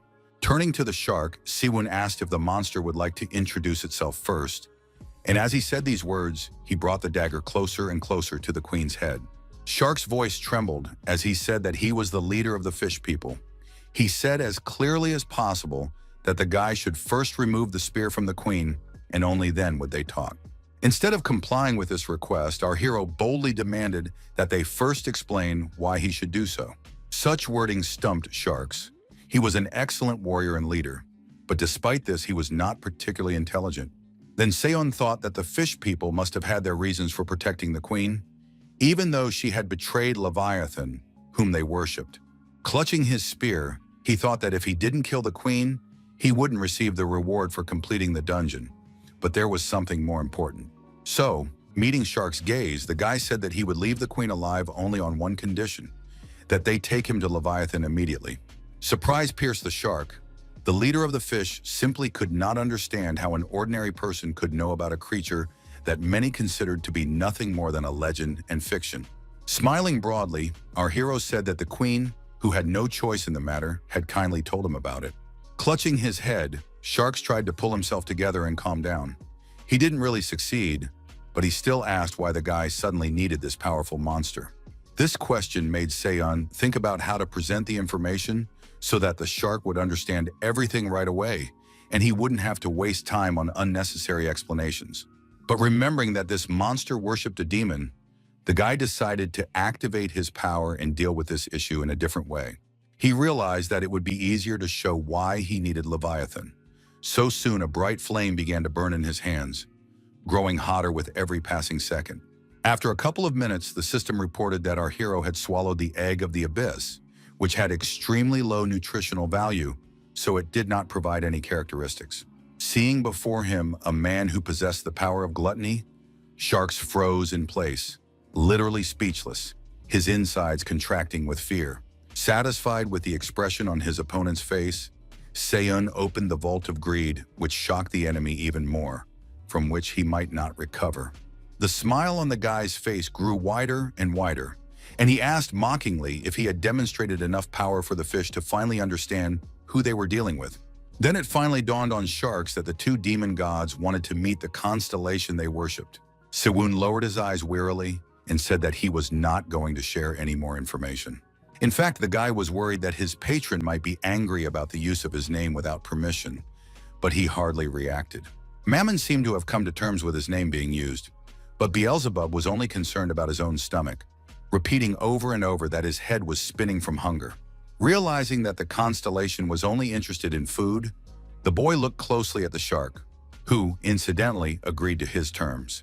Bowing, Shark swore on Leviathan's honor that he would lead the boy to the sanctuary. although it was difficult to say what had caused such a sudden change in the fish leader's behavior. Seo-won liked that this creature had become more agreeable, but he understood perfectly well that he could not let his guard down, because an enemy could always stab him in the back. The guys didn't waste any time. They set off for Leviathan right away so as not to lose a minute. They swam quite fast, and Shark's attention was drawn to the fact that his companion was doing so without the slightest resistance, as if he had spent his entire life among sea creatures. These observations made the shark wonder who he was dealing with, because this was clearly not some ordinary person who could be easily removed from the path. It was clear that the guy could easily catch up with him. Turning his head, Shark said that they needed to go to the sanctuary, so they had to follow him closely. Looking around, our hero frowned and asked if he really just had to get through the whirlpool, and he would immediately find himself in Leviathan's lair. But the word was simply too difficult to apply to what was in front of Seon. The whirlpool was so massive that taming it seemed like an impossible task. There was no other choice, so gripping his weapon tightly, the guy decided that he would do his best to pass the test that fate had thrown at him. He was determined and stubborn, as well as strong and courageous. These qualities had saved his life and led him to victory more than once, and there was no doubt that they would do so again. Having reached sufficient speed, the young man thought that this way he should easily pass through the whirlpool without harm to his body.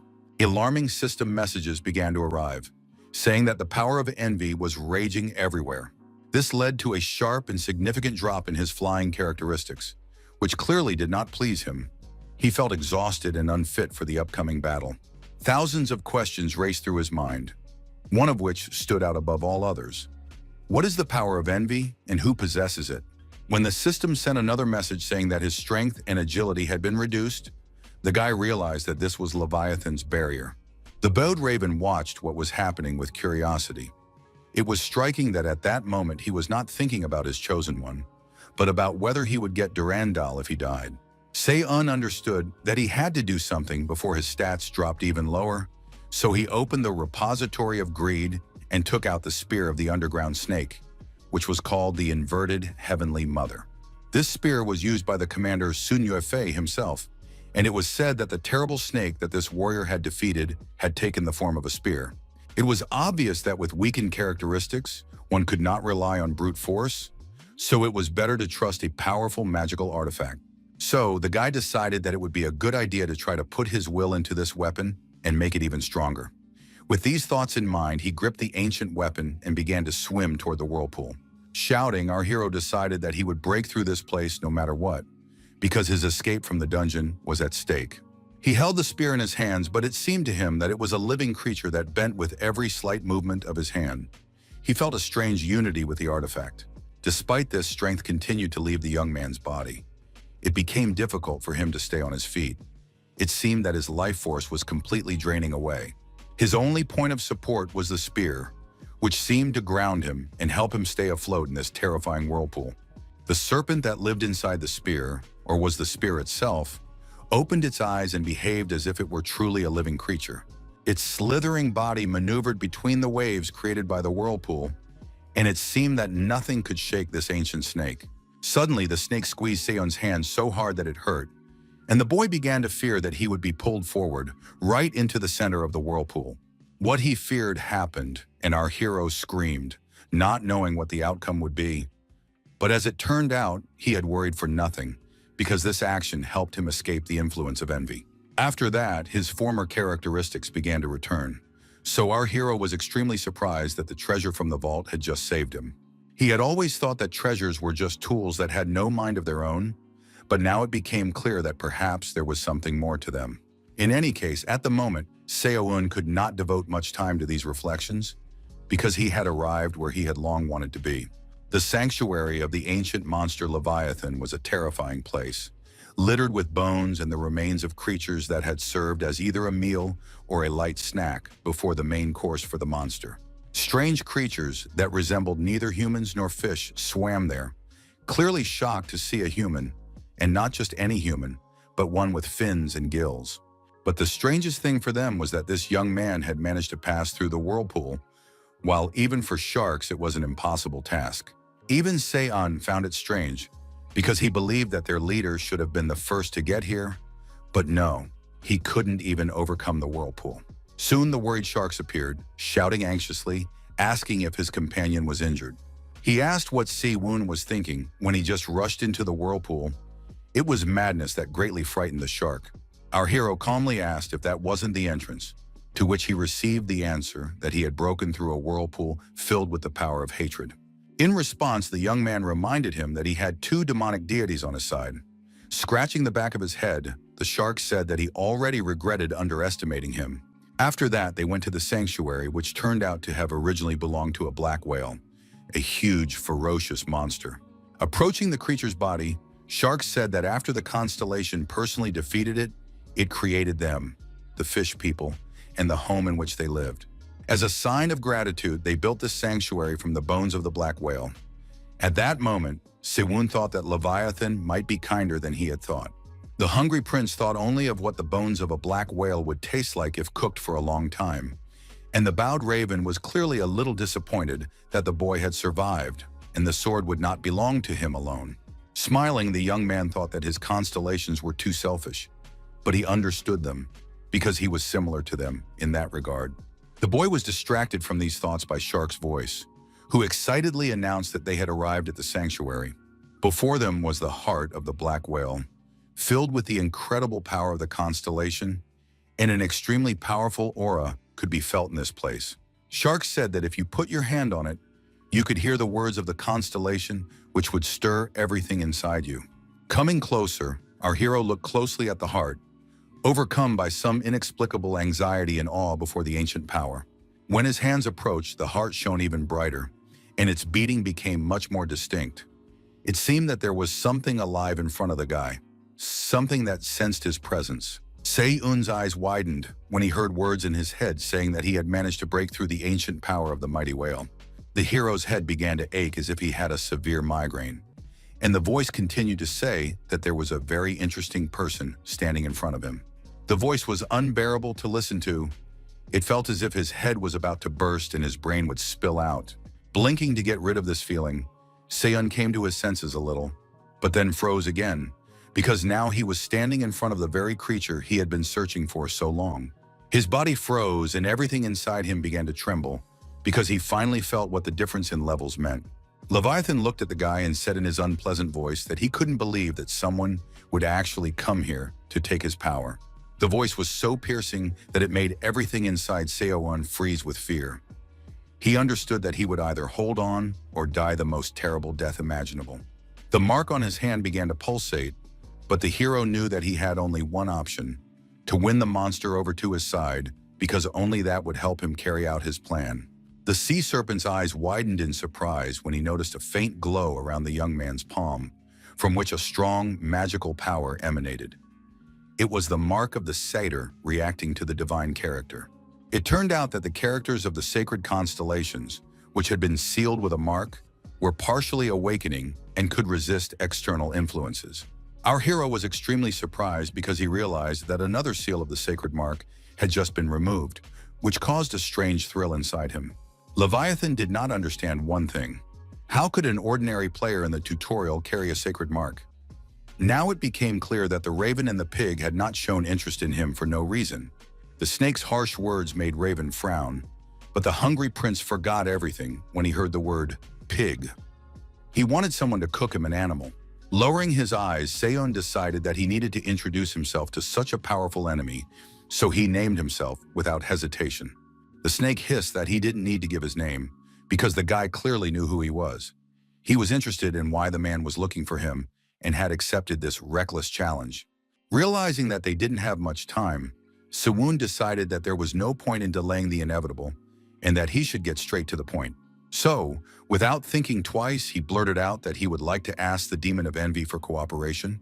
The beast's heart beat faster when he asked if the guy really wanted to become his follower. Our hero said that was true, but besides that, he wanted to borrow something to climb the tower. Leviathan's mouth stretched into a smile. The hero standing before him seemed very bold, but that even amused him. Looking at the young man, he understood that he was waiting for him to simply give him his power, but the serpent was not like other demons. The stooped raven began to suspect something, so he stared intently at Leviathan, as if ready to pounce at any moment.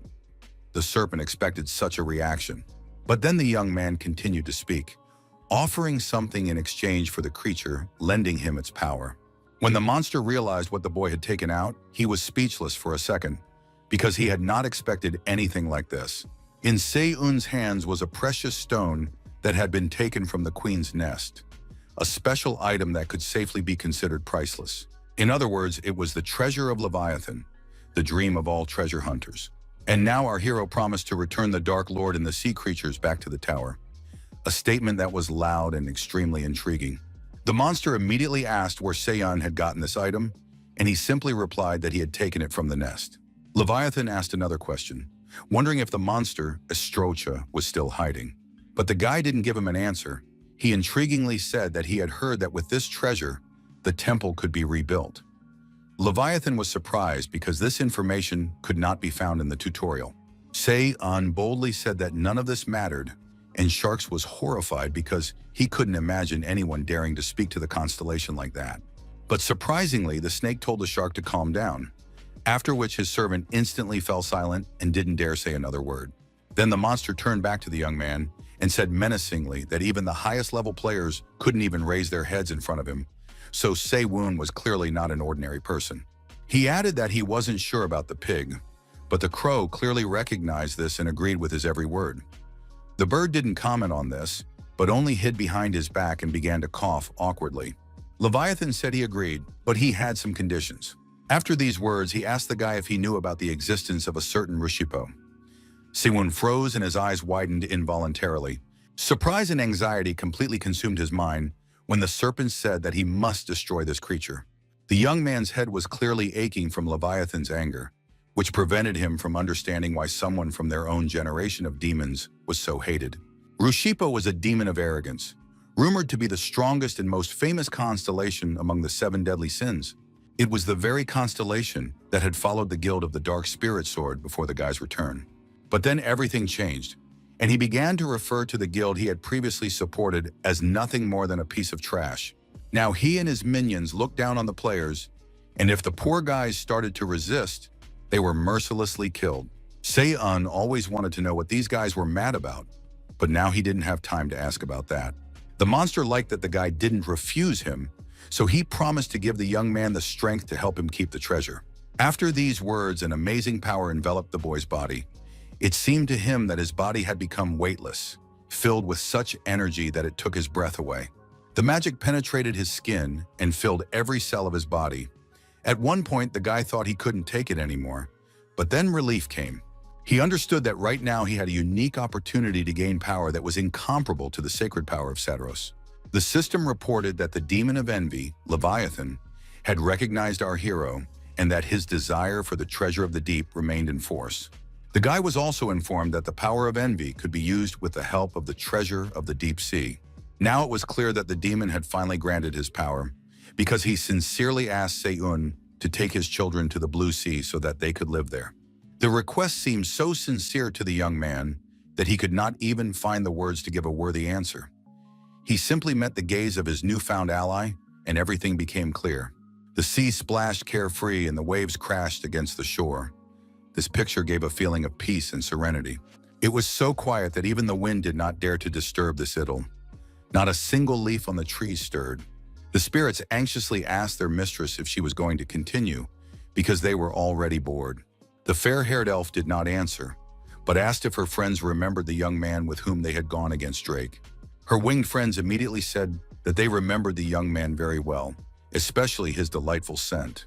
So it turned out that Riel was sitting in a tree and looking thoughtfully into the distance only because she was waiting for this mysterious stranger with whom they were supposed to meet. The fairies were very amused by this answer and immediately began to ask if their friend really liked this Se-eun, but the blonde irritably denied everything. She was waiting for him for a completely different reason. She had to make an important decision that would determine her future. This guy, without knowing it, had trampled on her goal of becoming #1 in the player rankings, which made her plan even more fragile than it had been before. But the fifth-day constellation tried to calm the girl down and prove that there was no need to see Se-eun as an enemy, because everything could be arranged differently. To be honest, Riel herself didn't know what to do, but she knew one thing. She had to check whether this guy was really worthy of being called the best among all. She already understood that he had demonstrated a level of skill she had never seen before, and the battle with Drake was proof of that. However, it was difficult for her to admit that she was in second place, because her body was the place where the hopes of all her comrades lived. She didn't want to settle for second place, and it was literally killing her and preventing her from moving forward calmly. Some time passed and Seon emerged from the water. Noticing Riel, he was quite surprised that she was still there, waiting for him, even though quite a bit of time had passed. The elf showed with her whole demeanor that she was not going anywhere, and our hero became curious about what exactly this was all about and what she wanted from him. While he was thinking about it, the girl jumped decisively from the tree, her every movement screaming of the undisguised threat that emanated from her in frenzied waves. She let out a war cry and rushed straight at the guy. It was extremely strange. Sewon couldn't understand what was going on, because just a couple of hours ago, they had been fighting on the same side. Reacting in time, the brunette managed to deftly jump out of the way and avoid the blow, which struck with full force right where he had been standing just a couple of seconds ago. Catching his breath, our hero demanded an explanation, because he couldn't understand why someone he considered his ally, proven in battle, would suddenly attack him.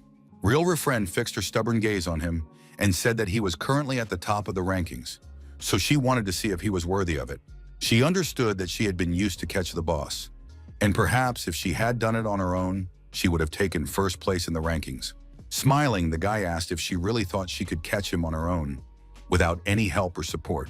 Riel couldn't answer that question. She liked to be cocky and confidently say that she could do everything herself, but in reality, things were a little different.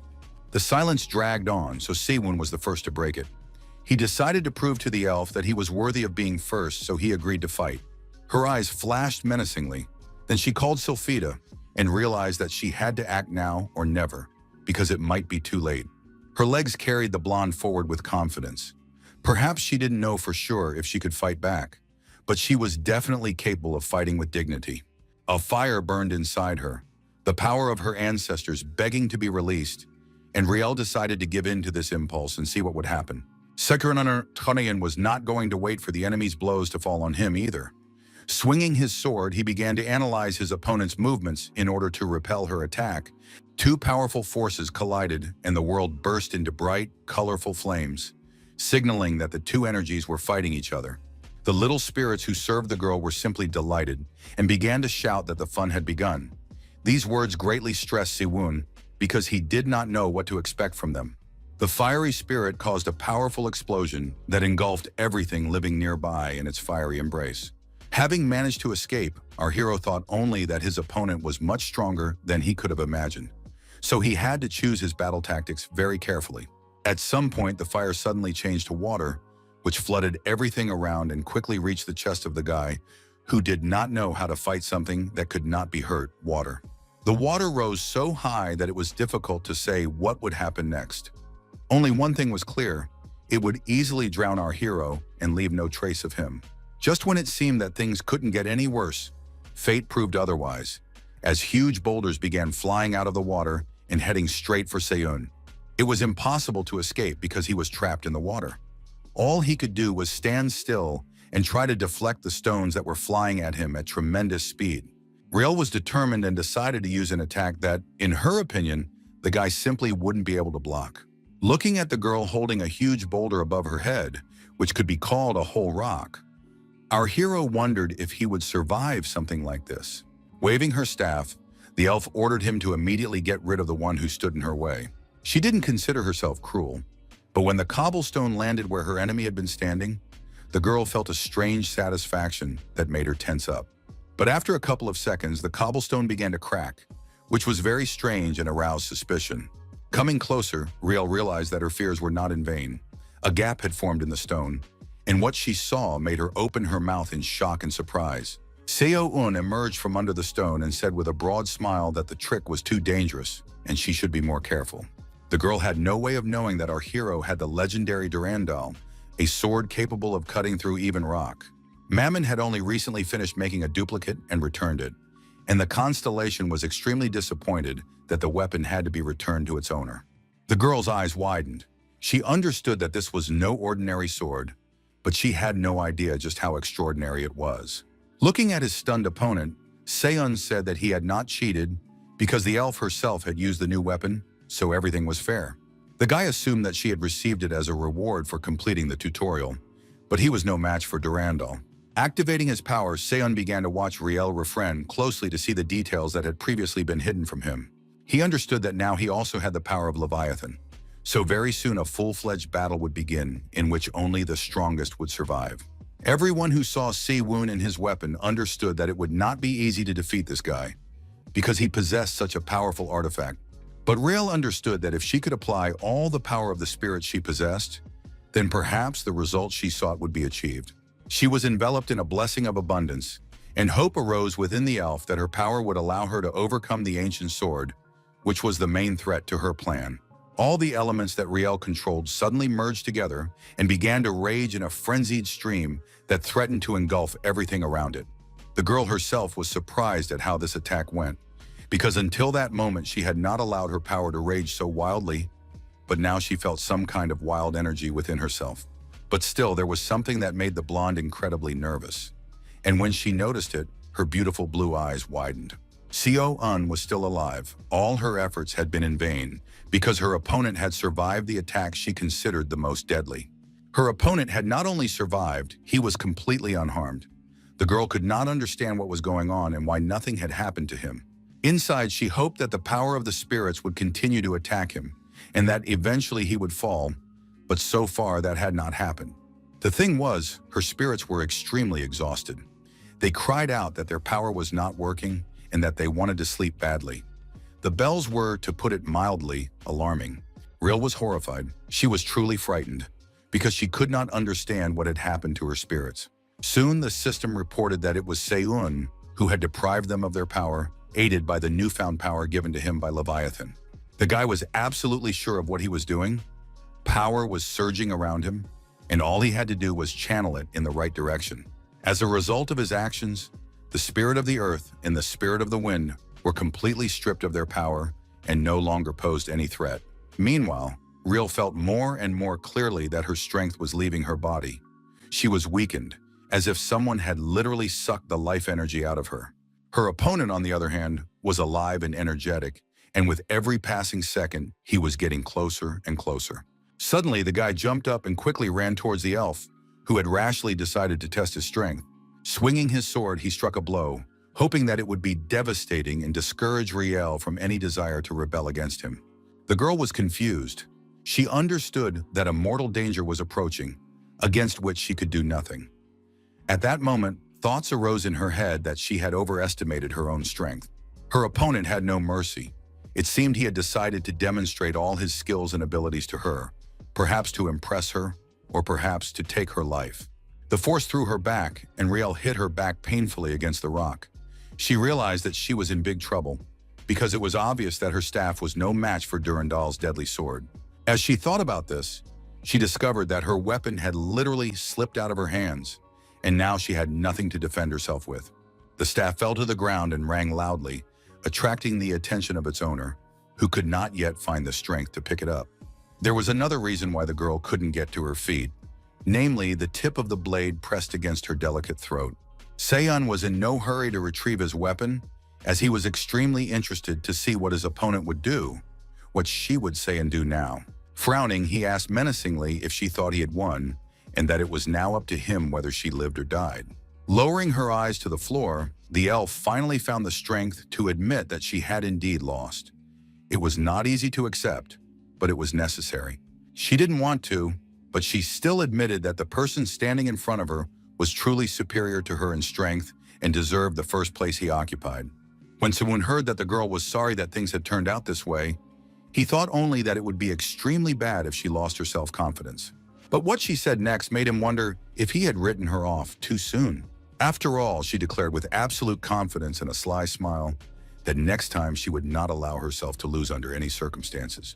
When she turned around and started to walk away, the young man realized that he had indeed underestimated Riel, thinking that she had given up. No, the elven warrior was ready to engage in a new battle. Our hero remembered that Riel's goal was to plant the tree of life in the tower to save her race from extinction.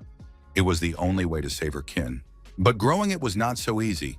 The Tree of Peace was a symbol of the origin of all universes and the roots of life, and the energy emanating from it was supposed to make the players stronger. This plant had always been the subject of strife and fierce battles, because everyone wanted to possess such a powerful tree, which also increased strength, but Sewun had not found the Tree of Peace in his past life. So he decided to call Riel and tell her something, because he felt sorry for this girl who tried to be the best not to please her ego, but to save others. So he asked her a question. Had she really come to the tower to find the legendary Garden of Eternity, about which there were many legends? The blonde opened her mouth in surprise. She couldn't even imagine how Seyun had learned her secret. For a moment it seemed to her that the guy could get inside her head and read her thoughts. Suddenly he announced that he could take Riel to her destination, to a place that would help her bring back those she had lost and so desperately wanted to return. It turns out that our hero knew where to find the Garden of Eternity, which the elf had been unable to locate in her past life. He was the only one who possessed this information. With a trembling voice full of hope, the blonde asked if Seo-woon really knew the exact location of this place. It was true. The garden was one of the hidden areas he had managed to find with the help of a guide. If it weren't for him, the hero would not have been the last survivor either. Although Riel was not a trusting person, she had to believe Sewun because she had no other choice. He was her only lead, and she had to take advantage of it. Sewun did not expect the elf to trust him so easily.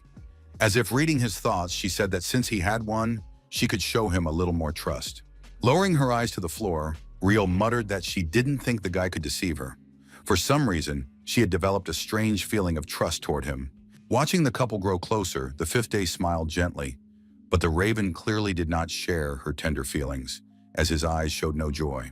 Riel said that, first of all, she would try to find the Garden of Eternity herself, and when she realized that she couldn't do it alone, she promised to ask Seyun for help. The first thing she decided to do was to try to enter the tower. Hearing this, her spirits rejoiced, because they understood that fun awaited them again. Our hero didn't really like the elf's idea, because in her past life, she had searched for the Garden of Eternity alone and ended up disappearing, and no one was able to find her. But she made her choice, and Sewun decided that he would think about her after he reached the intermediate level. For now, he had to deal with the tutorial. As it turned out, players who completed the tutorials received rewards based on their level of achievement, which was a huge plus. Since the reward was paid depending on the player's merit rank, it varied each time and could increase significantly. For example, the staff that Riel used was also a reward for second place in the ranking. So now the guy was extremely curious about what reward he could get for first place, which he had taken. The system informed him that he had passed all the tutorial tests and could now take the test in the Great Tower, entering through the first floor entrance. So now the young man stood right in front of that very door and wondered whether it was worth taking this risk and chance, but in the end receive a great reward. After updating the player's personal merit rating, the system displayed Seo-un's points, which he had earned with blood and sweat. When the young man saw the message that he was in first place in the tutorial's personal merit rating, he was not surprised or happy at all. But then the system added that the guy had achieved the highest result in history, which meant that his reward was increased. The guy felt a little strange, because he had never seen messages in which the reward was selected. He remembered that in his previous life, at this very moment, he had received a pair of shoes, so now he was a little worried about what he would get. Incidentally, the wait seemed so long to him for the first time, and perhaps that was how it really was. The hero's eyes widened in surprise when the system window suddenly lit up red, which meant that some kind of error had occurred. Soon a notification arrived stating that Seyun's level was so high that it was not possible to select a reward from the existing options, so he had to call the tutorial manager. These lines caused a strange anxiety within the guy, because he had never heard of the existence of any managers who could help in such cases. The screen in front of him suddenly enlarged and turned blue again, but now it was clear that something new was about to happen, something that no one had ever encountered before. At some point, our hero began to guess that the system window had turned into a portal, and this was confirmed when a man emerged from the blue rectangle. It was a middle-aged man in a strict business suit. He coughed nervously, so it was clear that he was also nervous and did not quite understand how to act. But when the man stepped out of the blue light, his face suddenly lit up with joy, and he said cheerfully that he was glad to see the player named Yong Sewun. Skeptically eyeing this gentleman, Siwon thought that he had guessed about the existence of tutorial managers, but did not expect to see one of them. The unfamiliar man couldn't stop admiring the fact that standing before him was the first person in the history of the tower to reach such heights. So he solemnly declared that he had personally prepared awards for just such an occasion and was ready to present them to the young man. But our hero was smart enough to know that managers were too unreliable to trust. These people were interested in constellations, not ordinary players. Nevertheless, he glanced at what the man was offering him as a reward: dragon-scale armor, which was very good as protective equipment. He also had a scroll in his arsenal that was written by a player of the previous rank, from which useful knowledge could be gleaned. But none of this appealed to Seo-un, because these were ordinary rewards that could be obtained for the highest rating, and Mammon's treasures were better. It was clear that the manager was trying his best to surpass the old rewards, but he wasn't particularly successful. The tension was already evident on the man's face, especially when he noticed that the young man was completely uninterested in his offers. He tensed up even more when Siwon demanded to see the entire list of items from which he could choose his favorite reward. Soon he was indeed given the list, which was so huge that the system window became incredibly long, so much so that the top lines were barely visible. Behind the boy stood the manager, who was literally trembling with anxiety. He couldn't understand who was standing in front of him, because a regular player who ranked first in the ratings couldn't possibly have such knowledge. The man couldn't understand why this boy was acting as if he had already climbed the tower and become the one with the highest rank. But most of all, he was angry and offended that this Seo-won wasn't the least bit surprised to see the manager standing in front of him, which was extremely humiliating for him. The manager was tired of waiting and began to insist that the boy make a choice. But he calmly said that he had not heard anything about a time limit. Siwon was extremely selective, so he considered several reward options, each of which had its own name and advantages. He thought that if he used items of this level, it would really be like a reward. But just in case, he wanted to get to the very end of the list and find out what else was there. And he was right to do so, because what he found at the very end was worth speed reading. His attention was drawn to a strange little key, next to which there were no instructions on how to use it or what it was for. The stooped raven immediately recognized the key and opened his eyes wide in surprise, unable to believe that he was seeing it again. And Siwon understood that this was not an ordinary key. They were dealing with something else, something more valuable and interesting. Without thinking twice, the guy clicked on the image of the key, which meant that the choice of reward had been made, and he had chosen this particular item. When the manager realized what the player had chosen, he couldn't hold back a cry, because it seemed to him that this simply couldn't be. His face reflected true horror when he said that the young man should look at other reward options, because this one was too low quality. He tried to prove that the key, which was unclear how and why to use, could be of absolutely no use, so it should be rejected. A satisfied smile flashed across Seo-won's face. He was not stupid, so he immediately understood that this man's behavior only proved that he had made the right choice. The hero's eyes lit up eagerly when he said that in that case, the manager could offer him another reward, since he considered the first one too insignificant. It seemed that the man's face couldn't turn any paler, but it did, and now it looked like a white sheet of paper. Seo-yun pretended not to notice this, so he explained that if the quality of the reward was considered too low, they could try to compensate for it with other things. He pressed on, saying that he simply did not believe that the manager himself would let the player go with a reward unworthy of him. Our hero's cunning knew no bounds, so he said that he didn't mind taking only the key, but that the constellations would be extremely unhappy. To confirm these words, Raven nodded his head. Such blatant manipulation drove the man crazy. He couldn't say anything, but his irritation knew no bounds. In the golden light of the magical glow, a red cloak made of amazingly beautiful fabric flashed. It was a red cloak that now belonged to Seo-yun, and it had previously been the equipment of the first Emperor Mu.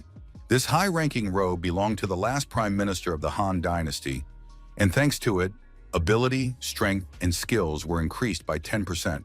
Our hero expected such a reward for being the best among all the other players, and he enjoyed the feeling of owning such a valuable item. Looking at the small, unremarkable key, Seo-yun thought that there were items for improving personal qualities, but this one would help him lead the clan. So he had to pull himself together and take action, beginning his ascent of the tower. The little key was a very strange thing. Information about it was still unavailable, so it was impossible to know its level, class, or what abilities it possessed. He could only guess about all this, and various thoughts flashed through Seon's mind, but he still wanted to believe that he had the key to mastery in his hands. However, he could only verify this after entering the tower, so that was what he chose to focus on. Taking a step forward, the guy decided not to stop. He needed to get into the tower and find what he wanted so badly. When he approached the entrance, he was almost blinded by a bright light that was so intense it hurt his eyes. But that didn't stop the hero.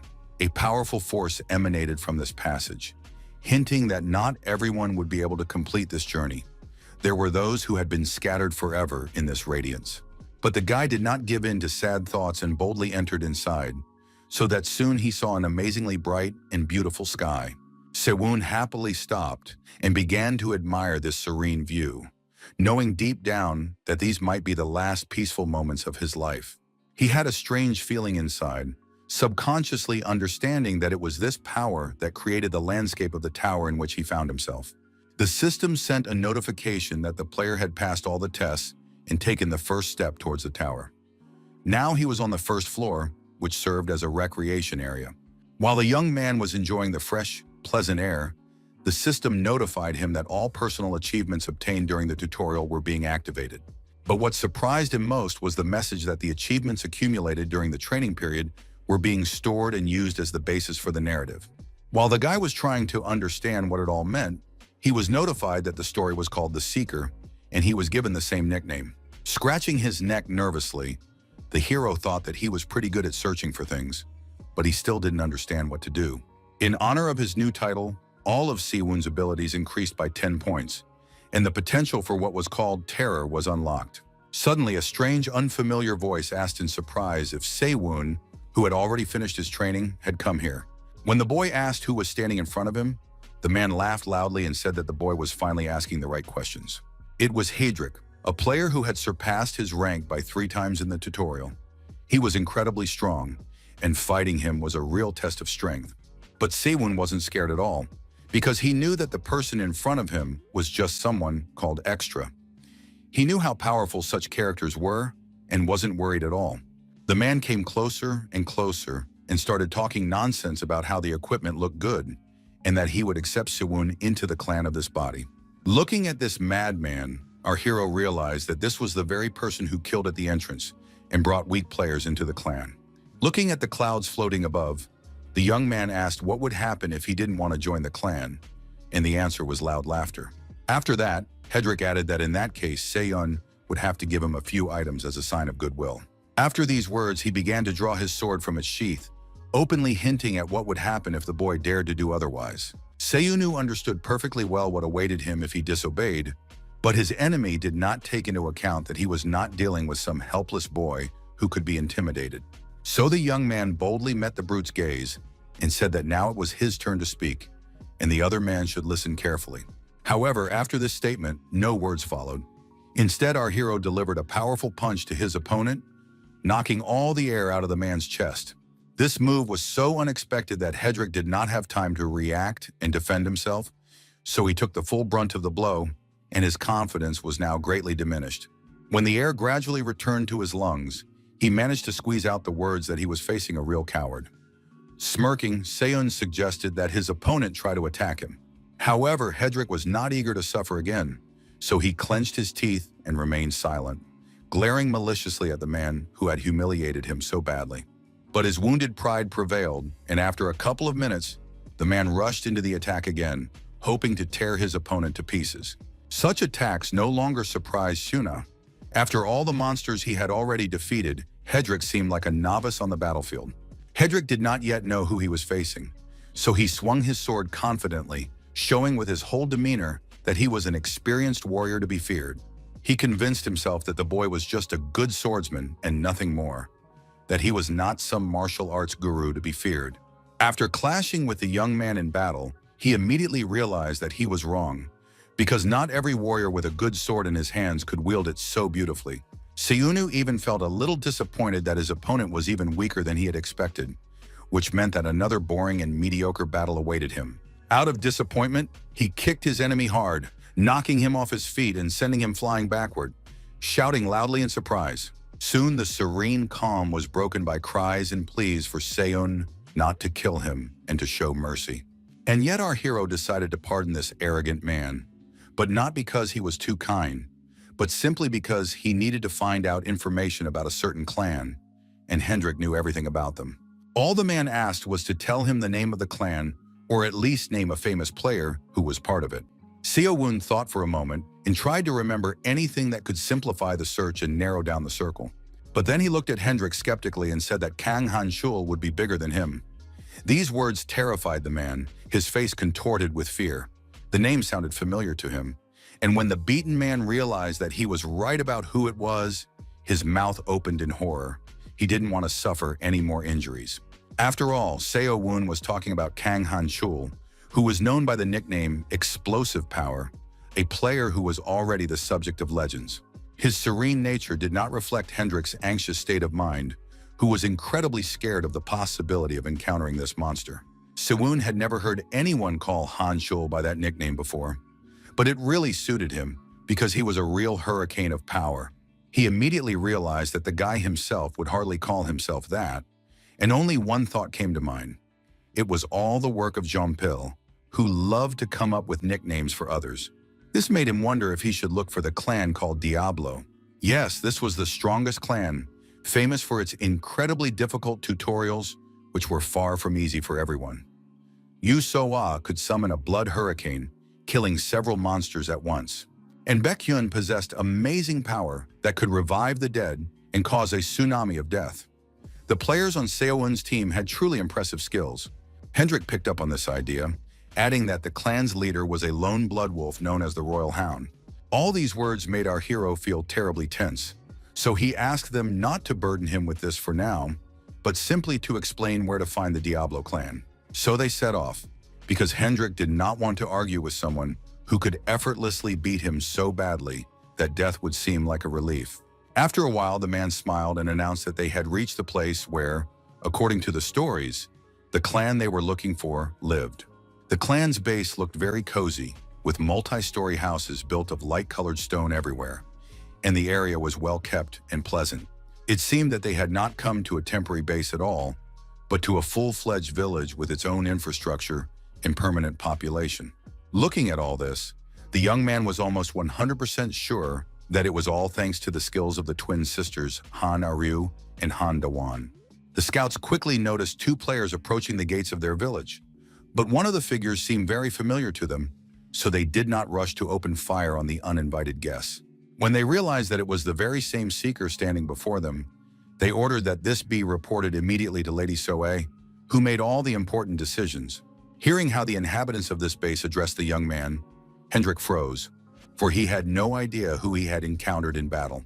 As soon as this information finally reached his brain, the man shouted and asked if he was really standing before the king seeker named Jong Se-woon. As the gates slowly opened, the bowed raven did not even try to hold back his laughter, which burst out of him frantically. When Soe was told that Se-woon had come to the village, she immediately rushed to meet the one who had helped them survive the terrible meat grinder that was called training.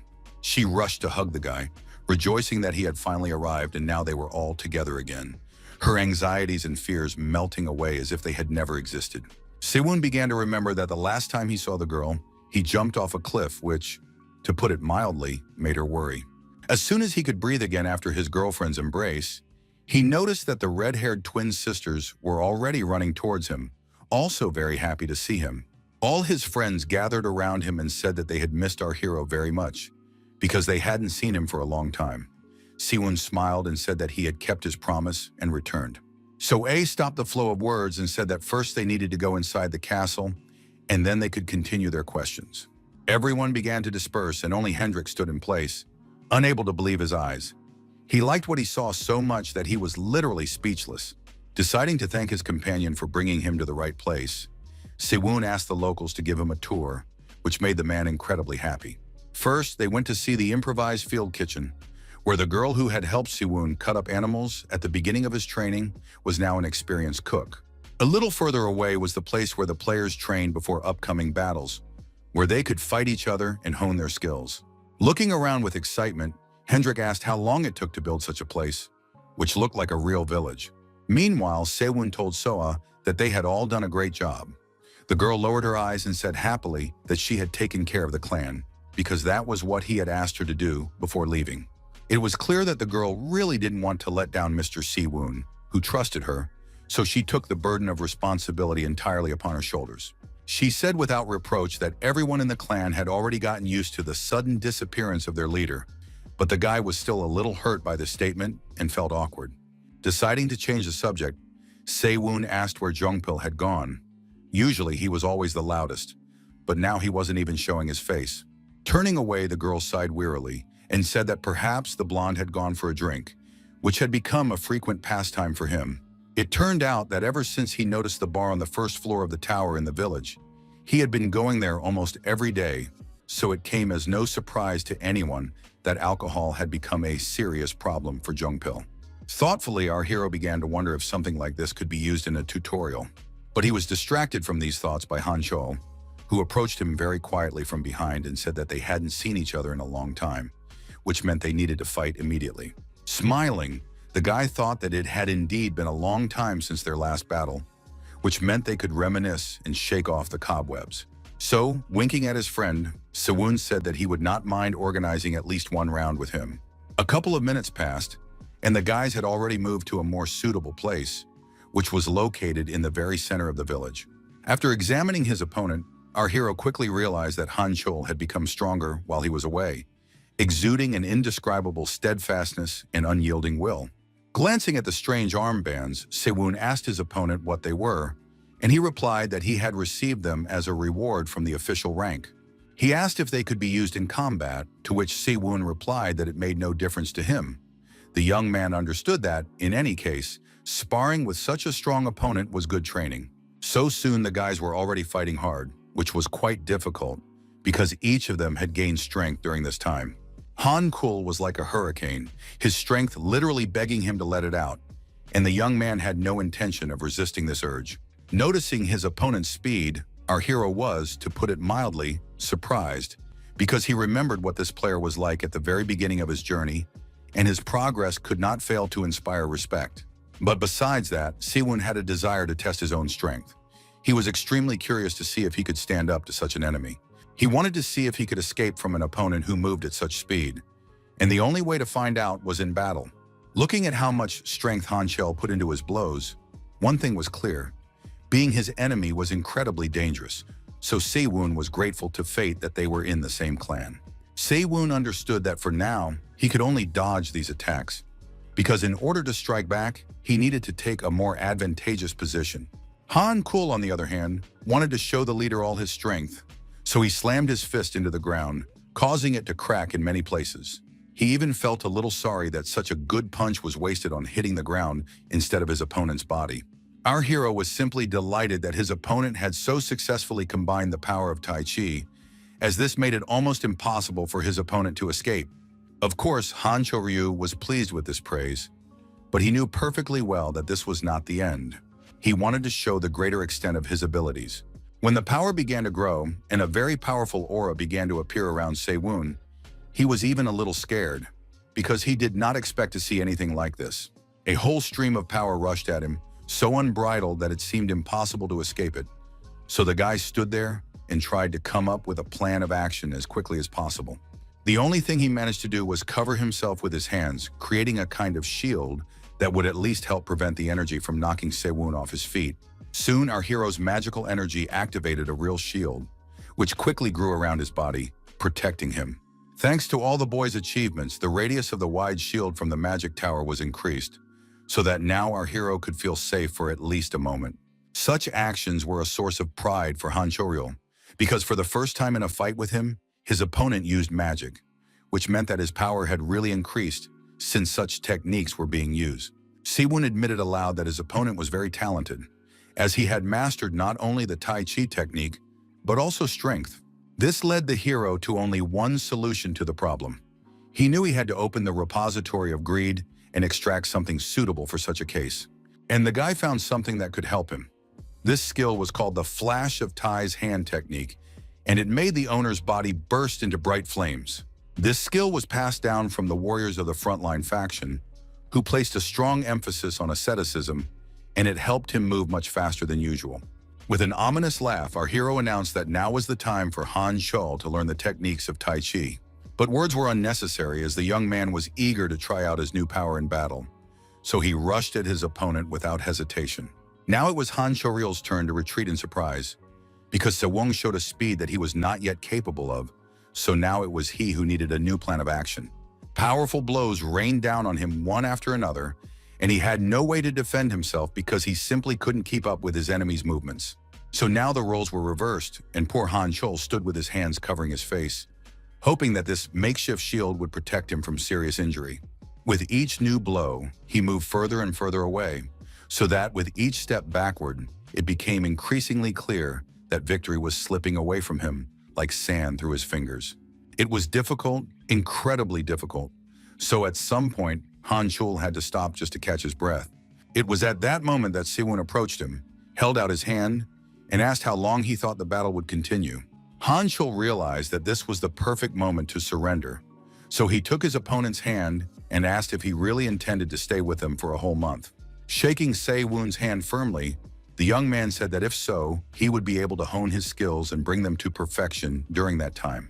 Honestly, even if Siwon had not intended to stay, after this battle he would have done so because he was extremely interested in watching Han Chol's abilities develop. The guy's conversation was interrupted by a shout. Someone was happily calling Siwon, and soon the source of the noise appeared. It was, of course, Jong Pil, who was a little drunk and happy about the leader's arrival. To prevent the blonde man from blurting something out and causing trouble, Han Chol decided to take him under his control and not let him get too close to the leader. Jong Pil clearly did not like this attitude. He began to struggle, but quickly calmed down as soon as he saw that Siwon was clenching his fist tightly and power was surging around him. Activating a power called the Law of the Empire of Torture, the guy said it was time for mental training because his blonde friend had become too relaxed. A sly smile lit up his face as he looked intently at Jong Pil and said it was time for them to talk about serious matters. The blonde's face was no longer so cheerful and carefree. Now it was clearly tense, and the young man did not know what to say or how to behave. But his constellation, the donkey-headed scoundrel, laughed loudly because it knew that everything would turn out exactly like this, and now it was amused by its ward's reaction.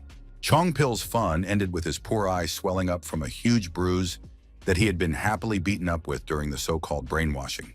When the educational process was over, Siwon allowed himself to rest a little and talk to his friends about what he had gone through and how exactly he had borrowed power from Leviathan. As soon as the story was over, the guys immediately asked if Siwon had already come up with another plan. They were curious if he would go straight to the tower. The guy said that he had no plans to rush to the tower just yet. He wanted to rest a little and stay in the village for about a month to see how the other players had adapted. His real plan was not to get to the tower as soon as possible, but to uncover all its secrets and learn its secret knowledge. But of course, he kept that to himself, and to change the subject, he asked if the guys had noticed anything strange when they first saw the first floor of the tower. So thought for a moment and then said that she had clearly heard someone say that players came to them every year, although she hadn't seen anyone else except the newcomers. The guy really liked that his comrade was so smart and perceptive. She noticed even the smallest details, and that impressed him.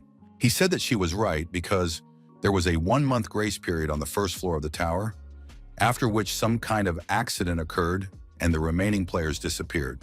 These words even caught the attention of Jong Pil, who had not shown much interest in the conversation before, but now said that he had heard that there had been previous players. Rumor had it that they were hiding outside the village and were not quite right in the head, so they came to be called madmen. Siwon listened carefully to his blonde friend, but said nothing, because if he said that these were the people he needed to find, he would also be considered abnormal. Although Jong Pil was always wandering around and drinking a lot, he wasn't talking nonsense. Indeed, only one person had survived the accident, and the largest hiding place on the first floor was his. Curiosity was eating away at the guy, so he got up from his seat and said that he would find out everything and come back, and that his friends should rest because they had all been working hard for a long time. So A insisted that he was the one who should relax. Our hero wanted to object, but then the door opened. Without waiting for an invitation, 2 red-haired beasts burst into the room and announced that the barbecue was ready, so they could start celebrating the return of their leader. Our hero clearly did not expect anyone to throw a real party in his honor, but here he was, and those he simply wanted to save were happy to see him. So A had organized everything. Going out into the yard, he saw a huge table laden with a variety of delicacies prepared especially for him. Just looking at it made his mouth water.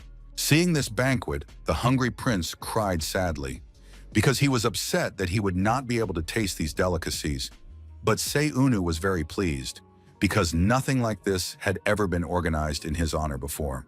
The evening was so pleasant that the young man decided to allow himself to relax, muttering that he could spend one evening without thinking about anything. Despite the fact that his glass was full of delicious wine, our hero did not lose his sanity and was able to ask questions. He became curious about who was creative enough to come up with the name Diablo for their clan, and he assumed that it was Jeonpil, who had already come up with strange nicknames for players more than once. But when the blonde man said sheepishly that it wasn't him this time, the young man asked in confusion who else could be doing such things.